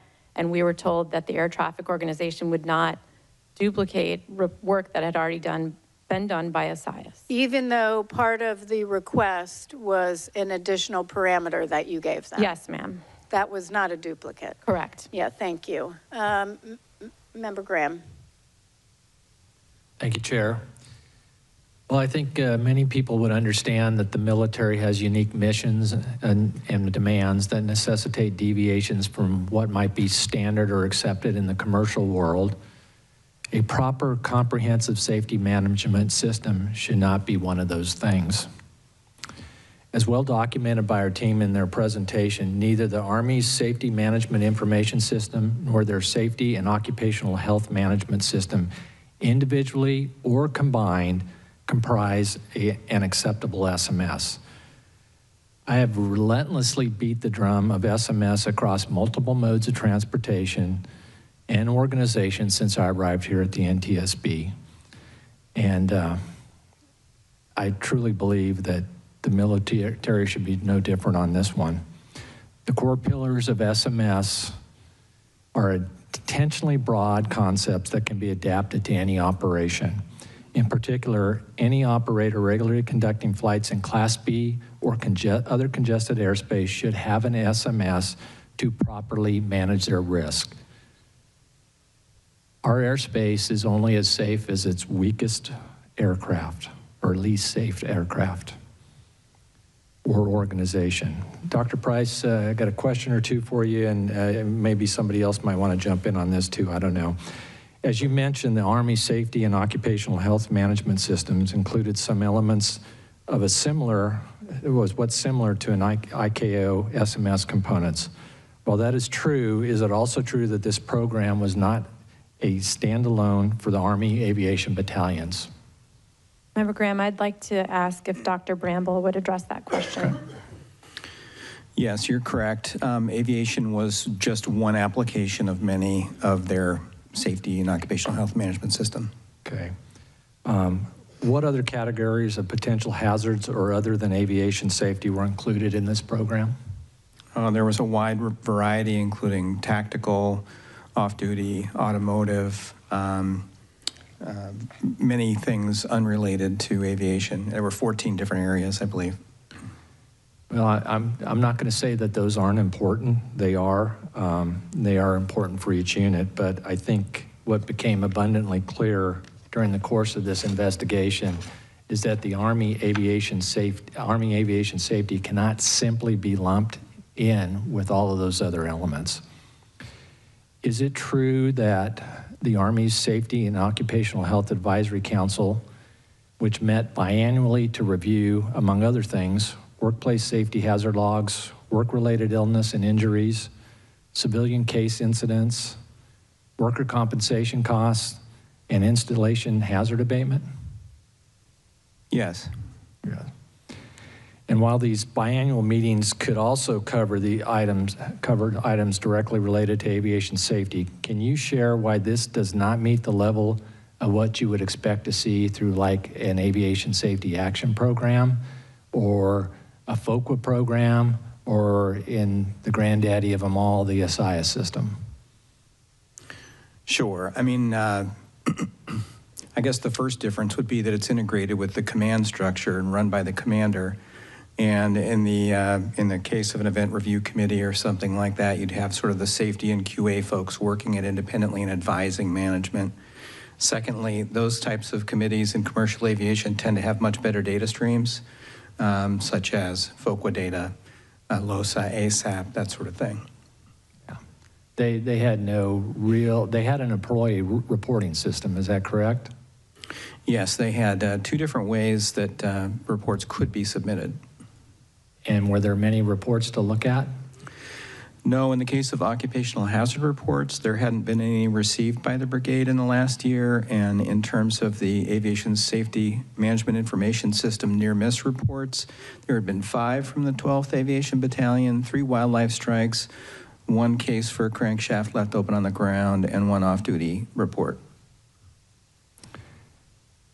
What benefits do you believe the Army would gain from having a standalone, fully resourced SMS program dedicated to aviation safety, which they don't have today? Well, they would likely have better resources, better focused, aviation-focused analytic capabilities, better data streams, and a better focus on identifying weak signals of latent risks in the system that represent low probability, high consequence accidents, the kinds of complex system failures we're talking about today. Great, thank you, Dr. Bramble. Member Inman. So I want to go to the, actually in the Safety Data Group Chairs Analysis Report, we indicated that the Aviation Risk Identification and Assessment, or the ARIA system, was designed specifically to identify air traffic operations that represent potential safety risks, even if operations are technically deemed compliant. We received testimony, I think, from the FAA Eastern or Safety Group for the Eastern Service Area that ARIA looks at the interaction of aircraft, so how they are moving towards each other, and generates a report. I think we looked at, I believe, 874 of those just between 2022 and 24.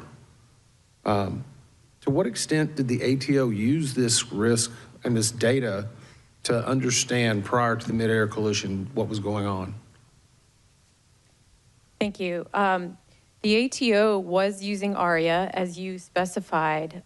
They were reviewing on a case-by-case these 874 events that they referred to as preliminary ARIA reports. The system itself would generate something for them to review when aircraft came within a certain proximity. An algorithm would feed a report to them for review. They had quality assurance teams that would conduct those reviews and assess. And what we found was that their assessments were largely through the lens of compliance. So they were looking to see if there was any kind of lack of compliance, and if there was, they would categorize it, and if not, they would categorize it into another category. Interestingly, within that set of 874, none of them had been identified as being near mid-air collisions, even though we knew from other sources during that time period that pilots had made those reports. So that was what made us concerned and feel that there needed to be other ways of looking at these data in a systematic way, and we've made proposed recommendations that we think can address that. It's interesting you use that word. Is in your opinion, or just what you viewed, is the FAA more interested in enforcement or safety? Well, and with respect to these data, I do think that the ATO in particular was looking at some of these data through more of the compliance lens. The FAA certainly has the capability to look at data in a more holistic way. We do have evidence that, for example, the AAS program is doing that and that it is being done. I don't want to say that it's not being done, but in this instance, with these particular types of data, we did feel like they weren't looking at it in kind of an aggregate or big picture risk focus, but rather a compliance-based way. And I think that's a nice way of saying it probably. But I would offer again the same thing. Are we going to 5 years from now be saying we're seeing something that the data was there again? Because it seems like every 2 or 3 years, it's almost whack-a-mole. We continually go back and say, oh, they're looking at it, they're trying, and then we just come back and we have another incident. Well, one of the recommendations that staff has proposed has to do with asking FAA to establish a standard measure of close proximity, making that public, and then creating a database so that all of the stakeholders can have access to those data so that people can conduct analyses and be aware of these types of events. So is it the public's responsibility or is it FAA's? Well, we would certainly expect FAA to analyze those data, but because those data are available and can be public, there are a lot of different stakeholders who are interested in this, and having that data available to a wide range of people is one way to ensure that it can be, there can be transparency and can be looked at. Let me ask, I guess, a different way. I'm kind of curious because we can go through this report and a lot of different things. If you could change one thing at the FAA today and make everyone safer, what would you do? And I'm not trying to lead you into a question, Dr. Price. I'm just interested in your opinion. Well, sir, I think everyone at this table would have an idea of what they would want to do. I am a safety data person, so you know, I would like to see better sharing of safety data information, better analysis of safety data information, and the recommendations that our group has proposed in this area, we hope can move forward in that, because then it can allow for better foresight and better prediction of risk in the system. Okay, thank you. Thank you. I wanted to talk about sharing of data, which you mentioned with external stakeholders. Can you talk about that a little bit? First, how does NTSB get its data? Chairwoman Tomini, there's a variety of different ways we get data. We own some data. We are the shepherds or the stewards of some aviation data. We access publicly available data. We can request from FAA lots of different kinds of data. And there are some sources of data that are proprietary. For example, as I mentioned, the ASAP and ADSAP voluntary reporting systems and the FOQA systems that are part of the AAS program that are proprietary, and we have a special agreement memorandum of understanding with FAA, and there are certain situations where we may request those data. Some data systems that FAA have, we still pay for. That is correct. That is correct. Instead of the sharing of data. So how about industry? How does industry get, say the commercial airlines, how would PSA get information from FAA? Well, PSA, as many airlines, are members of the AAS program, which is a collaboration between industry well, it's a collaboration among many stakeholder groups that's managed by a third party that brings information together and allows them access to it. So that's one way that PSA and many operators get safety data. Some of the criticism of that, though, is that it's outdated and old by the time they get it. Well, we were told in this investigation that there were lags between when they were contributing data and when they could see that data. And so, How yes, long? Sometimes 3 months. How about the Army? Do they get the data? We asked Army about their use of FAA data. Before the accident, they did not routinely request data from FAA. In the public hearing, they said that they were interested in starting that practice, and we queried them again recently, and we do know that they have made some outreach efforts to FAA, we know that there has been some conversation about them becoming participants in the ASIAS program. I think there have been some challenges with that. And again, I think some of the recommendations that staff is proposing, we hope will help to foster that type of sharing. Did the FAA ever give the Army data? To the best of my knowledge, no, they did not. Right. And we'll get to, well, what are the biggest barriers, I guess, to that information sharing? Well, I think that some of the barriers that we identified was that there wasn't a common language of sharing some of this information. So there wasn't kind of a common language. We also just found that some parties, as we mentioned, as we just alluded to, didn't have access to some of the data sources. And in some cases weren't even aware of it.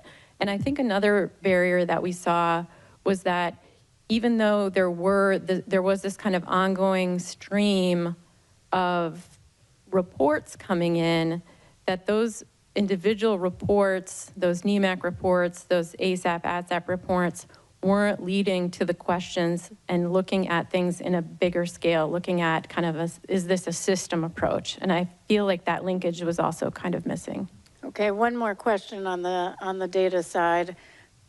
Can I ask Mr. Groff a question? Certainly. Hey, Lauren. You and I have talked about this, that there are some concerns with an over-reliance on AI by FAA, that there are some challenges there, that that they've got to be careful on the use of AI to pick up trends to make sure it doesn't discount some reports. Can you just talk about some potential benefits you could get from the use of AI to help them identify trends, but then also some potential downsides? Sure, thank you for that. There was some discussion even in the investigative hearing on use of AI. The term is widely used to include a lot of kind of algorithmic computer process. And so what is it that you're actually talking about when someone says AI as a question?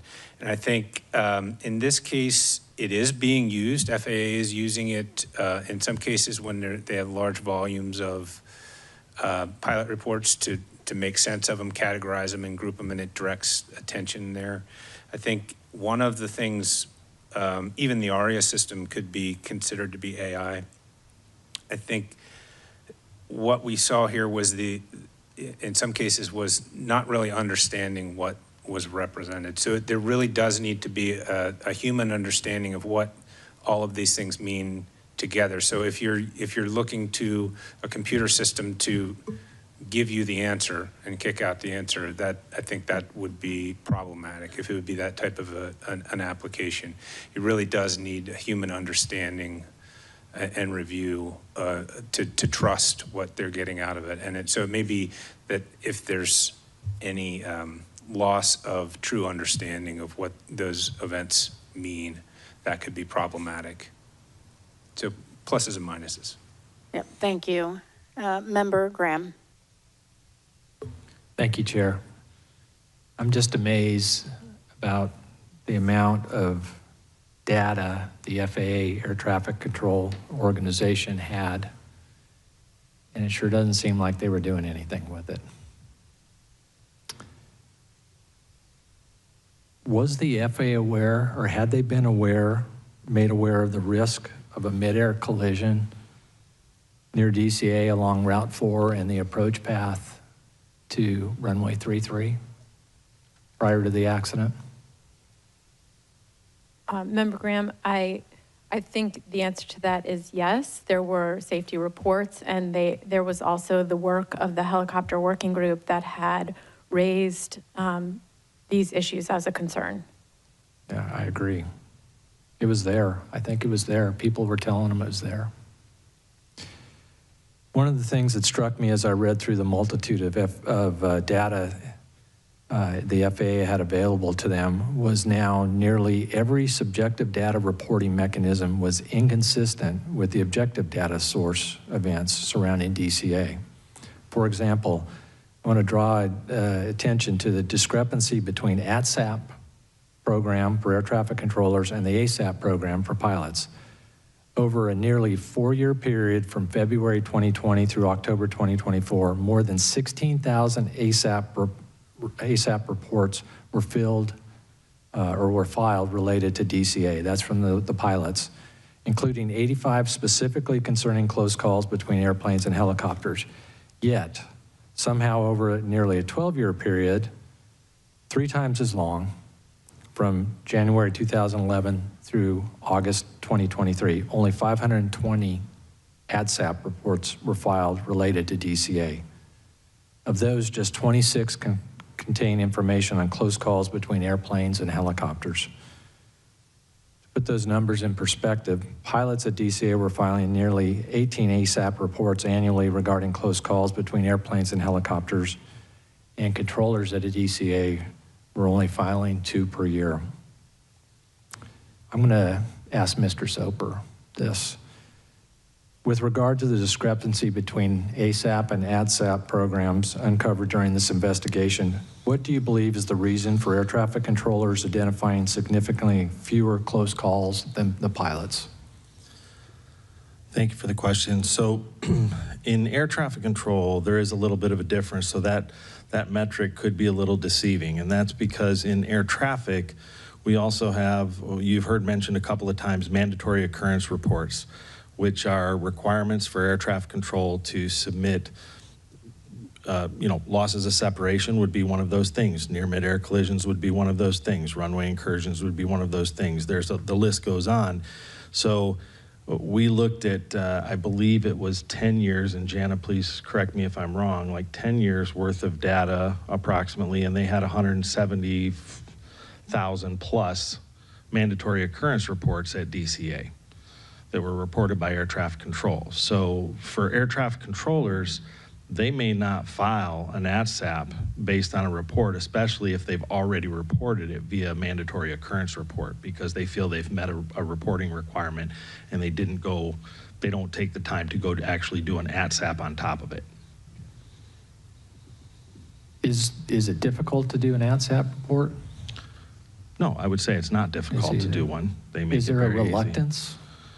No, well, from our investigation here at DCA, none of them displayed a reluctance or said that they had a reluctance. They felt free to file, and they did. They did file reports. Was there any fear of retaliation for reporting in any way close calls? Not according to our interviews. They didn't feel a fear of retaliation for reporting in an ADSAP. Okay. Thank you for that. I think that's all I have right now. I'll wait for the next round. Member Inman. I'm actually, I think I've done with my questions, and so can I pass until we get to the last round? Okay, because I do have a couple of last minute things. Dr. Bramble, Dr. James Reason talks about 5 components of a positive safety culture. Reporting culture, just culture, flexible culture, learning culture, informed culture. Do you believe the FAA had a reporting culture? And let me, just for everybody watching, a reporting culture is a culture where staff feels, this is per Dr. James Reason, feels safe and confident reporting safety concerns, near misses, and errors without fear of blame. I should probably defer this question to Dr. Wilson. So in some regards, we believe that at the facility level, there was a reporting culture. Controllers did indicate that they felt comfortable submitting ATSAP reports, and management also said that they had an open door policy, and controllers said that they felt comfortable going to their managers if they had a safety concern. at a more global level at the ATO, we do not believe that there was a reporting culture. As was mentioned in Dr. Price's presentation, some staff did feel that there would be retaliation for reporting safety concerns. We had multiple people who wanted to share information with us but didn't feel comfortable until they were closer to retirement because they were afraid of retaliation. We obviously had the issue at the public hearing, our investigative hearing, where we felt like management might have been influencing the testimony of some of our witnesses. So in some aspects, yes, and some aspects, no. In fact, we couldn't get some people absolutely refused to testify or even be interviewed on the record. One person in particular went to a friend of mine at the FAA to call me to ask if he could meet with me because he wasn't comfortable talking to anybody else. It's inappropriate for me because I'm not an investigator, but I was able to connect through that intermediary. I don't even know the person's name who came forward, but with Mr. Soper and Miss Lewis, because they were afraid. People who testified, they were afraid. I mean, and I'll ask Mr. Soper if you can comment on that. I mean, numerous times people indicated they were afraid of retaliation. We did have several. Now, just wanted to differentiate, not people that were actually at the facility in this case, but yes, we had, I had at least 3 that I felt were key concern personnel that absolutely refused to testify. Including all our witnesses that were concerned. Yes, the witnesses that we did get were very concerned. How about the reporting culture at the Army? It was not robustly implemented at the unit level. How about just culture? Just culture in ATO. Just culture means an atmosphere of trust where people are encouraged to report essential safety-related information, but clear lines are drawn between acceptable and unacceptable behavior. Again, I think at the facility level, for controllers, they were encouraged to report ADSAP reports, but we do know that following this event, managers were reassigned. As Dr. Price mentioned in her presentation, following some mandatory report occurrences that occurred, they were told not to report them because it might make the facility look bad. Mm-hmm. And then again, just those hesitant to talk to us, I think goes to show that there was not the just culture. Just culture at the Army. We did not find that to be a problem at the unit level in the Army. Flexible culture. Do you mind if I finish the 5? Yeah, flexible culture. Culture that can adapt effectively to changing demands and when necessary shift from normal hierarchies to a structure that relies on expertise. ATO.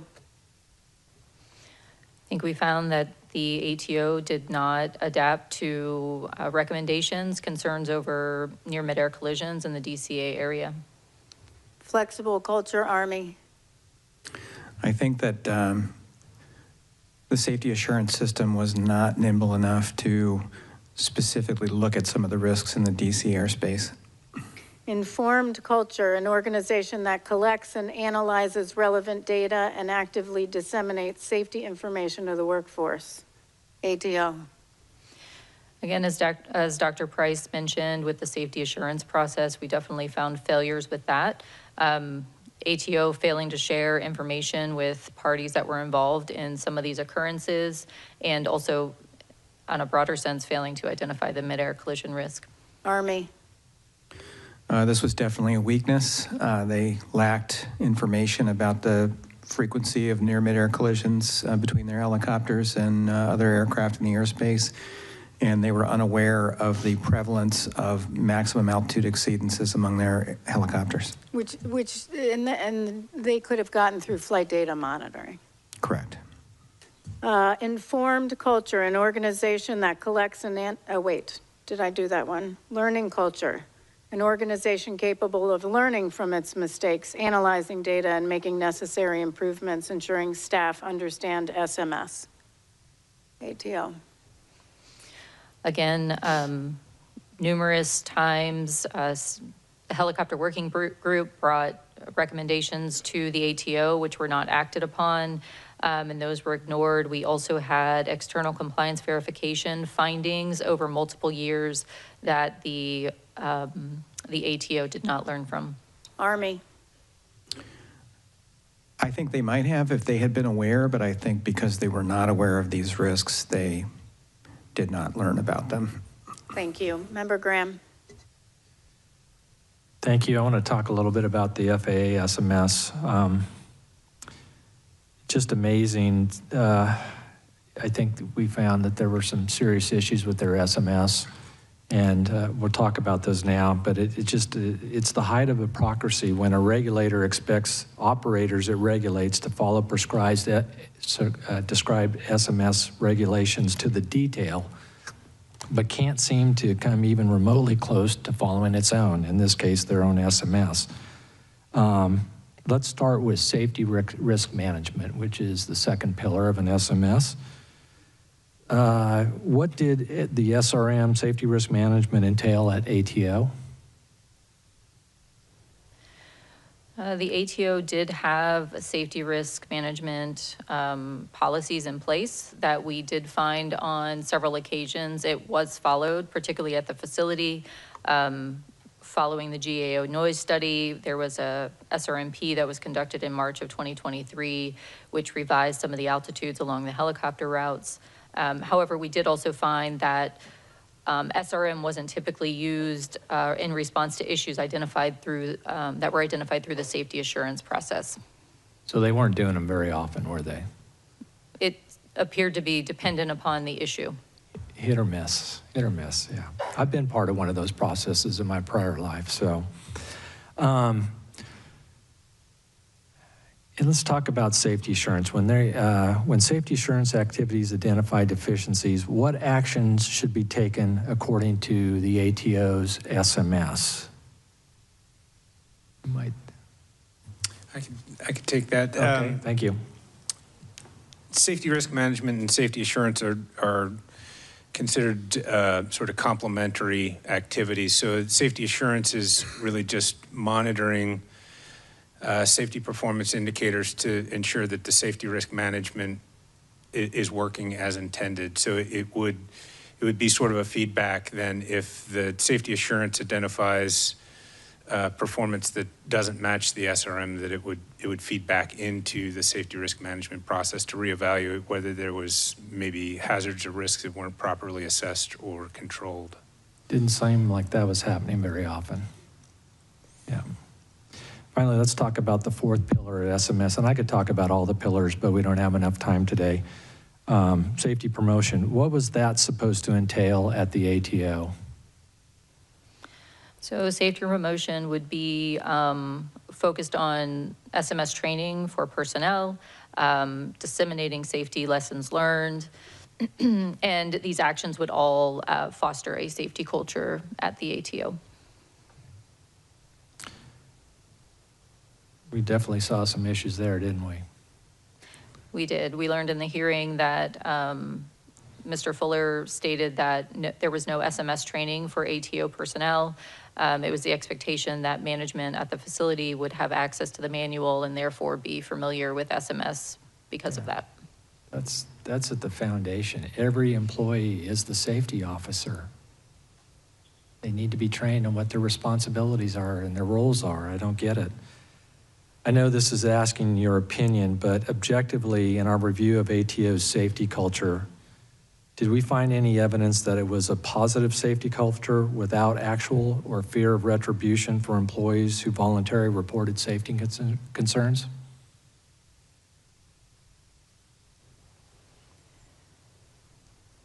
We don't have evidence that anybody who reported a safety concern via ATSAP faced any retaliation. But again, we did have several people who talked to us who said that they faced retaliation for raising safety concerns at the ATO. So would it be fair to say that their SMS was nice on paper, but maybe not so nice in reality? They did have an SMS manual, so they did have it documented. However, we did identify a number of deficiencies, and that is why we have a recommendation for their SMS to be evaluated.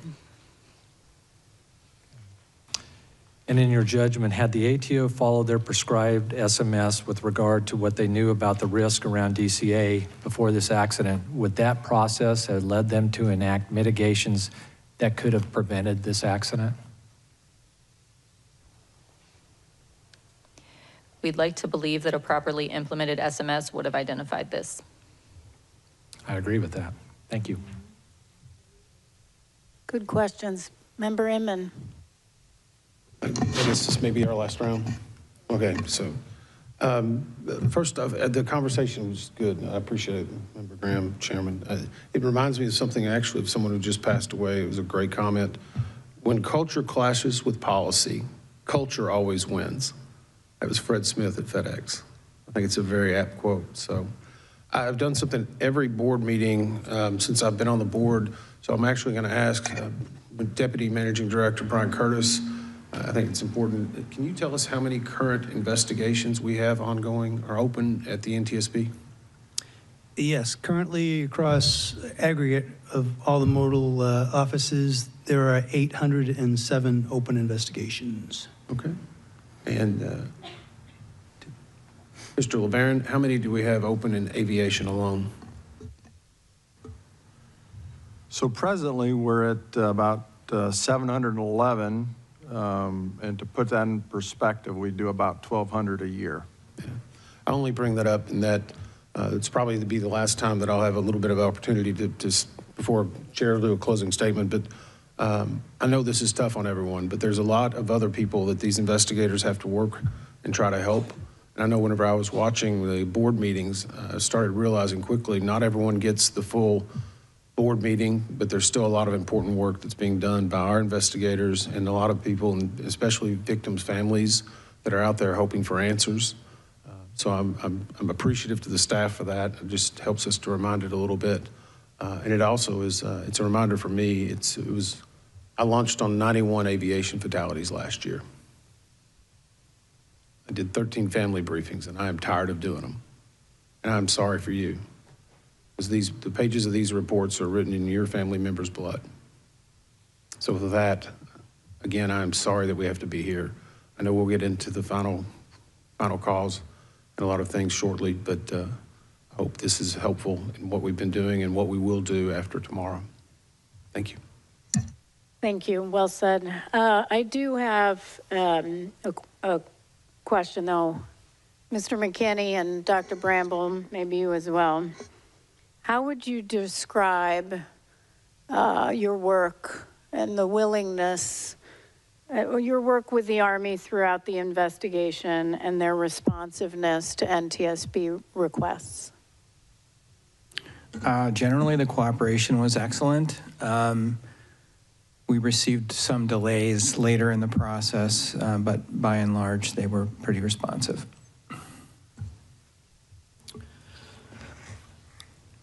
The Army was excellent and responsive to work with, especially through the brigade. We had no problems getting the information we requested, and they rapidly provided us assets such as aircraft to do flight tests.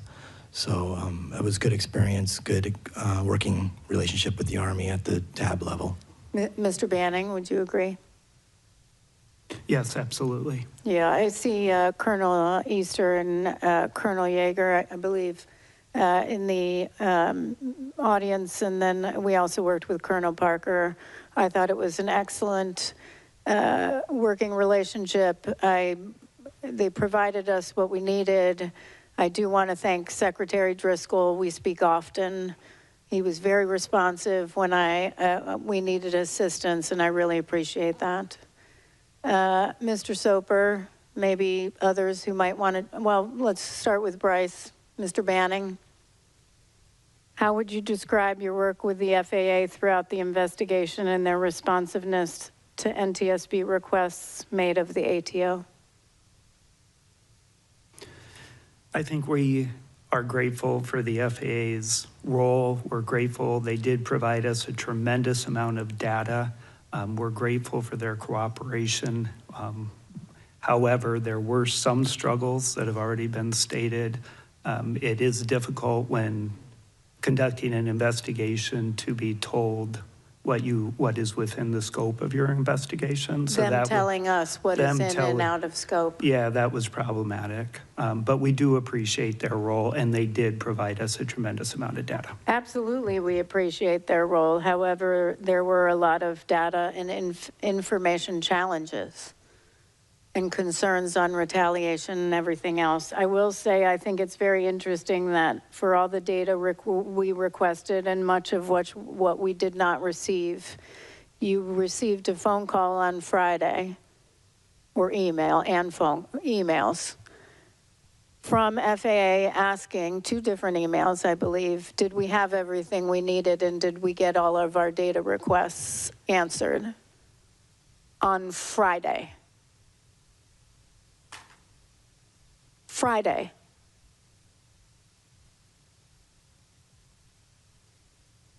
That's ridiculous. 1 year later, 6 months of asking, actually, I think you all asked me to start weighing in back in May. Some of those questions never answered. And yet Friday, they ask. You're too late. We already figured it out ourselves. Okay, well, any other questions nope? All right, well, we're gonna take a 15-minute break. We'll be back, using 15 minutes. Yeah, 4 o'clock.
All right. We are back in session.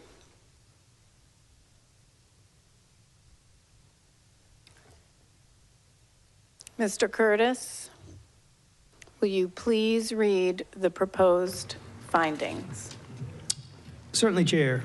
As a result of the investigation, staff proposes the following 71 new findings. Number one, the pilots of Flight 5342 were certificated and qualified in accordance with federal regulations.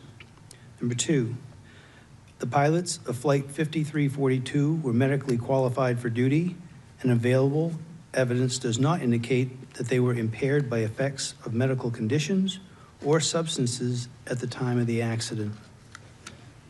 Number three, review of the Flight 5342 pilot's time since waking and sleep opportunities in the days before the accident indicated that the pilots were unlikely to have been experiencing fatigue. Number four, the pilot, instructor pilot, and crew chief on board PAT 25 were qualified and current in their positions as designated by the unit commander in accordance with Army regulations. Number five, the pilot, instructor pilot, and crew chief of PAT 25 were medically qualified for duty, and available evidence does not indicate that they were impaired by effects of medical conditions or substances at the time of the accident.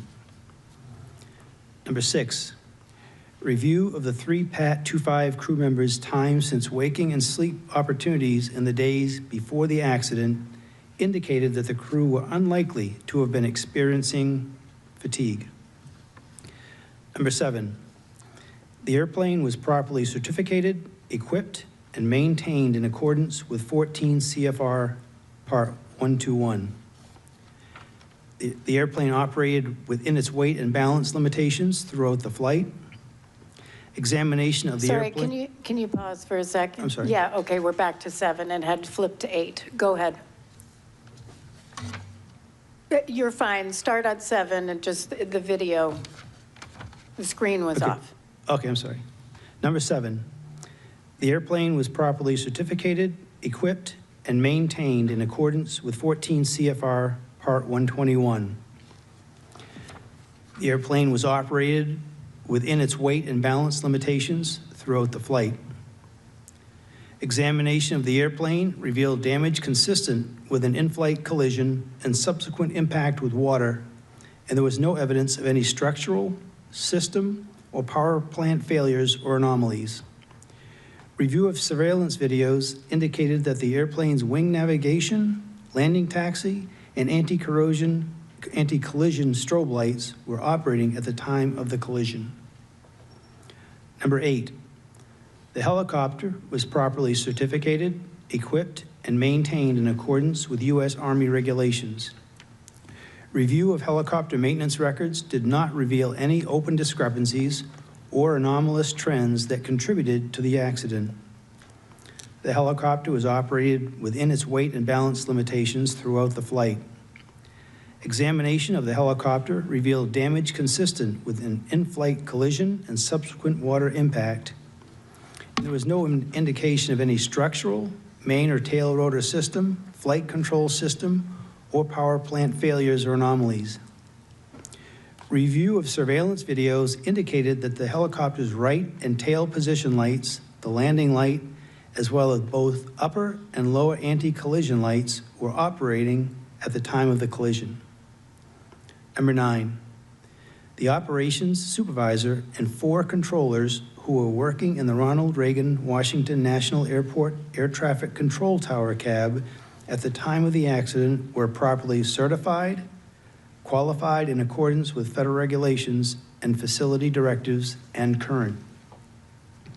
Number 10, although the Ronald Reagan Washington National Airport Air Traffic Control Tower facility was not staffed to its target level at the time of the accident, the number of staff in the tower at the time of the accident was adequate and in accordance with Federal Aviation Administration directives. Number 11, The decision to combine the helicopter control and local control positions was not the result of insufficient staffing, and personnel were available to staff the helicopter control and local control positions separately had the operations supervisor chosen to do so. Number 12, the local control controller, assistant local controller, and operations supervisor were medically qualified for duty, and available evidence does not indicate that they were impaired by effects of medical conditions at the time of the accident. Number 13, review of the local control and assistant local control controllers and operations supervisors' time since waking and sleep opportunities in the days before the accident indicated that the controllers, including the OS, were unlikely to have been experiencing fatigue. Number 14, visual meteorological conditions prevailed in the area at the time of the accident. A review of observations recorded throughout the night of the accident revealed no evidence of any local atmospheric pressure anomalies that would have impacted barometric altimeter readings. Number 15, keeping the helicopter control and local control positions continuously combined on the night of the accident increased the local controller's workload and negatively impacted his performance and situation awareness. Number 16, had the helicopter and local control positions been staffed separately, PAT 25 might have received a more timely and effective traffic advisory. Number 17, due to extended time on position at the time of the collision, the operations supervisor was likely experiencing reduced alertness and vigilance, which decreased his awareness of the operational environment and reduced his ability to proactively assess the risks posed by the traffic and environmental conditions at the time of the accident.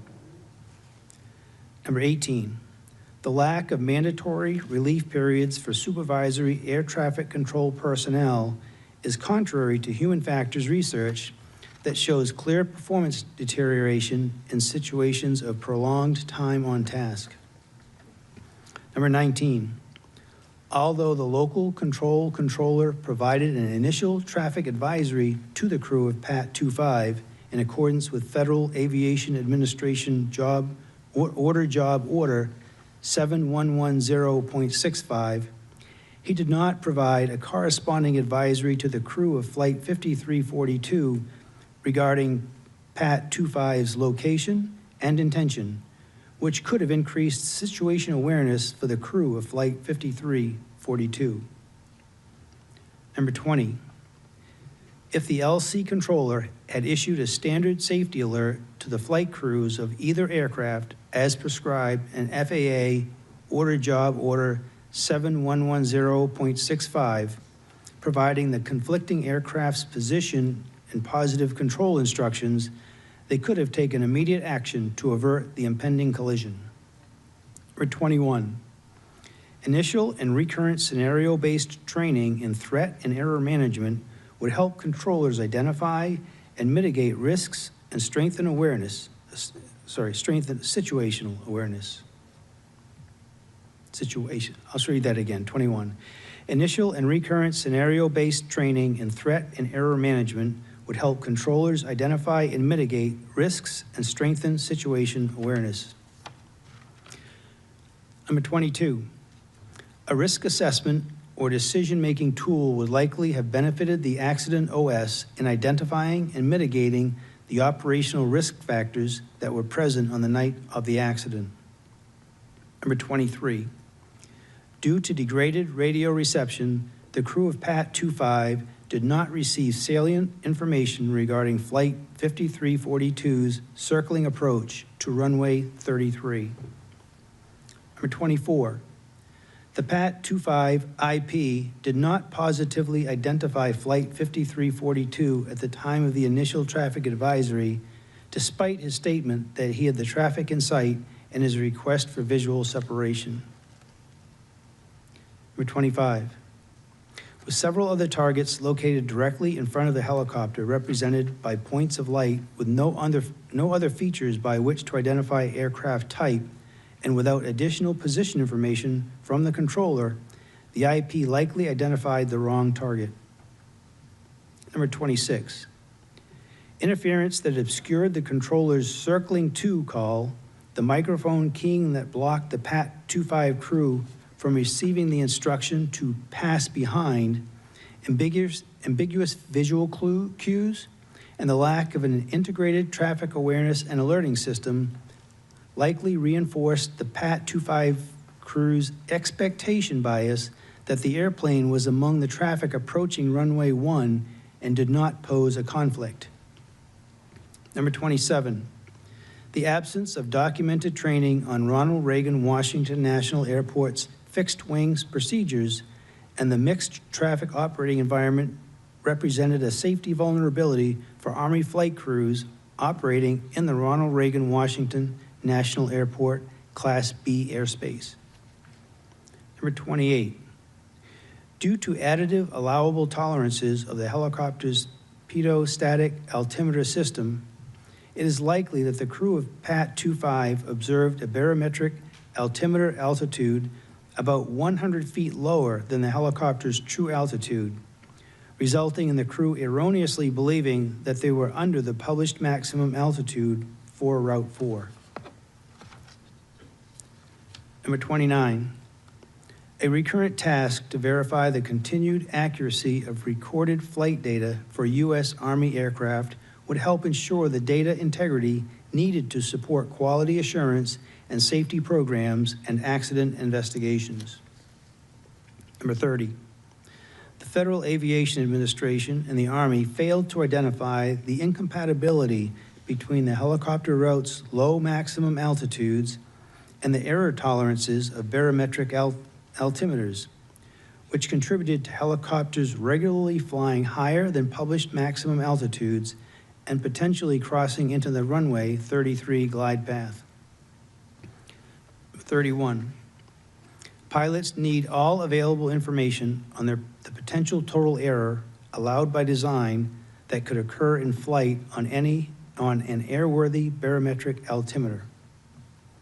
Number 32, the Army's post-installation functional check of the transponder on the accident helicopter was insufficient to detect that it was not broadcasting automatic dependent surveillance broadcast out.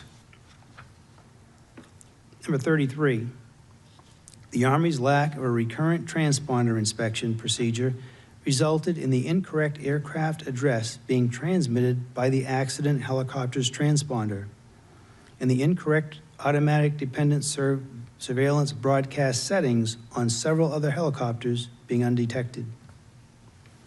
Number 34, because the APX-123A transponder is designed for use on multiple aircraft platforms, it is possible that incorrect settings may be present on other aircraft used throughout the Department of War Armed Services.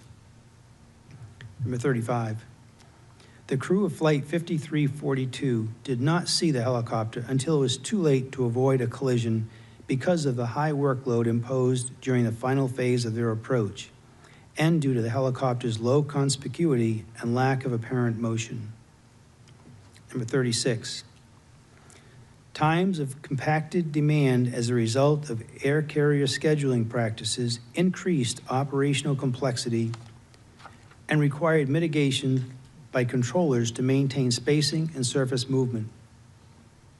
Number 37, Ronald Reagan Washington National Airport Air Traffic Control Tower routinely received less than the requested miles in trail spacing from Potomac Consolidated Terminal Radar Approach Control, which increased controller workload by requiring them to generate additional spacing to prevent delays or gridlock.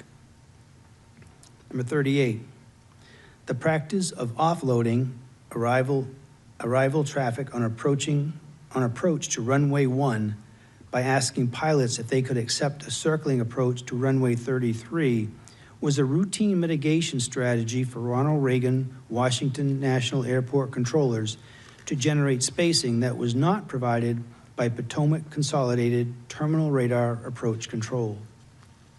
39, time-based flow management or metering would provide the Potomac Consolidated Terminal Radar Approach Control and Ronald Reagan Washington National Airport Air Traffic Control Tower with a consistent flow of traffic with more accurate spacing and greater predictability, thereby reducing controller workload. Number 40, Ronald Reagan Washington National Airport Air Traffic Control Tower has significant airspace, airfield, mixed fleet, and operations complexities that appear to be inconsistent with its current facility level classification. Number 41, the Federal Aviation Administration Air Traffic Organization failed to recognize external compliance verification results as indicators of systemic traffic management, volume, and flow issues at Ronald Reagan Washington National Airport for which controllers were required to compensate. Number 42, the longstanding practice of relying on pilot-applied visual separation, see and avoid, as the principal means of separating helicopter and fixed-wing traffic in the Washington, D.C. area by both Ronald Reagan Washington National Airport Air Traffic Control Tower and the Army led to a drift in operating practices among controllers and helicopter crews that increased the likelihood of a midair collision. Number 43, reliance on pilot-applied visual separation, see and avoid, as a primary means of separating mixed traffic introduced unacceptable risk to the Ronald Reagan Washington National Airport Class B airspace.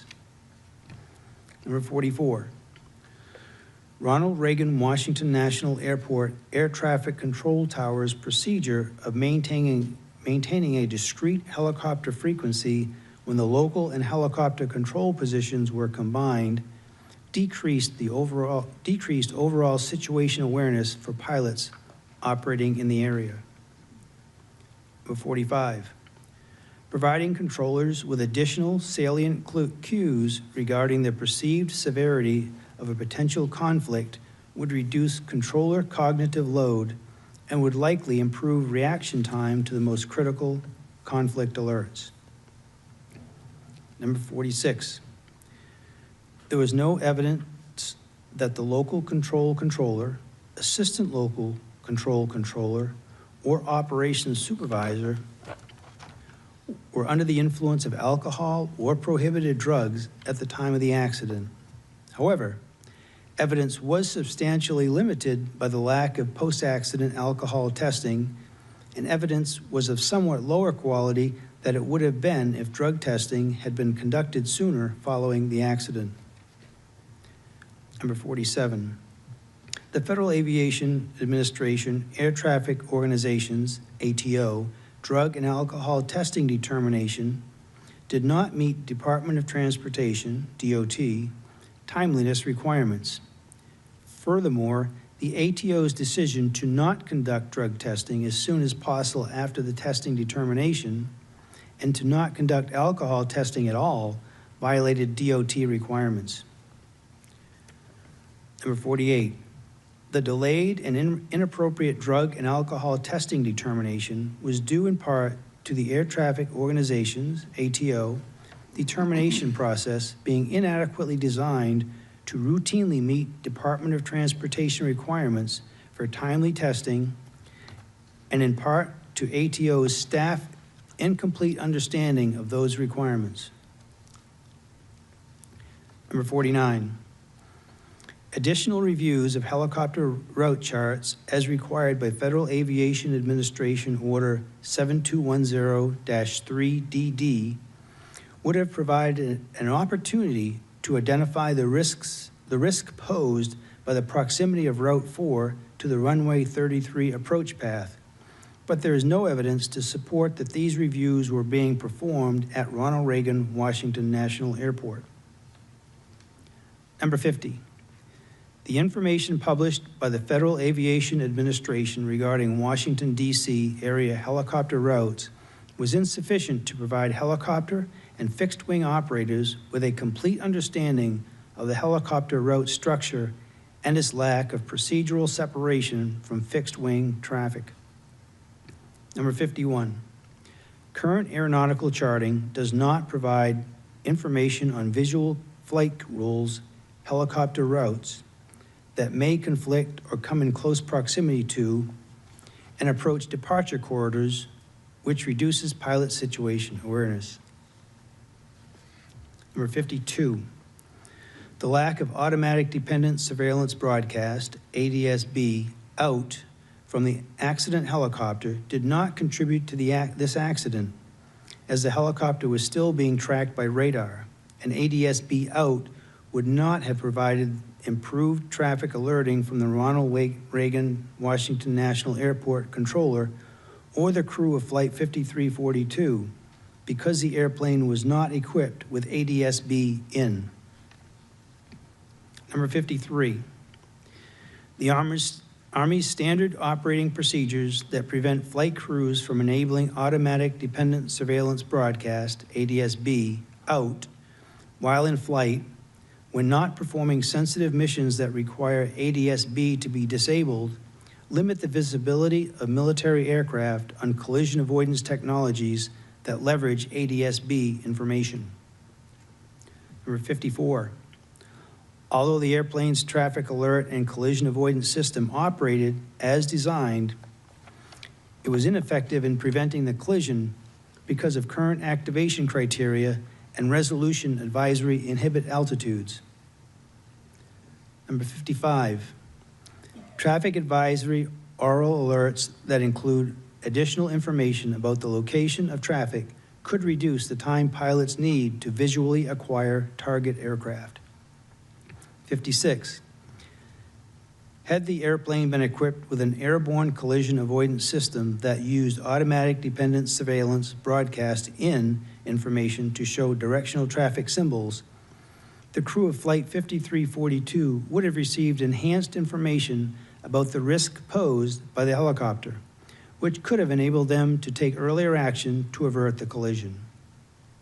Number 57, although the pilot and instructor pilot onboard PAT 25 were equipped with tablets that had the ability to display traffic transmitting automatic dependent surveillance broadcast out, it is unlikely that the pilots were using the tablets to monitor or identify traffic at the time of the accident due to the workload associated with low altitude flight. Number 58, technological advances since the development of Traffic Alert and Collision Avoidance System 2 operating standards may allow Airborne Collision Avoidance System XA with reduced inhibit altitudes to have an expanded alerting envelope while reducing nuisance alerts. Number 59, although not commercially available, had the helicopter been equipped with Airborne Collision Avoidance System XR with integrated oral alerting, the crew would have received an alert regarding Flight 5342 and would have taken action to avert the collision. Number 60, multiple data sources provided evidence of midair collision risk between fixed-wing aircraft and helicopters at Ronald Reagan Washington National Airport, including on approach to runway 33 before this accident. However, the limited access to and use of available objective and subjective proximity data hindered industry and government stakeholders' ability to identify hazards and mitigate risk. Number 61, improving stakeholder access to standardized and objective information about aircraft close proximity encounters for use in safety assurance processes would increase the likelihood of detecting and mitigating hazards before accidents occur.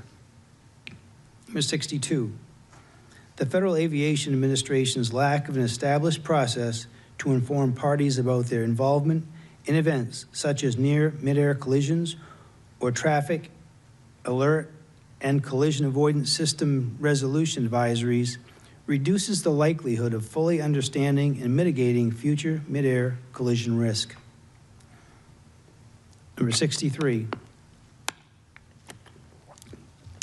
The Federal Aviation Administration Air Traffic Organization had multiple opportunities to identify the risk of a midair collision between airplanes and helicopters at Ronald Reagan Washington National Airport.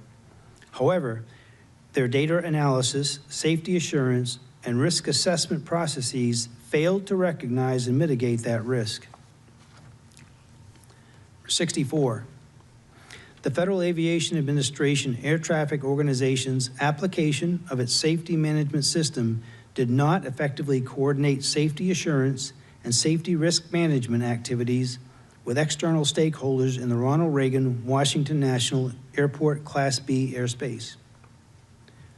Number 65, changes to Ronald Reagan Washington National Airport Air Traffic Control Tower's standard operating procedures to the accident, removing the requirement for the operations supervisor, OS, to document the time and reason for combining or decombining the helicopter control position in the facility log, made it less likely that the OS would consider and evaluate the risks associated with combining or decombining the position. Number 66, safety risk management practices were not fully integrated into Ronald Reagan Washington National Airport air traffic control tower operations and did not identify or mitigate the operational challenges faced by controllers or the lack of guidance regarding operational risk assessments for controllers and supervisors. Number 67, Federal Aviation Administration Air Traffic Organization, ATO, management did not follow the tenets of safety management systems to support its workforce, encourage open communication, identify and mitigate risks, or foster a just culture, which eroded the overall safety culture within ATO. Number 68, the Army did not have a flight safety data monitoring program for helicopters, and as a result, was unaware of routine altitude exceedances and related risks in the Ronald Reagan Washington National Airport terminal area. Number 69, the Army's safety reporting system for pilots were not well utilized and did not provide the organization with information about close encounters between Army helicopters and other aircraft that were later found to have occurred frequently. Number 70, the Army's process for allocating resources to aviation safety management did not ensure the development of a robust safety management system for helicopter operations in the Washington, D.C. area. Number 71, the Army lacked a positive safety culture in that its aviation safety system did not have the capacity, resources, or analytical mechanisms necessary to consistently detect, interpret, and act on weak signals of latent hazards. As a result, safety assurance and organizational learning were degraded. Additionally, this report contains the following two findings previously issued by the National Transportation Safety Board in March of 2025 in its report titled Deconflict Airplane and Helicopter Traffic in the Vicinity of Ronald Reagan Washington National Airport. Number 72, separation distances between helicopter traffic operating on Route 4 and aircraft landing on runway 33 as they existed at the time of the accident were insufficient and posed an intolerable risk to aviation safety by increasing the chances of a midair collision.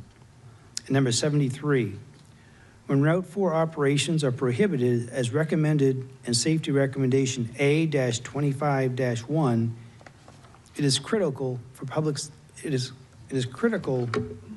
safety helicopter operations to have an alternative route for operating in and around Washington, D.C.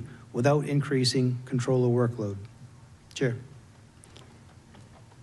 That was a lot. And just for awareness for voting, there may have been a few words off here and there. That's not a criticism, Brian. It's okay. We're just going to go with what's written in here. But could you pull up finding 37 really quick on the screen?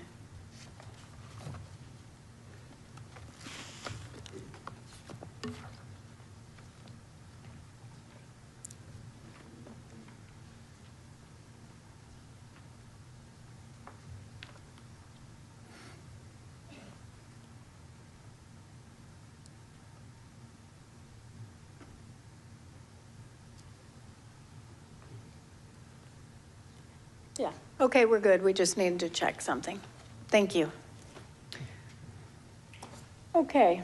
I know we have a number of amendments to the findings as proposed.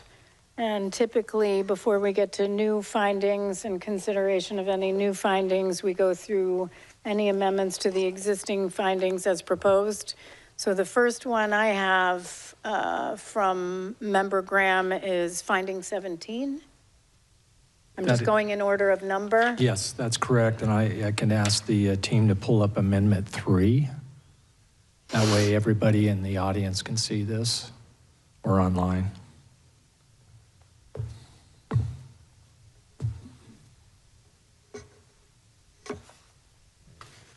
As you see, I have an addition in there for finding 17 at the beginning. So my amendment, I move to add to finding 17 due to the extended time on position at the time of the collision and his expectation bias based on his prior experience at DCA, ATCT, comma, and the rest is the same.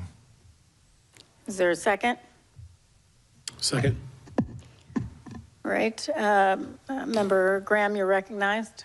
Yeah, staff presented a compelling, well-thought-through case as to why the operations supervisor was likely experienced reduced alertness and diligence and vigilance, due to his extended time on position.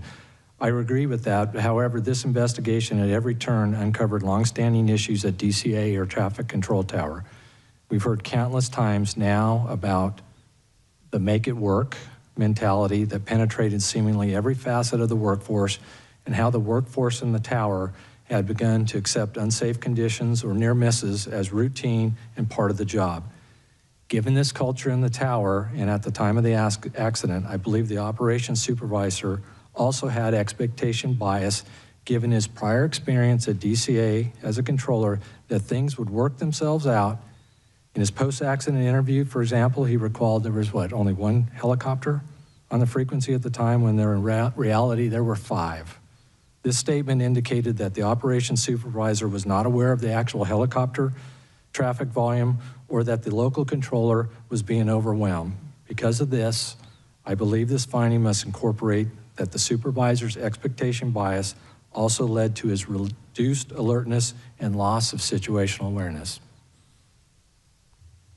Thank you. Member Inman, anything? I don't have any questions. Okay. I actually agree with everything you just said. My concern is the term expectation bias.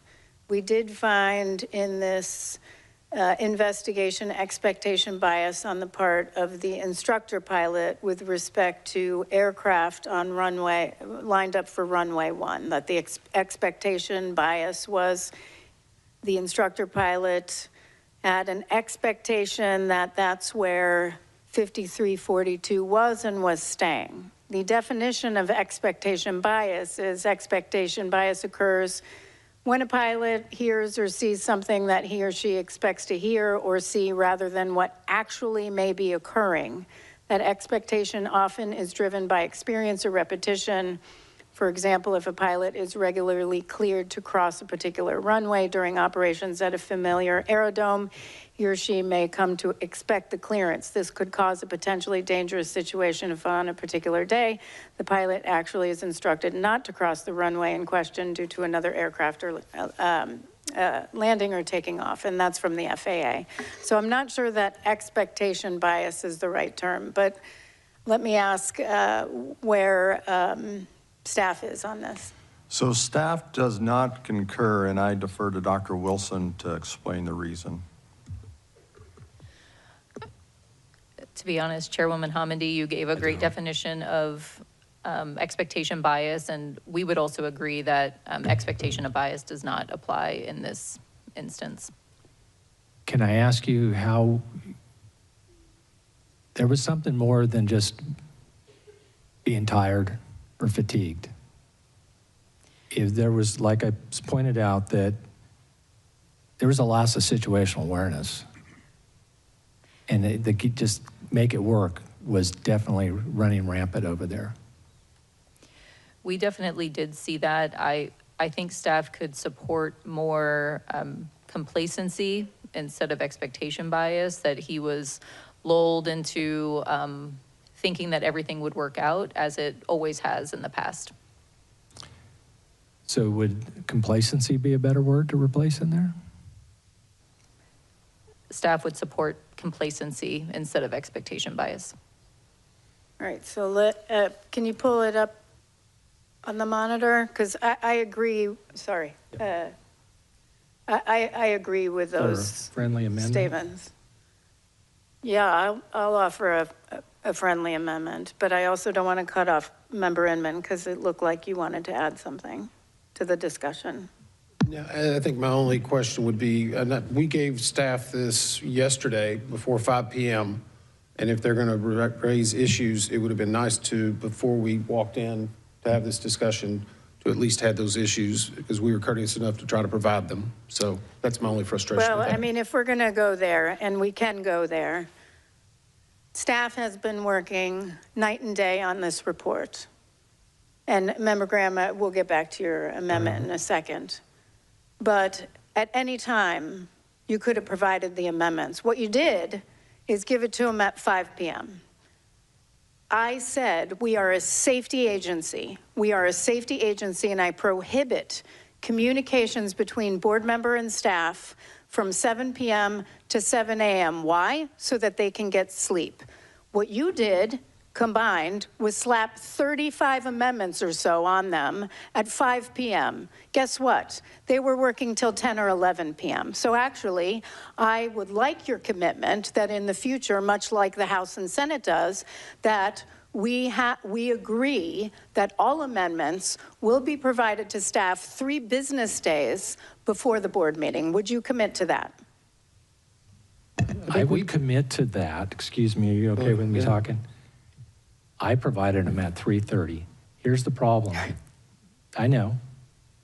Staff continuously made amendments throughout the week. We didn't get the report, our recommendation, our staff responses, until late Tuesday, less than a week. So you submitted the amendments that you already gave to staff a week ago that they already responded to objecting to.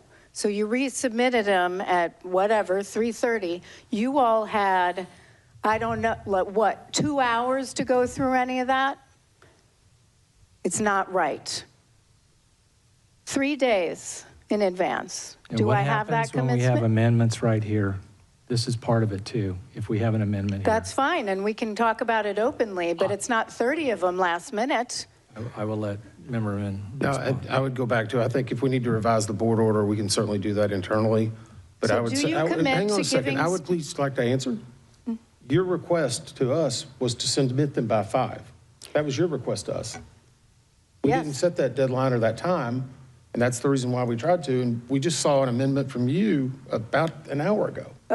That amendment was because we just found out that FAA changed the individual office about hours ago. Okay. But what I will tell you is that I said no later than 5. You knew what you were going to submit, and you put staff in a very bad position.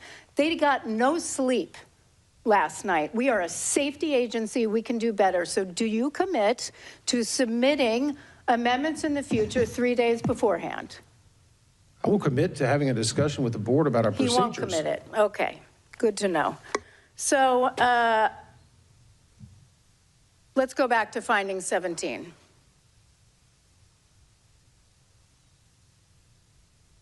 If you would like to withdraw your amendment, Member Graham, and resubmit a new amendment. I would like to do that. Great. My motion is for a new amendment, finding 17 to read, due to extended time on position at the time of the collision and his complacency, are we okay with based on his prior experience at DCA? Comma. And the rest stays the same? Or just his complacency?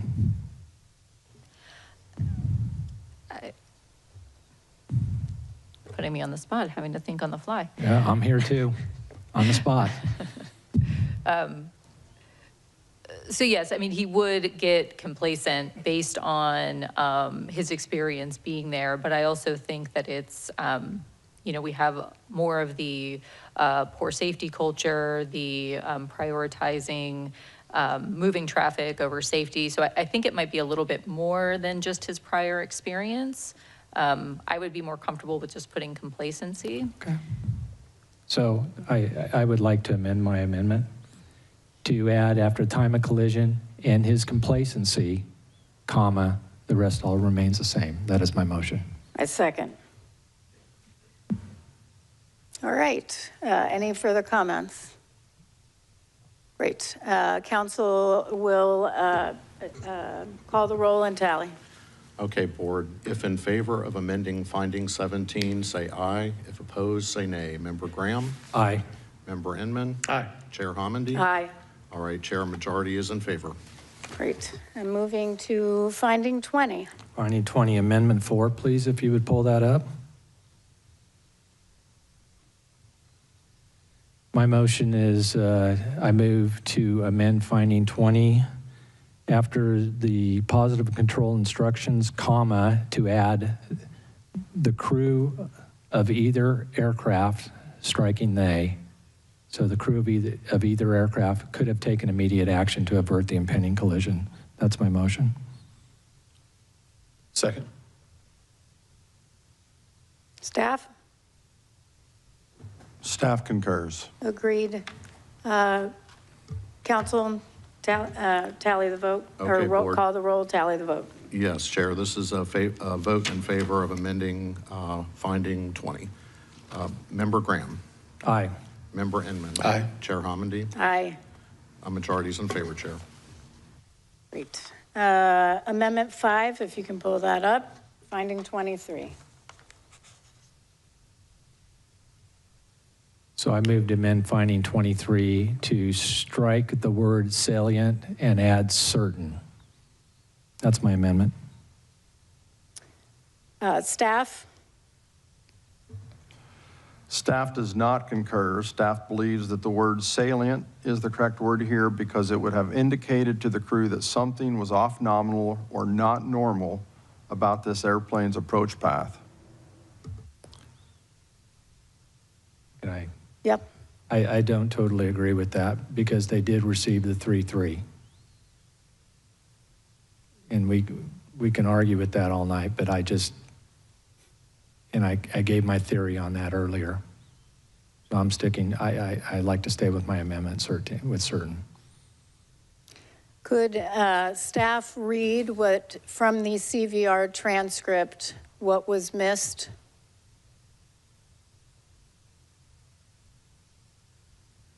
I'm sorry, I don't have this transcript in front of me, but it was, I believe it was CRJ in the vicinity of Wilson Bridge at 1,200 feet, circling to runway 33. And it was, what was missed was circling. So it came across as CRJ 33. Mm-hmm. Or 233, depending on what the partial word sounded like. So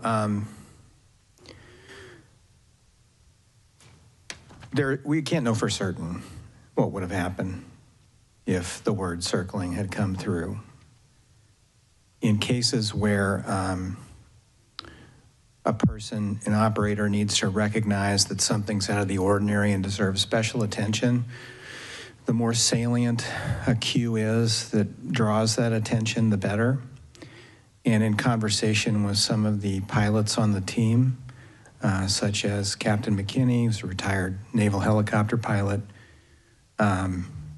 it was the consensus that hearing the word that there was an aircraft on approach to one of the runways that was actually circling the airport would have been more likely to draw the crew's attention. And so that's why staff wrote it that way. Okay, I do not support the amendment. Salient meaning standing out, prominent, notable significance. You believe circling could have been notable. We don't know, but you believe that was a salient cue. I appreciate that Member Graham does not. Certain, though, just means some but not all. Can I ask again? Yep. Did you say it was a consensus amongst the whole team? I don't think there were any objections, on the team itself. We could certainly poll the pilots. We could probably argue this all night, and I gave you my theory before. I don't think this is worth the battle, so I'd like to withdraw my amendment here. Okay, thank you. Which means I want to withdraw Amendment 6 also. Okay, thank you so much. Before we go on, I do have a question. Amendment 6 was to 26. We will be moving beyond that to finding 42. But before that comes up, I just was wondering if I could ask a question about finding 31. Could you bring up 31?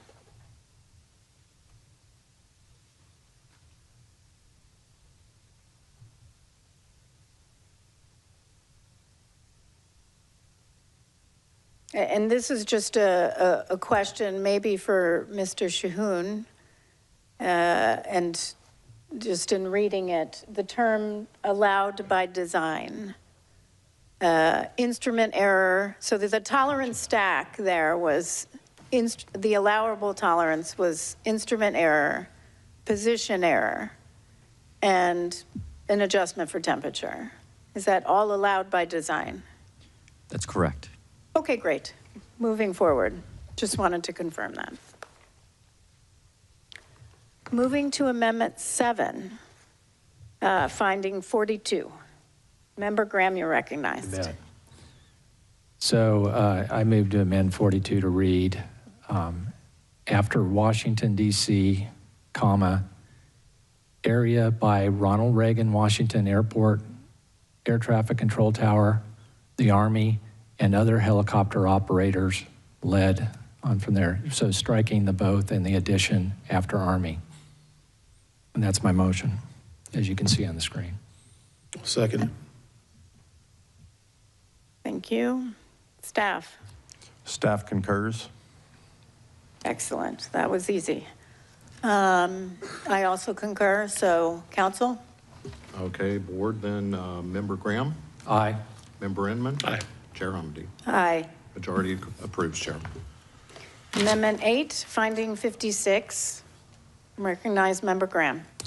Yes, my motion is to amend finding 56, as you can see on the screen with the red lettering, to add the word likely after have and before received. I'll second it. Thank you. Staff. Staff does not concur. And I would point out that as we have it written here, it says ACAST that use ADSB and information to show directional traffic symbols. So staff doesn't believe that that would likely enhance information about the risk, but it would enhance risk. Enhance information. Enhance, exactly. Member Graham. Is this consensus of the staff? Yes, it is. Okay. I'm willing to withdraw my amendment at this point. It's not worth it. Thank you. Amendment 9, finding 59. My motion is I move to amend finding 59 to, and in this case, I am going to stick with removing the word would in both locations to could, and that's my amendment. Is there a second? Second. Would the gentleman consider a friendly amendment? I know we talked earlier, but at this point, this technology is not out there. It's in simulation. I know they're working on performance standards, but it's not there. And I know there's a difference in the world from simulation and development to actual. I worked for an aircraft manufacturer, actually 2 of them, for a lot of my career. And things don't always work out the way you want them to, or you think they theoretically will. So I'm going to stick with could on both. Thank you. Staff? So we're about halfway there. Staff believes that the first one, the would, because we did show that in simulation that should remain. However, we agree with you on the second one to make it a could. I understand that, but I'm still sticking with could on the front one per my explanation. Can I ask staff to talk about the simulation and what you saw in the simulation? Absolutely. We'll defer to Mr. Wagner.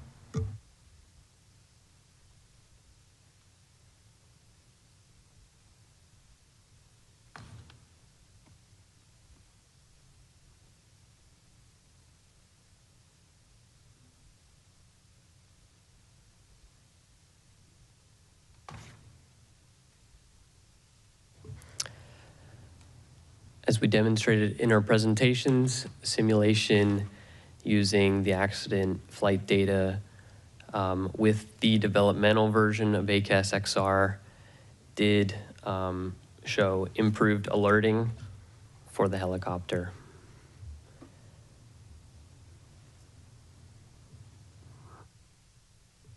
I understand that, and like I said, this is still simulation. We're still somewhat in a theoretical world, and this has been a long time coming, and it's not there yet, so I still think it's a big could, not a would. Thank you for that, though. All right.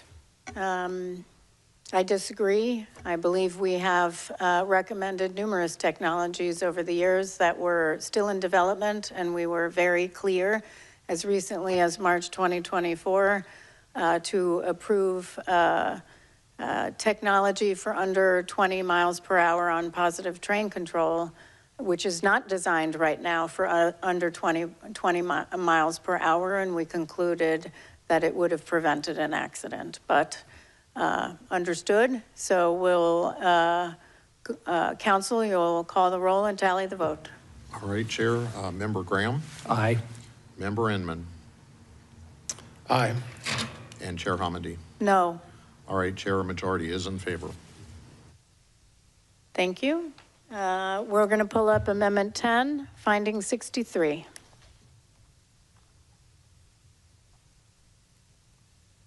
So my motion is to amend finding 63 to read, the FAA ATO was made aware of and had multiple opportunities, and the rest will remain the same. So the add was made aware of, comma, and. Is there a second? Second. Staff? Staff concurs. Well, I mean, do you want to talk about it? Pretty obvious. Yeah. I also support the amendment. Tom? All right, Member Graham? Aye. Member Inman? Aye. Chair Hamady? Aye. Majority is in favor, Chair. Amendment 11, Finding 71. Yeah, I just, my motion is to amend finding 71 to read, the Army's aviation safety system failed to consistently detect, interpret, and act on signals of latent hazards, resulting in degraded safety assurance, organizational learning, and safety culture. That's my motion. Second? Discussion. Second. We change it again. Second. Second. Oh, I already seconded. We're good. It's time for discussion. Member Graham? It's just cleaning it up a little bit. It's pretty much, I thought it was very wordy to begin with. Okay. I would refer to staff. If you want to go further, I can talk more about it. We have no technical objection. I also support the amendment, so we can just go to vote, I think. All right, Member Graham? Aye. Member Inman? Aye. Chair Hamady? Aye. All right, majority in favor. Excellent.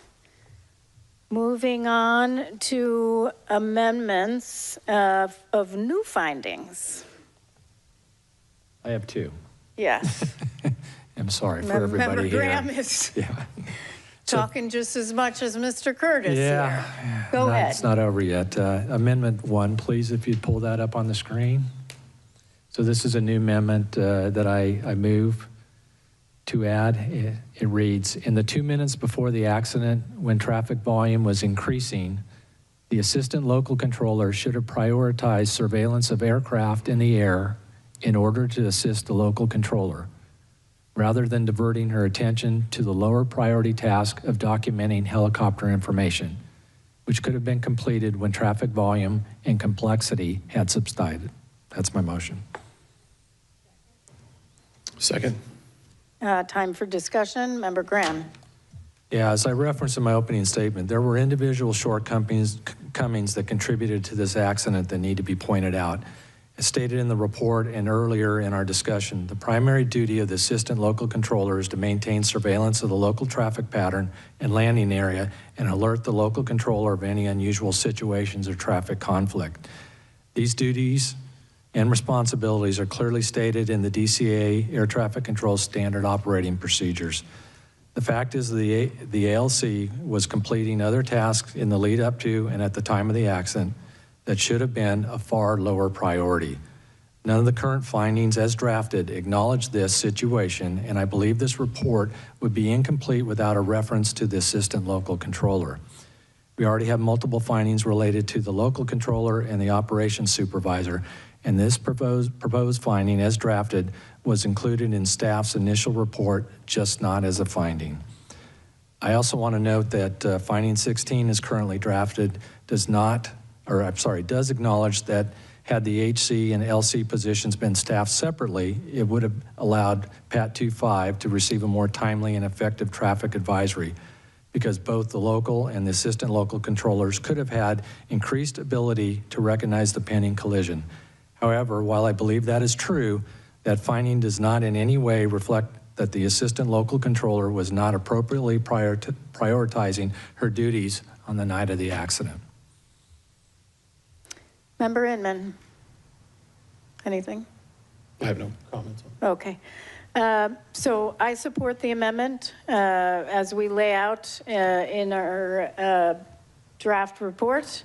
The assistant local controller, their duties are, number one, to alert the local controller of any unusual situation or traffic conflicts. Number two, maintain surveillance of the local traffic pattern and landing area. Number three, assist the local controller with monitoring of aircraft on final. So I support the amendment. Staff?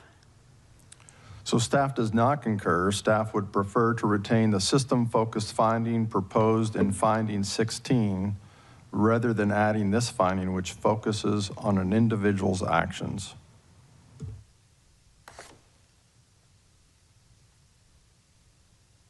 And I'm just going to read 16 really quick for public transparency. That is the one I believe you just read, which was had the helicopter and local control positions been staffed separately, PAT 25 might have received a more timely and effective traffic advisory. But it wasn't, so it's a finding. Yep. All right, any other questions? Tom, you're up again. All right, this is adding a finding by Member Graham. Member Graham. Aye. Member Inman. Aye. Chair Homendy. Aye. All in favor.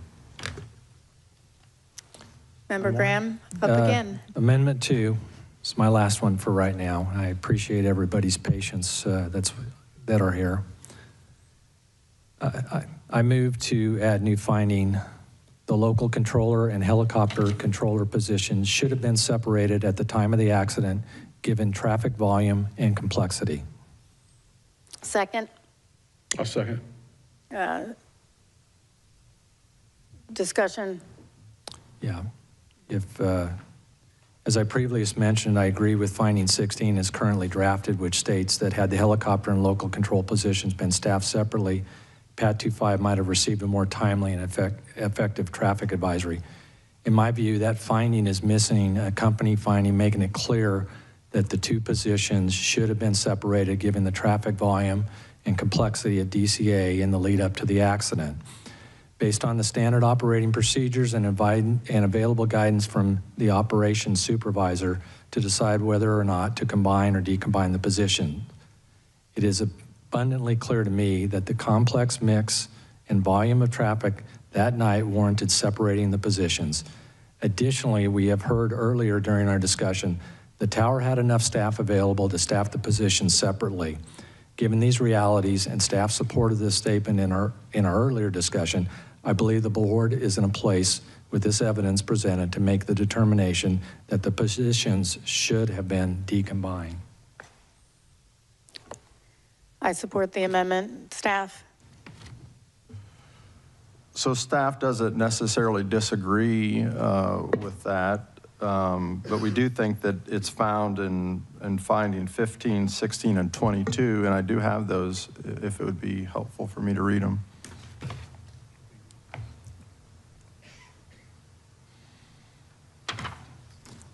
I honestly think we tend to talk around it a lot, but we don't specifically state it.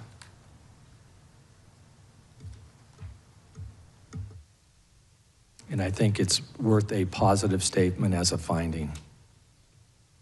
That's my position. Okay. I agree. I think 15 really focuses on controller workload as a result of the combining of the helicopter control and local control positions. 16 talks about, you know, if it had been staffed separately, Pat 25 might have received a more timely alert. And I know you mentioned another one, but I do think we have to be very clear that they just should have been separated. I tend to agree. The evidence is very evident. Even the controller said he felt overwhelmed at one point, and then it got better, but then 90 seconds before, it was higher than when he thought he was being overwhelmed. Yep. There's no doubt there's evidence that points to it. All right, Tom. All right, board, on adding a new finding. Member Graham. Aye. Member Inman. Aye. Chair Homendy. Aye. All right, all in favor. All right, Member Graham, you are done with that. All right, moving to Member Inman. Thank you. Your proposed finding, it's just a new finding, not amending finding one. Correct. Okay. Can you pull up, do we have that? Yep, okay. So my proposal is to actually new finding. The Metropolitan Washington Airport Authority Crash Fire Rescue, along with all other responding units from various jurisdictions within proximity to the airport, demonstrated exceptional readiness and coordination, arriving on the water within approximately 4 minutes of the accident. This response time reflects a model operational capability and contributed positively to incident management efforts. Second. Member Inman, you're recognized. I point back to, it's so often that we have to talk about the faults of people and things that are being done. And I think back, this is actually the 44th anniversary, it was a few weeks ago, an Air Florida crash that occurred on January 13th in 1982, when 70 people perished. And unfortunately, we're back here again 44 years later. But during that investigation, we found that the Metropolitan Washington Airport Authority and other responders did not have a cohesive system. They did not coordinate. In fact, our firefighters were not even notified until 3 minutes after the crash occurred. And so whenever there is a positive contribution, we should at least acknowledge that at least the airport authority and other responders had worked hard in the event that this happened. And while unfortunately there were no survivors, the likelihood of a recovery was much greater based on their immediate action. They rushed into the ice to try to save people.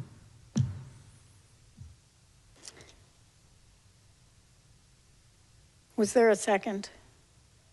Okay, Member Graham, do you have a comment? I totally agree with Member Inman, and I'm supportive of this. I am supportive of the intent, but I am not supportive of the amendment. There were a number of response agencies. When the NTSB, and I will refer to WMATA in the L'Enfant Plaza smoke accident, East Palestine, DuPont, We we are aware very early that there are major issues, which is why we form an emergency response group to look at the emergency response and take lessons learned.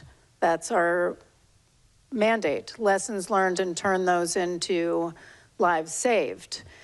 So we did delve deeply on emergency response in many accident investigations, including those I referenced.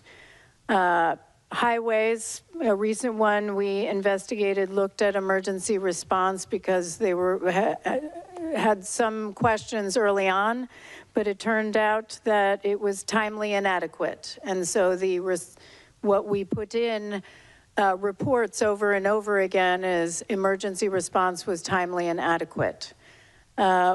I will say for this one, not only did we have Metropolitan Washington Airports Authority, which did a wonderful job, but it was the DC fire chief who was the incident commander because they have jurisdiction over the river to the Virginia shoreline, and certainly they brought in, the DC fire chief brought in the National Capital Region Incident Magnet Team to manage and coordinate unified command. And while there was 4 minutes from the crash phone that rang from the tower to a boat on the water, which is admirable, I have concerns about issuing a finding when we did not. We have zero evidence of looking at that in our docket. We are an evidence-based organization. When I look at survival factors, which would have looked at the emergency response, and I looked at the survival factors report. It goes into a great deal of information, including cabin interior wreckage, loose portable wreckage transported by divers, small boat recovery, fuselage, and wreckage obtained during crane and barge recovery. We looked at seats, restraints, other survival equipment. We looked at emergency equipment and placards on board the aircraft. We looked at helicopter configuration and seating. We looked at the helmets to see, is there any lessons that we could have learned there? We did not, however.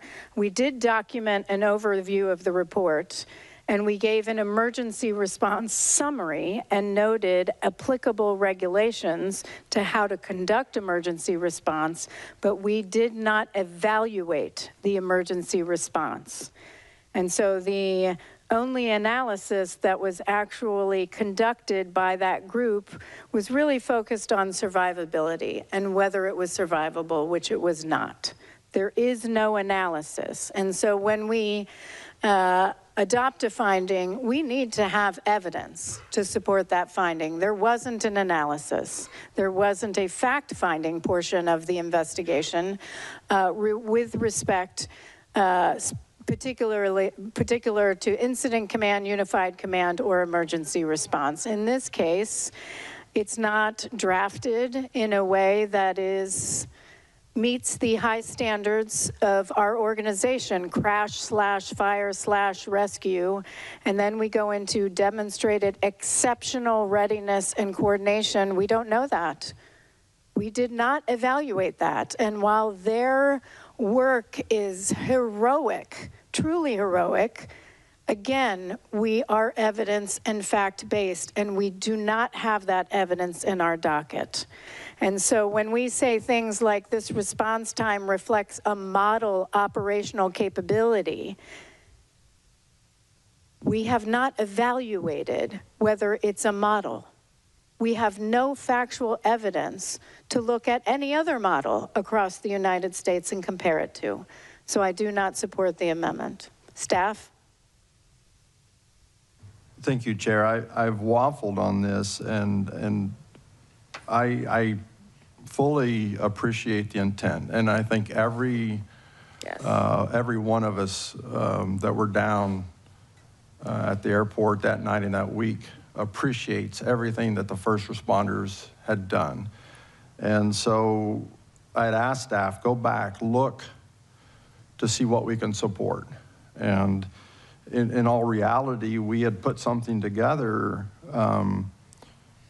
to try to come back and say, hey, here's something we can support. But when I looked at the chair's opening presentation, and I was here counting, there's 29 different organizations that were present. And we can't support that. You know, we didn't look at the response for all of them. So, so I don't concur, or staff doesn't concur. And again, it's not that we don't think they did a fantastic job. We've got to go back to what we did indeed investigate for our findings. And in this case, we didn't look at the first responders as a whole.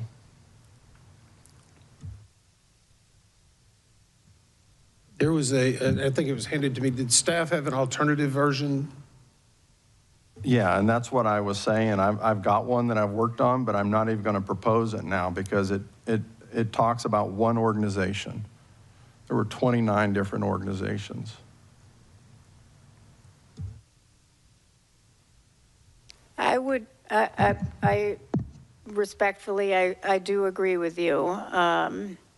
Perhaps we could, if Member Inman is willing to withdraw that and consider the staff finding, withdraw his amendment and consider the staff finding, perhaps we could just say, and other response organizations in there. That's the reason I asked if the staff had an alternative. So, I think we got a slide, if that would be helpful. how about a slide? Yep.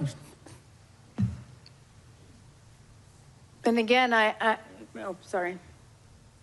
I don't think that's the slide.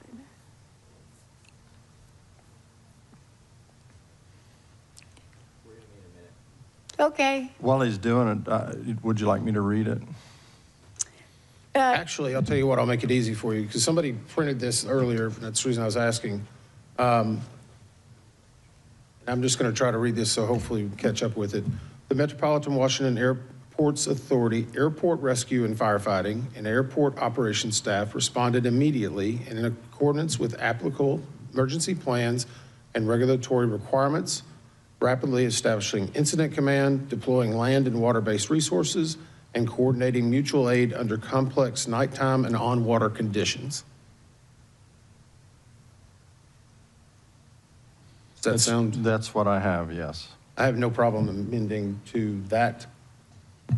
Obviously, the intent was to try to make sure we at least say the appreciation for the other first responders, and I hope it at least can be noted in some way. And I apologize, this was a miss on my behalf during our staff meetings. We didn't have enough time to get to that, to where I was trying to get it into the investigative report, but obviously the docket needs to support it as well. So I'll offer that as an amendment to my own amendment, or a new amendment. Second.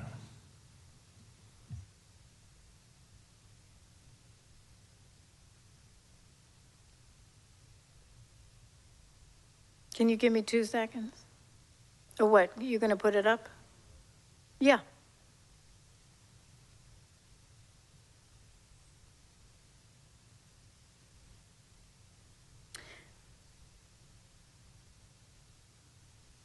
I think the only part I have a concern with is the words rapidly establishing incident command, because it was the DC Fire and Rescue who did that. So would you consider striking that and leaving the rest? Because DC Fire didn't do the other things. So if we add them. I would tend to disagree, and the reason I say I would tend to disagree is that MWA had an incident command trailer on runway 33 that night, and they established their own incident command. That may not be the unified incident command. It's not unified command. Right. I checked with our direct. Yeah. I checked with our director of special operations this morning on who established incident command immediately afterwards. They had an incident command trailer. They did not establish incident command. DC Fire and Rescue was also immediately there and established incident command, and it was transferred to unified command the next morning. Okay. Okay. What I'm saying is that would be inaccurate to say that MWA rapidly. If you'd like to strike it, we can. Oh, okay, got it. I said okay. Oh, I don't know if you're getting used to that. We'll say okay some. No, I didn't know if you were just saying, I heard you. Yeah, okay. So let's pull this back up. I'll repropose it for the third time. The Metropolitan Washington Airports Authority, airport rescue and firefighting and airports operations staff responded immediately in accordance with applicable emergency plans and regulatory requirements, deploying land and water-based resources and coordinating mutual aid under complex nighttime and on-water conditions. Second. I'm seconding it. Okay. Okay. Anything else? Okay, Tom. All right. Vote in favor of the new finding. Member Graham. Aye. Member Inman. Aye. Chair Homendy. Aye. All in favor. Excellent. Member Inman, you're recognized. Amendment, proposed additional finding. Number 2, the accident could have been prevented if the instructor pilot had ended the NVG proficiency flight at numerous points due to pilot performance and meteorological conditions while on NVGs. Second. Okay, staff? Thank you. Staff does not concur. We could have said this about a number of things. I mean, we could have said if the helicopter would have never taken off, the accident would not have happened. In addition, the instructor pilot did not consider the pilot's performances poor enough to discontinue the flight. And in reality, a check ride is a training opportunity, and even if it's unsuccessful, that's not a reason to discontinue the flight.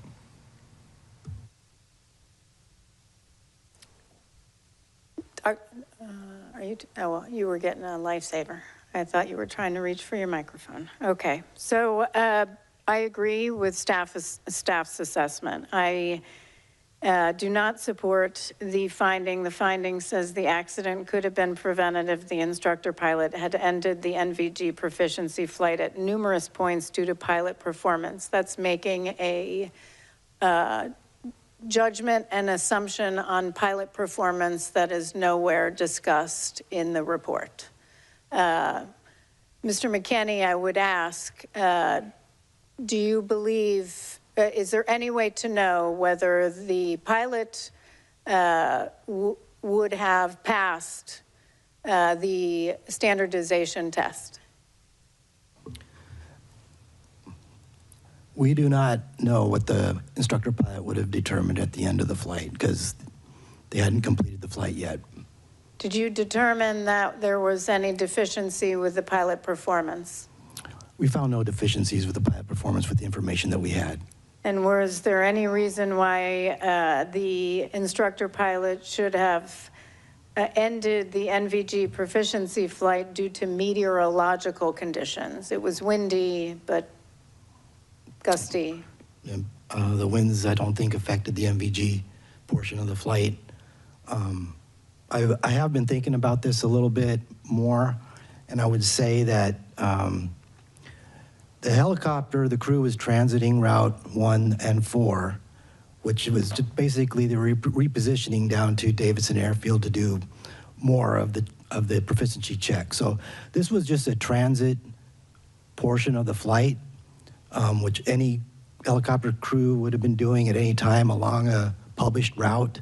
And even if they had decided to return early, they probably would have transited that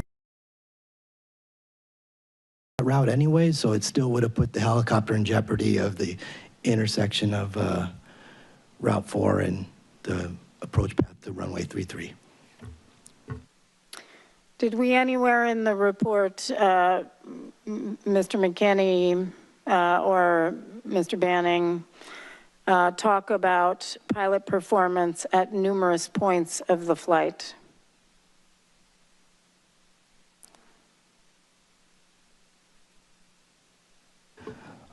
I don't recall that we have anything on that. We did not. So this would be a finding with no backup information in the report.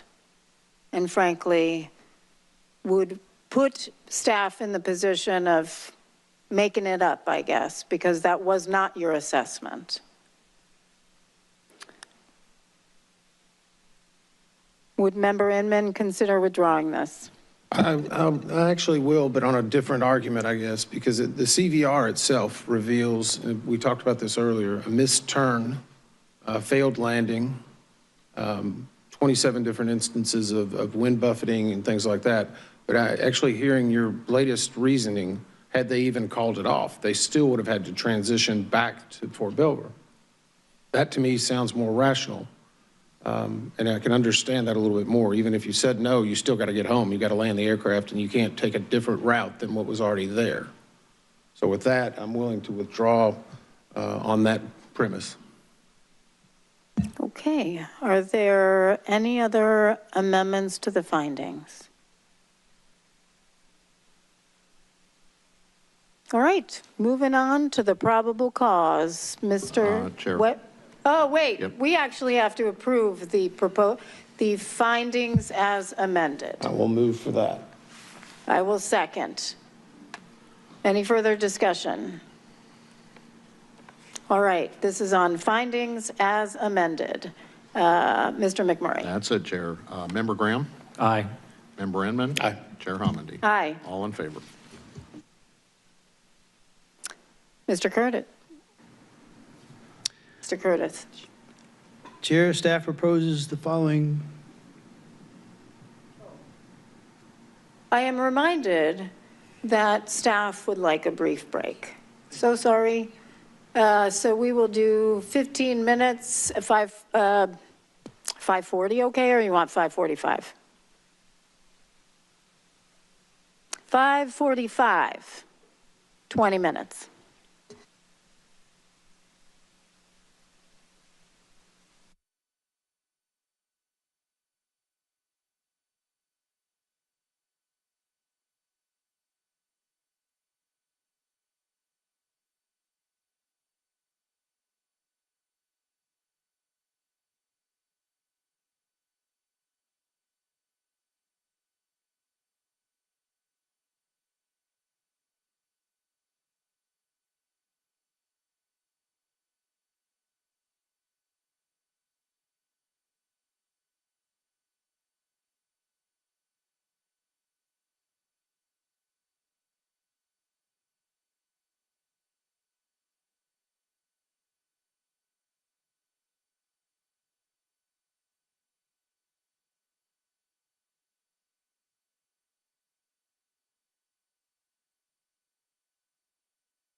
Okay, we are back. Mr. Curtis, can you read the proposed probable cause? Certainly, Chair. Staff proposes the following probable cause. The NTSB determines that the probable cause of this accident was the placement of a helicopter route in close proximity to a runway approach path with no procedural mitigations to separate helicopter and fixed-wing traffic. The FAA's inadequate evaluation and review of data that indicated the risk of a midair collision in that area, and their failure to act on recommendations to mitigate that risk. Also causal was the air traffic system's over-reliance on visual separation in order to promote efficient traffic flow without consideration for the limitations of the see and avoid concept, and the Army's lack of a fully implemented safety management system, which should have identified and addressed hazards associated with altitude exceedances on the Washington, D.C. helicopter routes. These systemic failures allowed for a midair collision after the helicopter crew was unable to apply visual separation due to the misidentification of the location of the airplane. Contributing factors include the limitations of the traffic awareness and collision alerting systems on both aircraft, which precluded effective alerting of the impending collision to the flight crews, the high workload of the controllers due to the combination of the local and helicopter control positions, and the absence of effective data sharing and analysis among the FAA, aircraft operators, and other relevant organizations. Chair. Thank you. Well, we all had some changes. So I'm going to recognize Member Graham. Thank you, Chair, and I appreciate staff and the individual members of working individually with me on this. I move to amend the probable cause to read, and I'm not even going to read, well, I guess you got a red line in there. That's pretty good. I'm just going to read the whole thing because I can't read through those red lines right now. The NTSB, my motion is to amend the probable cause to read. The NTSB determines that the probable cause of this accident was the FAA's placement of a helicopter route in close proximity to a runway approach path, their failure to regularly review and evaluate helicopter routes and available data, and their failure to act on recommendations to mitigate the risk of a midair collision near Ronald Reagan Washington National Airport, as well as the air traffic system's over-reliance on visual separation in order to promote efficient traffic flow without consideration for the limitations of the see and avoid concept. Also causal was the lack of effective pilot-applied visual separation by the helicopter crew, which resulted in a midair collision. Additional causal factors were the tower team's loss of situational awareness and degraded performance due to a high workload of the combined helicopter and local control positions and the absence of a risk assessment process to identify and mitigate real-time operational risk factors, which resulted in misprioritization of duties, inadequate traffic advisories, and the lack of safety alerts to both flight crews. Also causal was the Army's failure to ensure pilots were aware of the effects of air tolerances on barometric altimeters in their helicopters, which resulted in the crew flying above the maximum published helicopter route altitude. Contributing factors include the limitations of the traffic awareness and collision alerting systems on both aircraft, which precluded effective alerting of the impending collision to the flight crews, an unsustainable airport arrival rate, increasing traffic volume with a changing fleet mix, and airline scheduling practices at DCA, which regularly strain the DCA ATCT workforce and degraded safety over time. the Army's lack of a fully implemented safety management system, which should have identified and addressed hazards associated with altitude exceedances on the Washington, D.C. helicopter routes. The FAA's failure across multiple organizations to implement previous NTSB recommendations, including ADSB and to follow and fully integrate its established safety management system, which should have led to several organizational and operational changes based on previously identified risks that were known to management, and the absence of effective data sharing and analysis among the FAA, aircraft operators, and other relevant organizations. Second, I'm seconding that. I'm Yeah, sure. and I would just clarify, I think from what was shown on the screen was not what Member Graham was reading. That's so I just right. want to make sure people realize that there is some modifications, especially in the front of the first of that. Yeah, there Is it are. possible to get that on the screen? Did they get that email? They're working on it. Yeah, well, we'll chat about it while if you guys can get, even if you want to put it up on Word right now. It doesn't have to be pretty. It doesn't have to be pretty. It was different. That would be fine. And I appreciate everybody working with me on this, Yeah. and I appreciate the patience of everybody here on this. I think it's important that we get this right. Absolutely. And appreciate working with each member up here and the staff. I know we've been roundabout on this for more than one day. And I would offer, if this is adopted, I can withdraw my changes to the probable cause that I had. I think staff working with Member Graham said, can we put them all into one package? So as long as we don't have an issue, I won't have anything else beyond addition. So could we find out if staff agrees with this? Can we get it okay? If you say no. Staff concurs. Staff still employed. I appreciate that. I appreciate that. I did address a number of my concerns. Number one, this helicopter route shouldn't have been there in the first place. This was terrible design of the airspace. And from my perspective, I also felt that it was critical, like Member Inman, to talk about the error tolerances on barometric altimeters and the lack of pilot knowledge of knowing that they thought they were at 200 feet and they were actually at 300 or above at some points, which is unacceptable. And, you know, I do appreciate, thank you for the addition of the failure of multiple organizations to implement previous NTSB recommendations, because we have issued a number of recommendations for years, including to address see and avoid and ADSB in. So thank you for also including that. I think this is a really good probable cause, and you're right, we needed to get it right.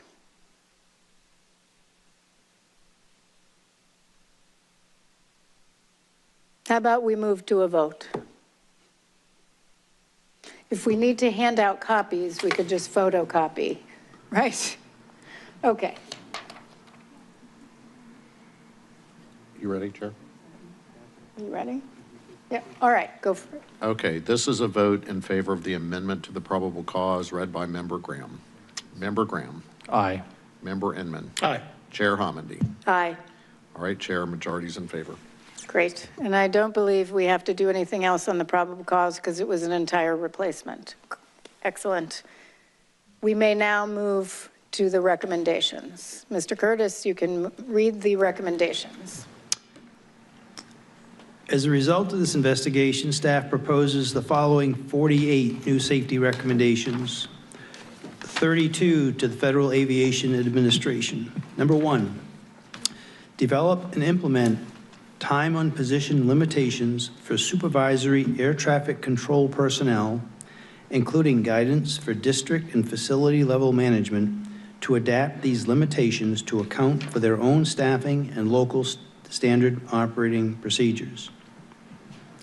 Number two, develop instructor-led scenario-based training on threat and error management that trains controllers to continuously monitor their environment to more quickly and accurately identify threats, promote team communication to ensure that communications are clear, timely, and assertive, emphasize effective scanning habits, recognize patterns in the development of adverse events, and enhance decision-making under stress by developing habits that balance procedural compliance with problem-solving to mitigate the risks of threats and errors, and provide this training to all air traffic controllers annually. Number 3, develop and implement a risk assessment tool for supervisors that incorporates the principles of threat and error management to assist in risk identification, mitigation, and operational decision-making.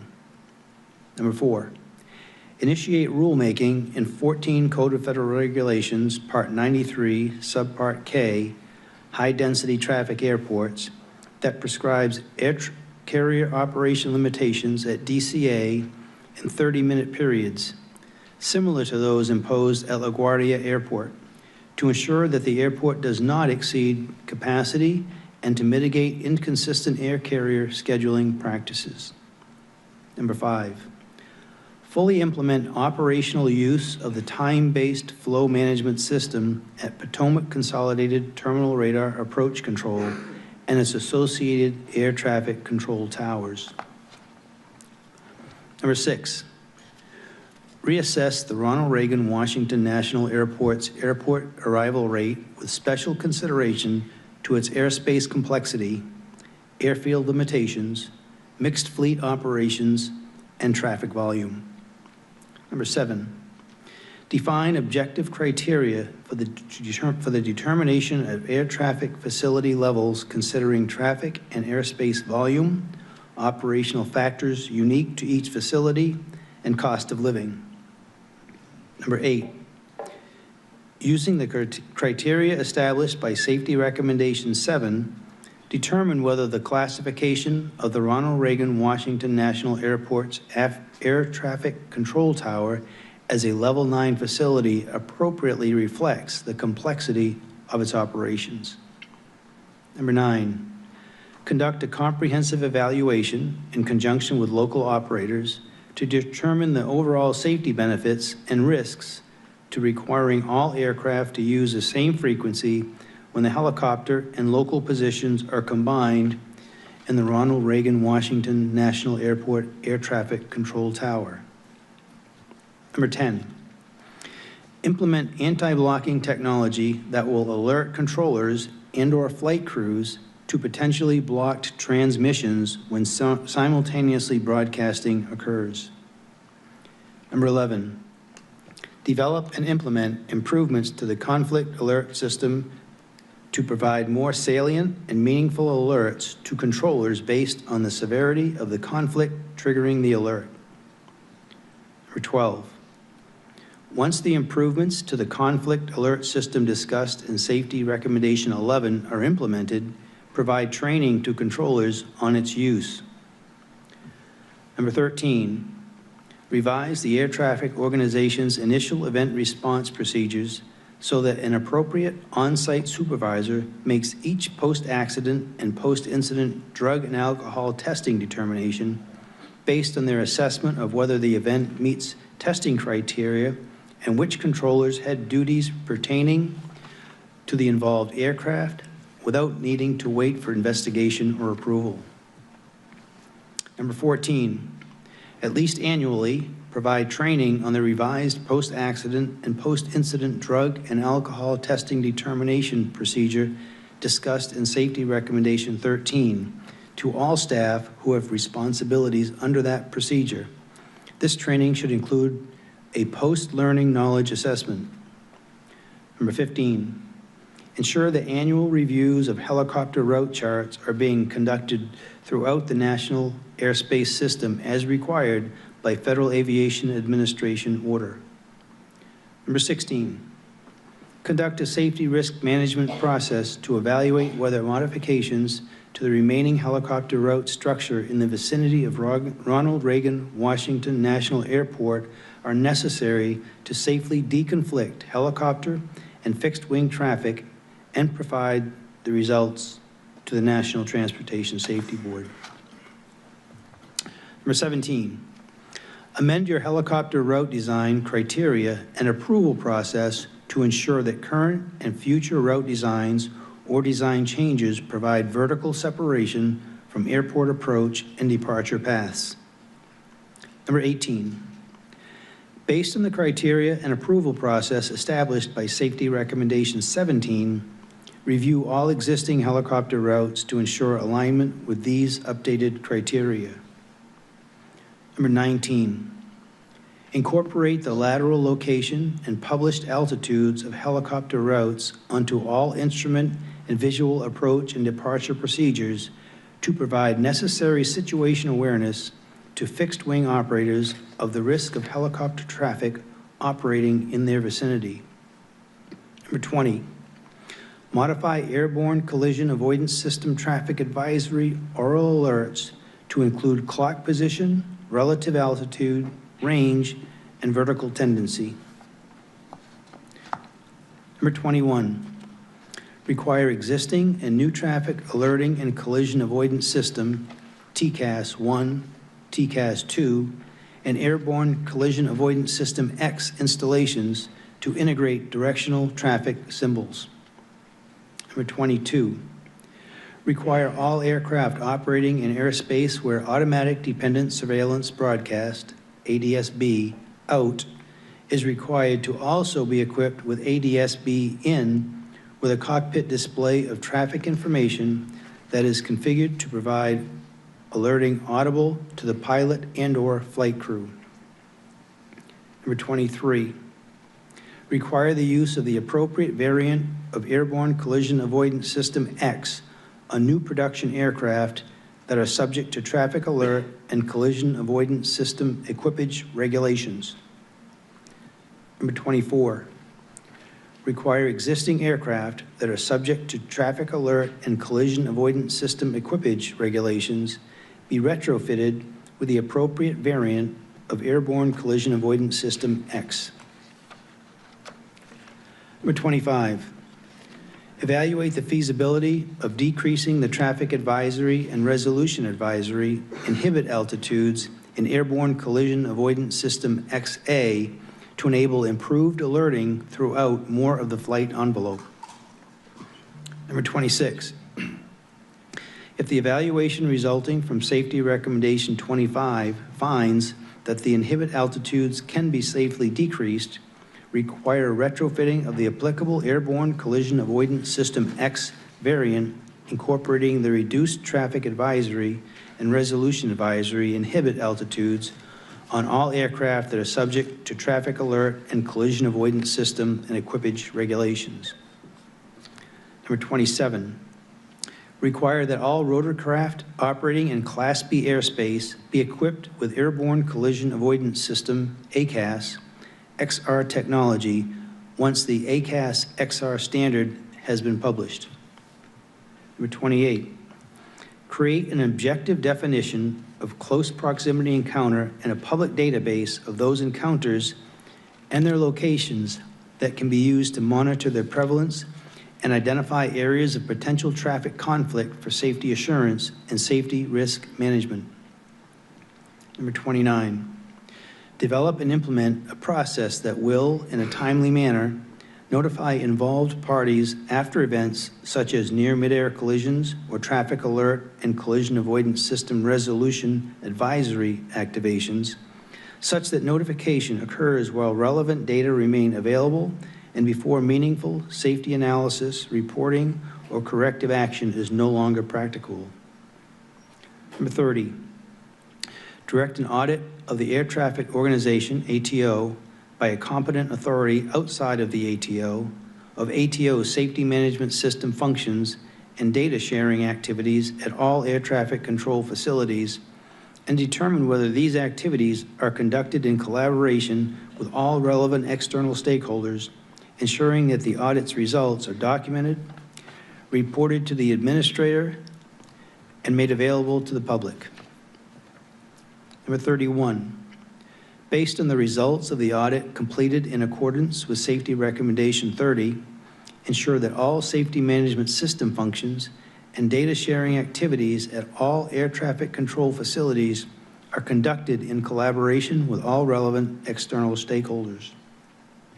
Number 32, establish a requirement across all air traffic control tower standard operating procedures that the operations supervisor, OS, or controller in charge, CIC, document in the daily facility log that when any control position is combined with the local control position, or when the OS CIC position is combined with a control position, along with a rationale for doing so. 8 recommendations to the U.S. Army. Number 33, revise training procedures for flight crews assigned to operate in the Washington, D.C. area to ensure that they receive initial and recurrent training on fixed-wing operations at Ronald Reagan Washington National Airport, including approach and departure paths, runway configurations, and the interaction of those traffic flows with published helicopter routes. Number 34, develop and implement a recurring procedure at an interval not to exceed 18 months to verify the continued accuracy of recorded flight data.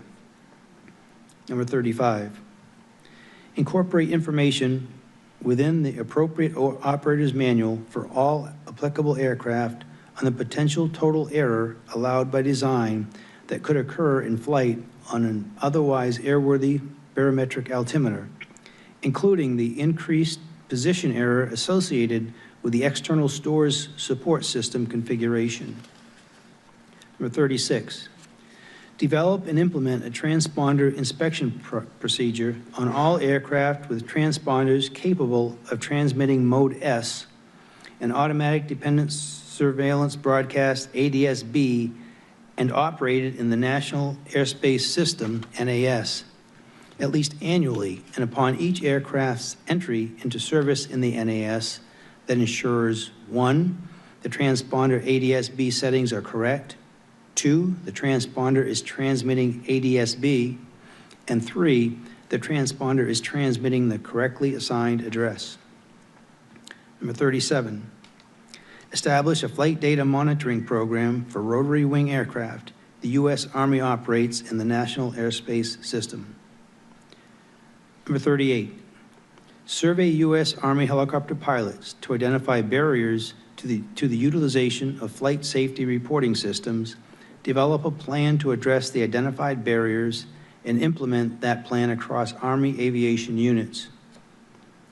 Number 39, revise the method for allocating resources to ensure the development of a robust safety management system that will, at a minimum, identify and monitor the potential for midair collisions between Army aircraft and civil air traffic operating in the National Airspace System.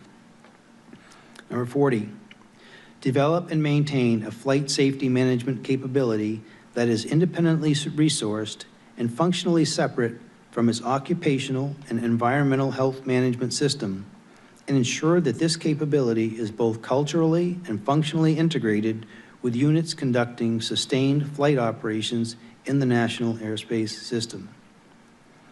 5 recommendations to the Department of War Policy Board on Federal Aviation. Number 41, conduct a study to evaluate the quality of radio transmissions and reception for those aircraft operated within the National Airspace System to identify factors that degrade communications, equipment performance, and adversely affect the safety of civilian and military flight operations. Number 42, implement appropriate enhancements based on the findings of the study recommended in Safety Recommendation 41 to remediate identified deficiencies in air-ground radio communications performance. Number 43, require the Department of War to verify on all aircraft with transponders capable of transmitting Mode S and automatic dependent surveillance broadcast ADSB and operated in the National Airspace System, NAS, at least annually and upon each aircraft's entry into service in the NAS that 1, the transponder ADSB settings are correct, 2, the transponder is transmitting ADSB, and 3, the transponder is transmitting the correctly assigned address. Number 44, require armed services to amend their operational procedures to allow flight crews to enable automatic dependent surveillance broadcast out while in flight.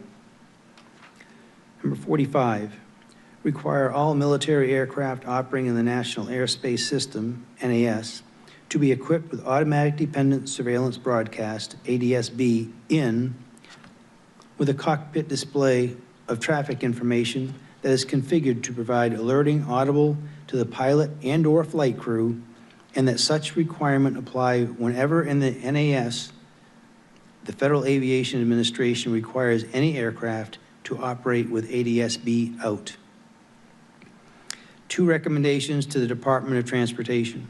Number 46, require the Federal Aviation Administration to demonstrate at least annually that each air traffic control facility it operates has the routine capability to accomplish required post-accident and post-incident drug and alcohol testing within the U.S. Department of Transportation's specified timeframes of 2 hours for alcohol and 4 hours for drugs, and implement a process to ensure that any facility without such capability will demonstrate timely remediation. Number 47, work with the Federal Aviation Administration, FAA, administrator to convene an independent panel to conduct a comprehensive review of the safety culture within the FAA's Air Traffic Organization, ATO, and use the findings to enhance the ATO's existing safety management system and integrate it into all levels of the organization.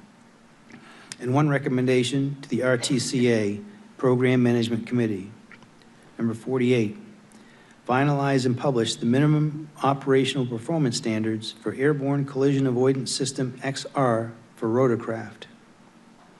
Additionally, this report contains the following 2 safety recommendations previously issued by the National Transportation Safety Board in March of 2025 in its report titled Deconflict Airplane and Helicopter Traffic in the Vicinity of Ronald Reagan Washington National Airport to the Federal Aviation Administration. Urgent Recommendation A-25-1, prohibit operations on helicopter Route 4 between Haynes Point and the Wilson Bridge when runways 15 and 33 are being used for departures and arrivals, respectively, at Ronald Reagan Washington National Airport, DCA.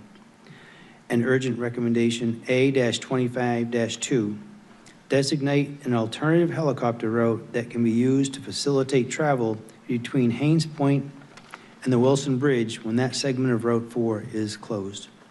Chair. Thank you, Mr. Curtis. Okay, we have some amendments, and we'll do the same thing in order of number of the amendment as it's in the draft report. I have 1 amendment. I think mine comes up first for recommendation 30. So,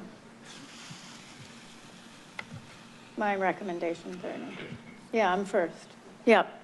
All right. So right now, recommendation 30 states that the FAA should direct an audit of ATO by a competent authority outside the ATO of the ATO's safety management system. This would be an amendment.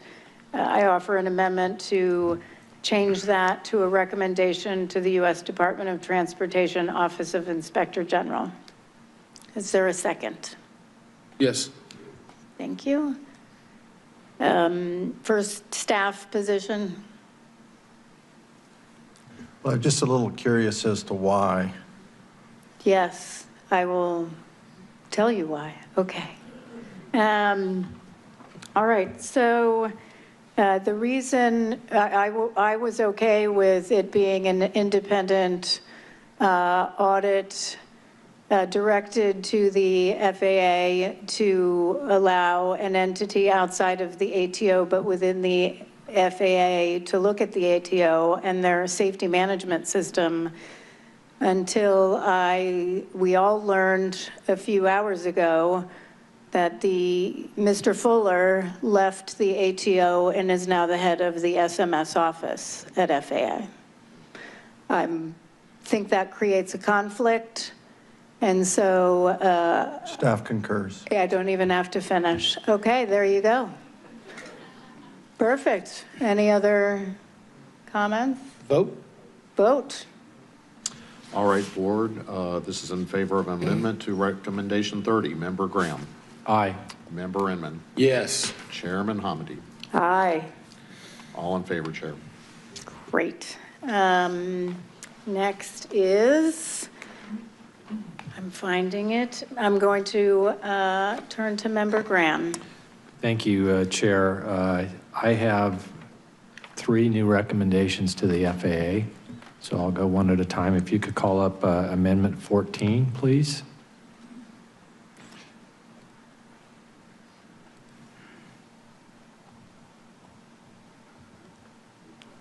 So I'll go ahead and start right here. We go. I move to for a new recommendation to the FAA. Revise FAA Order Job Order 7110.65, Section 2-1-6, Safety Alert, to require controllers assert positive control by issuing an alert with appropriate traffic advisory information and offering pilots an alternate course of action followed by the word immediately, in quotes, if they observe an aircraft is in unsafe proximity to another aircraft. That's my motion. Is there a second? Second. Member Graham, you're recognized. This is the first, I said, as a series of amendments I'll be offering on visual separation. This report and our investigation revealed that air traffic controllers at DCA were incredibly over-reliant on pilot-applied visual separation. The numerous limitations and risks of see and avoid are well documented in this report and prior NTSB investigations. If there was ever a time to address this issue, especially from an air traffic control perspective, it would be the result of this investigation. I can go on if you want. No. Does staff? So, Member Graham, I can appreciate it, and I know staff very much would like to support this, and I think where we're concerned a little bit is that if controllers are required to issue positive control instructions with every safety alert, could there possibly be some unintended consequences that we're not thinking about? I don't think so, but I'd like to get, if you don't mind, I'd like to get your staff member from the ATC control group back there, get their opinion on this. That would be fine. Mr. Soper. So yes, we did talk about this with at some depth yesterday, and our initial feel was the same. We liked the idea. However, when we started to consider the ramifications of potentially requiring a positive control instruction, that becomes problematic from the standpoint that there are times a safety alert could be issued without the aid of a radar display, for instance. And I can't, a controller might not be able to look out there and actually, if they're giving this visually just because they see 2 aircraft coming in close proximity to one another, an instruction that they can be certain would not be conflicting with something else, like they don't know their headings or they don't know exactly the altitude.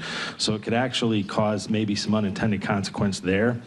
And then also just the sheer, the number of times, if it was every single time that they issued a safety alert, they issued an accompanying control instruction to do something, we just felt that it may introduce unintended consequences. So we just, after considering all that, the best thing that we could even, consider is I mean, that's it. That's where we landed on it at the end of the day. So you're not supportive of this anymore?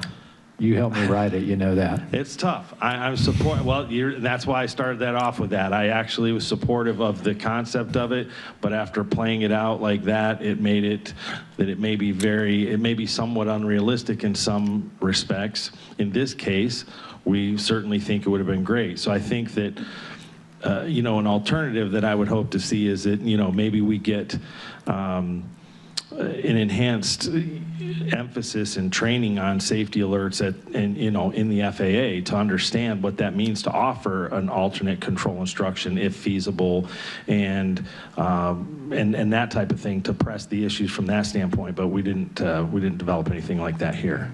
I wish you would have let me know a little earlier. But if that's the case, you're not supportive of it. I was doing this in support of your chair's report, group chair report.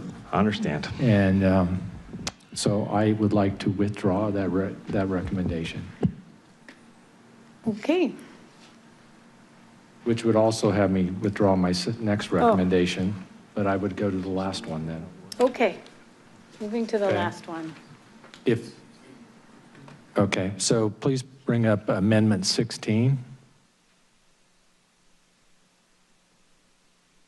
Am I okay to speak on this, Mr. Soper? Oh, yeah, you're recognized. Sorry. Thank you. I'll go ahead here. I move for a new recommendation, the update FAA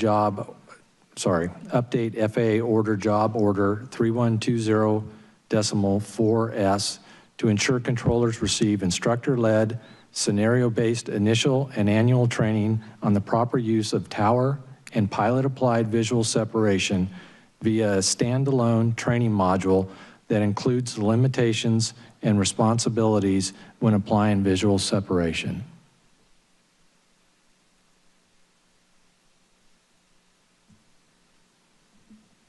Second. Yep. Sorry, I was just reading real quick. All right. Staff. So staff concurs, and I understand we have some language we'd like to add to it if you would consider. And I think there's a slide prepared.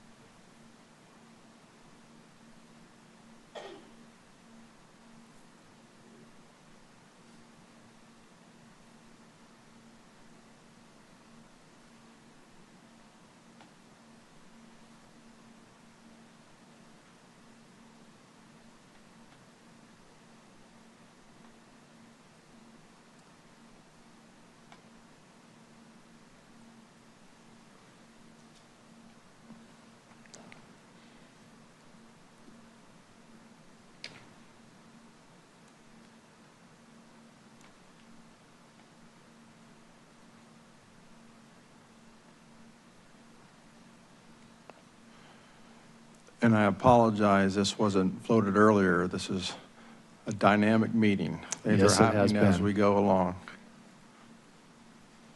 When the chair's finished, I would love to know what ATC staff thinks of this.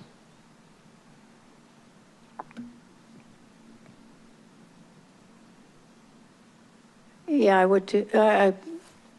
Mr. Soper. Can you, yeah, and eventually I'm going to want it put back up, but go ahead. So this one was a result of, obviously we're all supportive of it, and sitting back here and going over these, actually, Mr. Hoyt brought to my attention that the rec as it was written may not land well with the FAA. They may just come back and say, we have this training module already, here it is, we've complied. And because it didn't ask for something new, didn't maybe outline some other things. I believe we kind of wrote that to include everything that was in yours. I don't think I missed anything out of that other than the manual. And the only reason the manual title wasn't included is because if they do this and they include it, if they develop the module and include it as a refresher, as part of the annual simulator refresher training, it automatically will go into the 3420.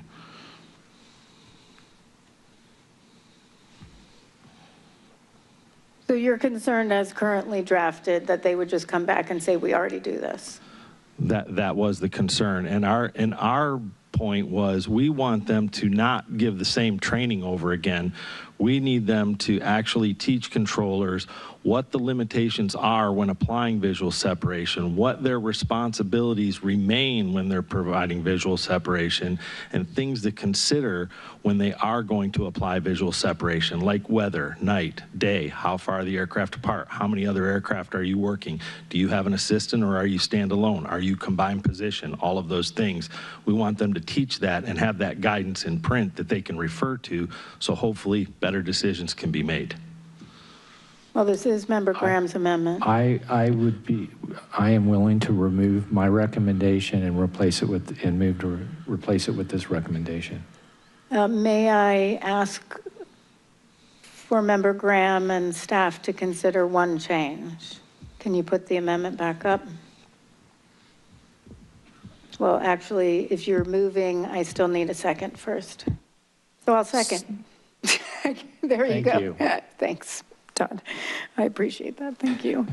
So you have developed this program, this new instructor-led scenario-based training, and then you say require this training for all new controllers and include on a recurrent basis.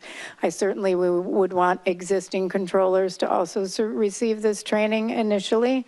So if we could just strike new, I'd be okay with it. So all controllers. Traffic control would agree with that. Oh, even though it says and include on a recurrent basis thereafter an annual. Okay, I guess I assume that meant all controllers, but if we need to spell it out more, I'm okay with that, because this is for you. I was doing these for you guys because I heard you guys from the very beginning that they got issues over there and we need to get it right and we need to do some training. I agree, and I think that rec captured all of yours. I really do, and I understand what the chairwoman is saying also, which is we need to give it to all controllers now because they haven't been getting the right thing, and now continue that throughout.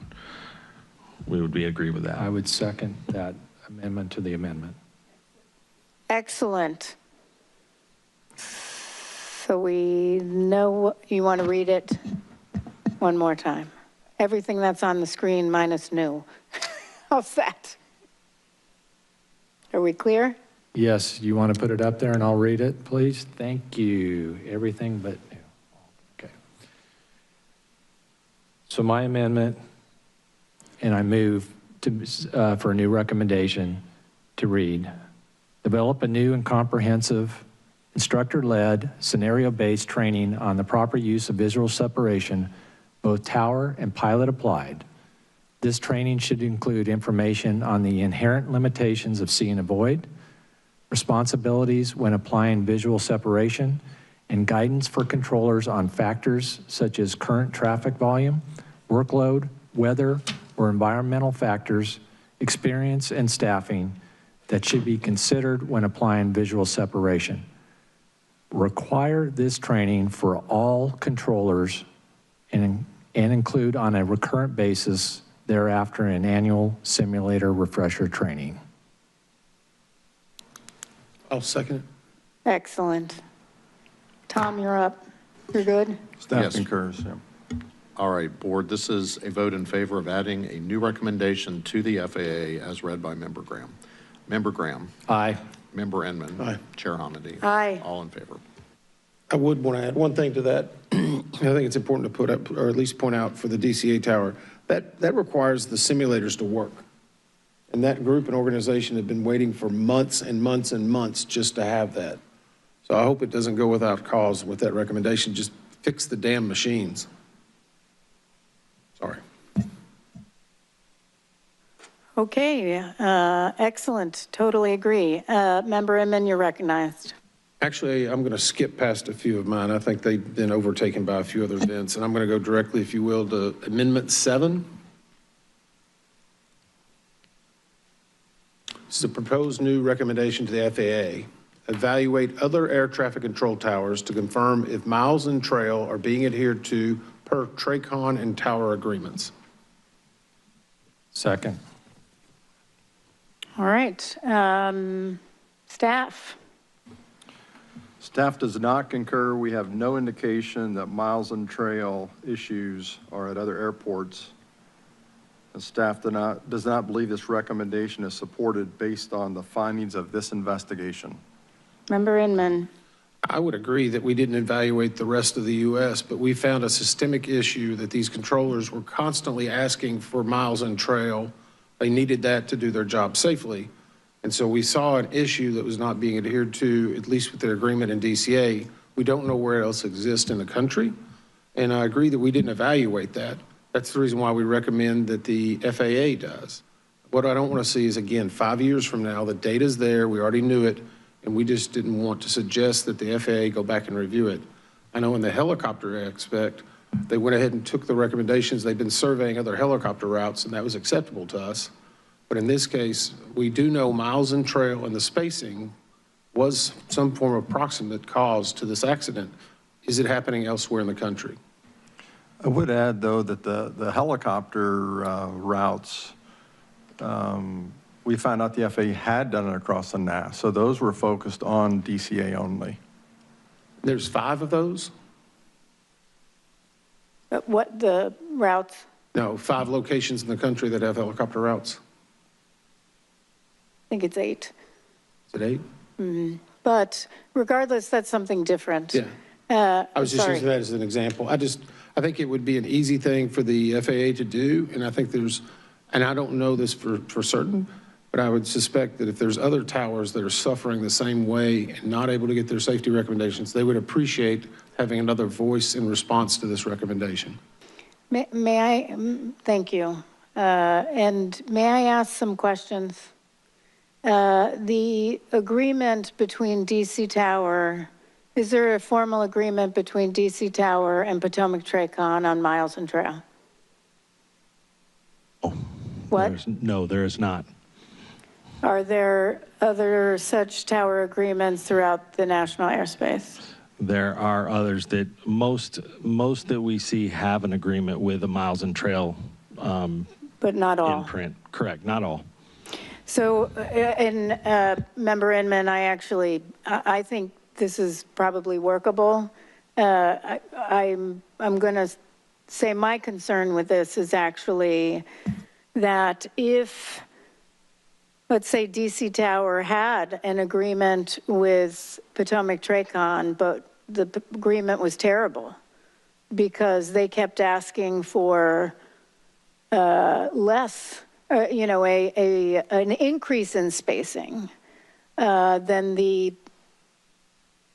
Tracon and Tower agreement would actually not ensure safety. So my concern is actually the words being adhered to per Tracon and Tower agreements that may not ensure safety. I think your intent is to ensure safety and to ensure you're getting adequate spacing. My concern is you might have deficient and safety deficiencies in the applicable Tracon and Tower agreements. I'm happy to take a modification to that.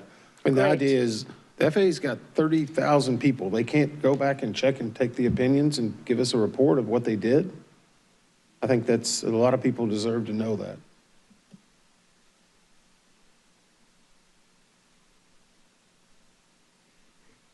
Well, I might add too, what I'm hearing here is it might be good to review that also on an annual basis to make sure it is working for you. Kind of like they're supposed to evaluate the helicopter routes? Yes.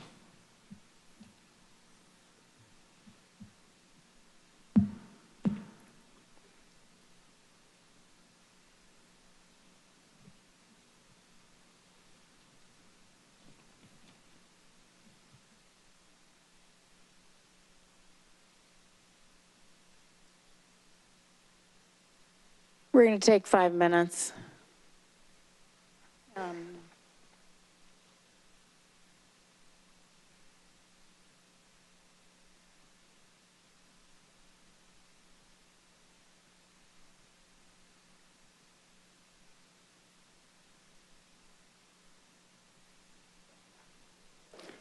We're actually going to make that 15 minutes, and I'd like staff to come up, and one of us will disappear so Tom doesn't have a fit.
Okay. Getting close. We are.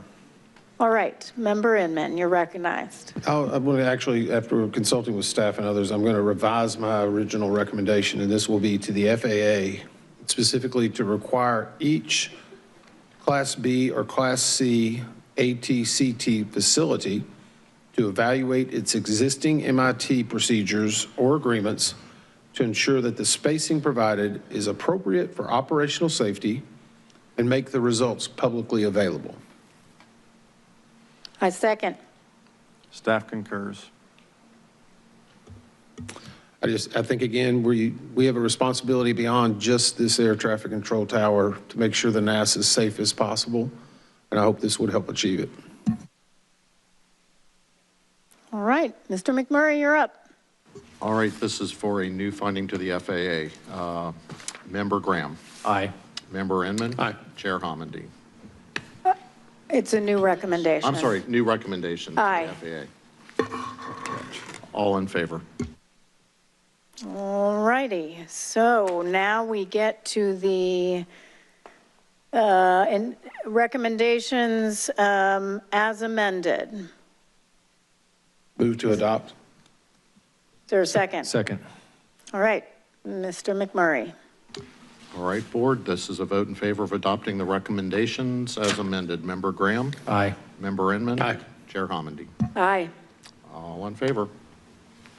All right, now we get to consider the full report. Are there any amendments to the report? Nope. All right, now, there are some revisions, right? Yeah, there are some revisions that will be need to be made by staff to correspond to the new findings and recommendations that were adopted, or adjustments to some. And we recognize that in Board Order 4D, it states that the board may direct revisions be made to the text and prepared or finalized by staff, and that if a board member requests that revisions be circulated for review after the board meeting, those will be circulated for review on through the voting process, giving board members 3 business days on those post-meeting revisions. And so all the board members request that. So any revisions made would go on PMA, our voting process, so that we can just review those and move that forward. But that means, is there a motion? Oh, let me make sure I got it right. Is there a motion to adopt the final report pending revisions? So moved. Second. All right. Council. All right, on adopting the report pending final revisions. As amended. I'm sorry? The report as amended. As amended, pending final revisions. Board, if in favor, say aye. Member Graham? Aye. Member Inman? Aye. Chair Homendy. Aye. All in favor? All right. Does any member wish to reserve the right to file a concurring or dissenting statement? Member Graham? Sorry. Member Inman? Yes. Me too, all 3 of us. All right. I'd like to thank Member Graham and Member Inman for their preparation in advance of today's meeting, and for our work together during the meeting. As I stated at the start of this meeting, this was one of the most complex investigations in NTSB's history. And as we know all too well, it was also one of the most significant commercial aviation accidents in years. We all would like to once again extend our deepest sympathies to all the families, those who are with us today, those who are watching online and weren't able to join us. We are so truly, truly sorry for your loss. We wish this is not how we met. I imagine today was very difficult. This was only the beginning. The first step in the process is getting this report out, getting the safety recommendations out, and then we will work together, if you are willing and able, to get our recommendations implemented to see that no other family goes through this again.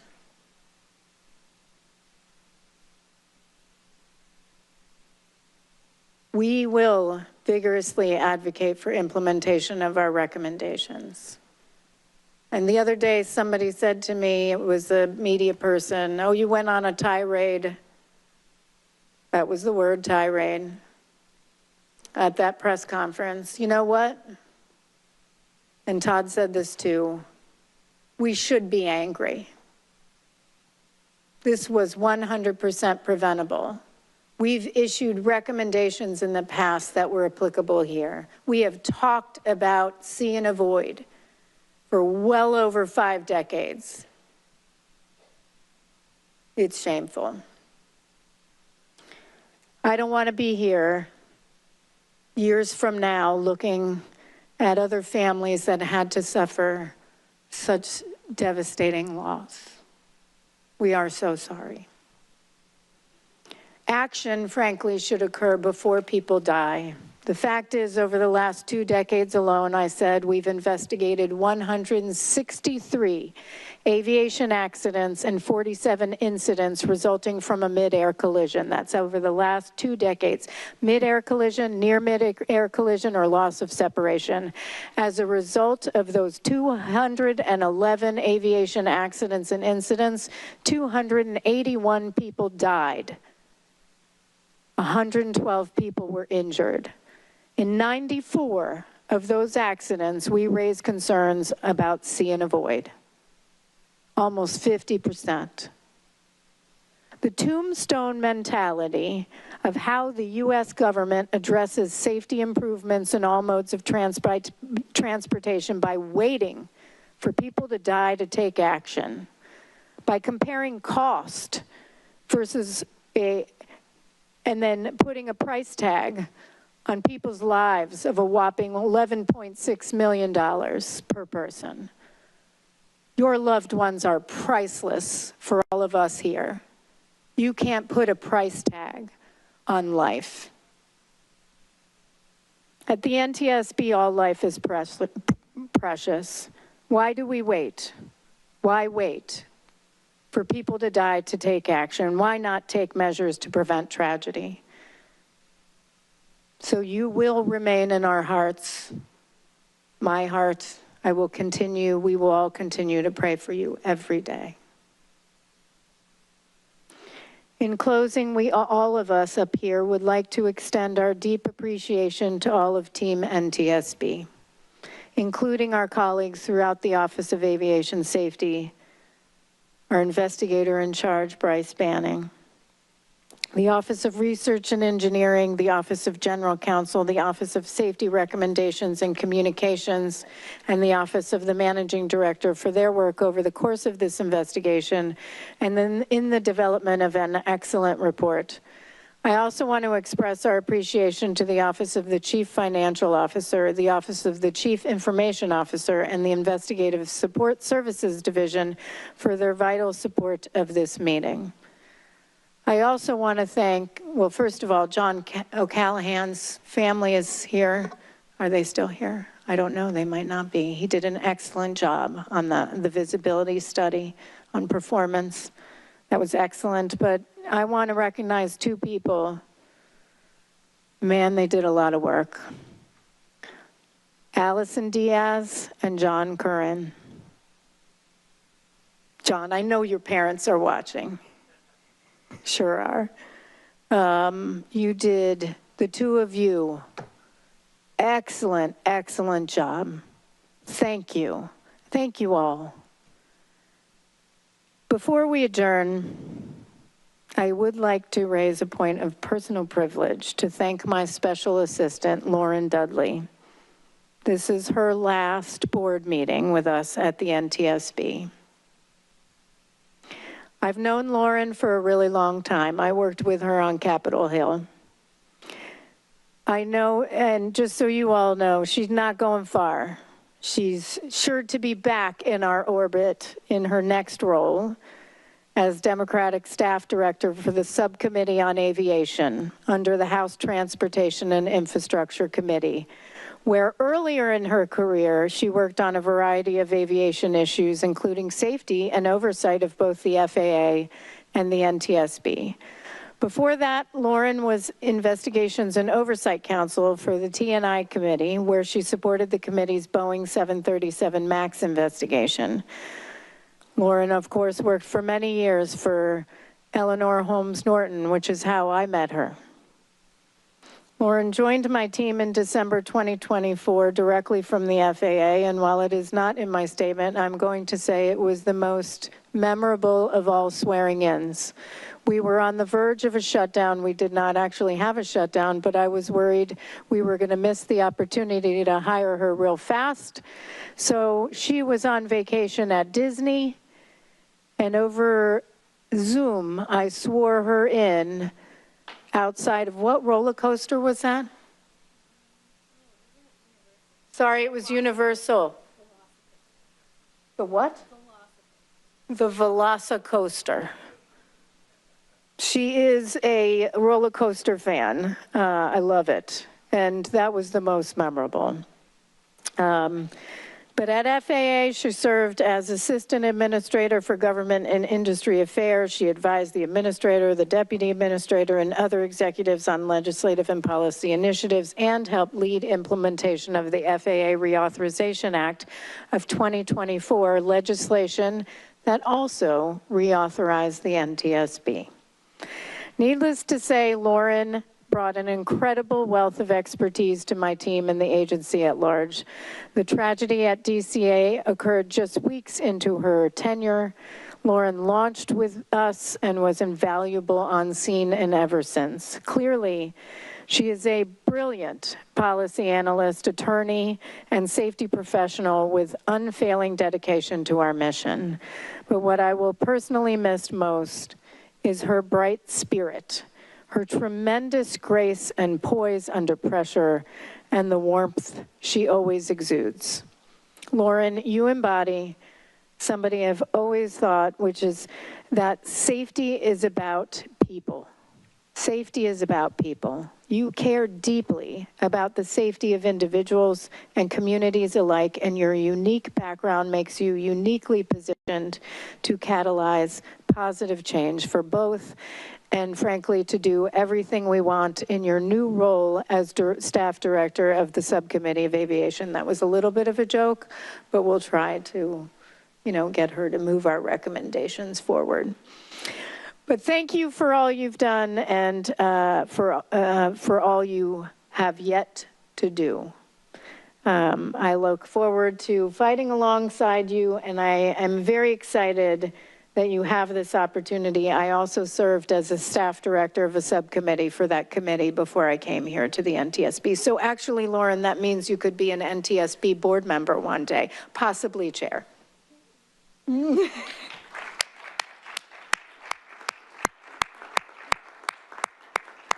Anybody else want to? No? No? Sure. Okay. All right. We stand adjourned.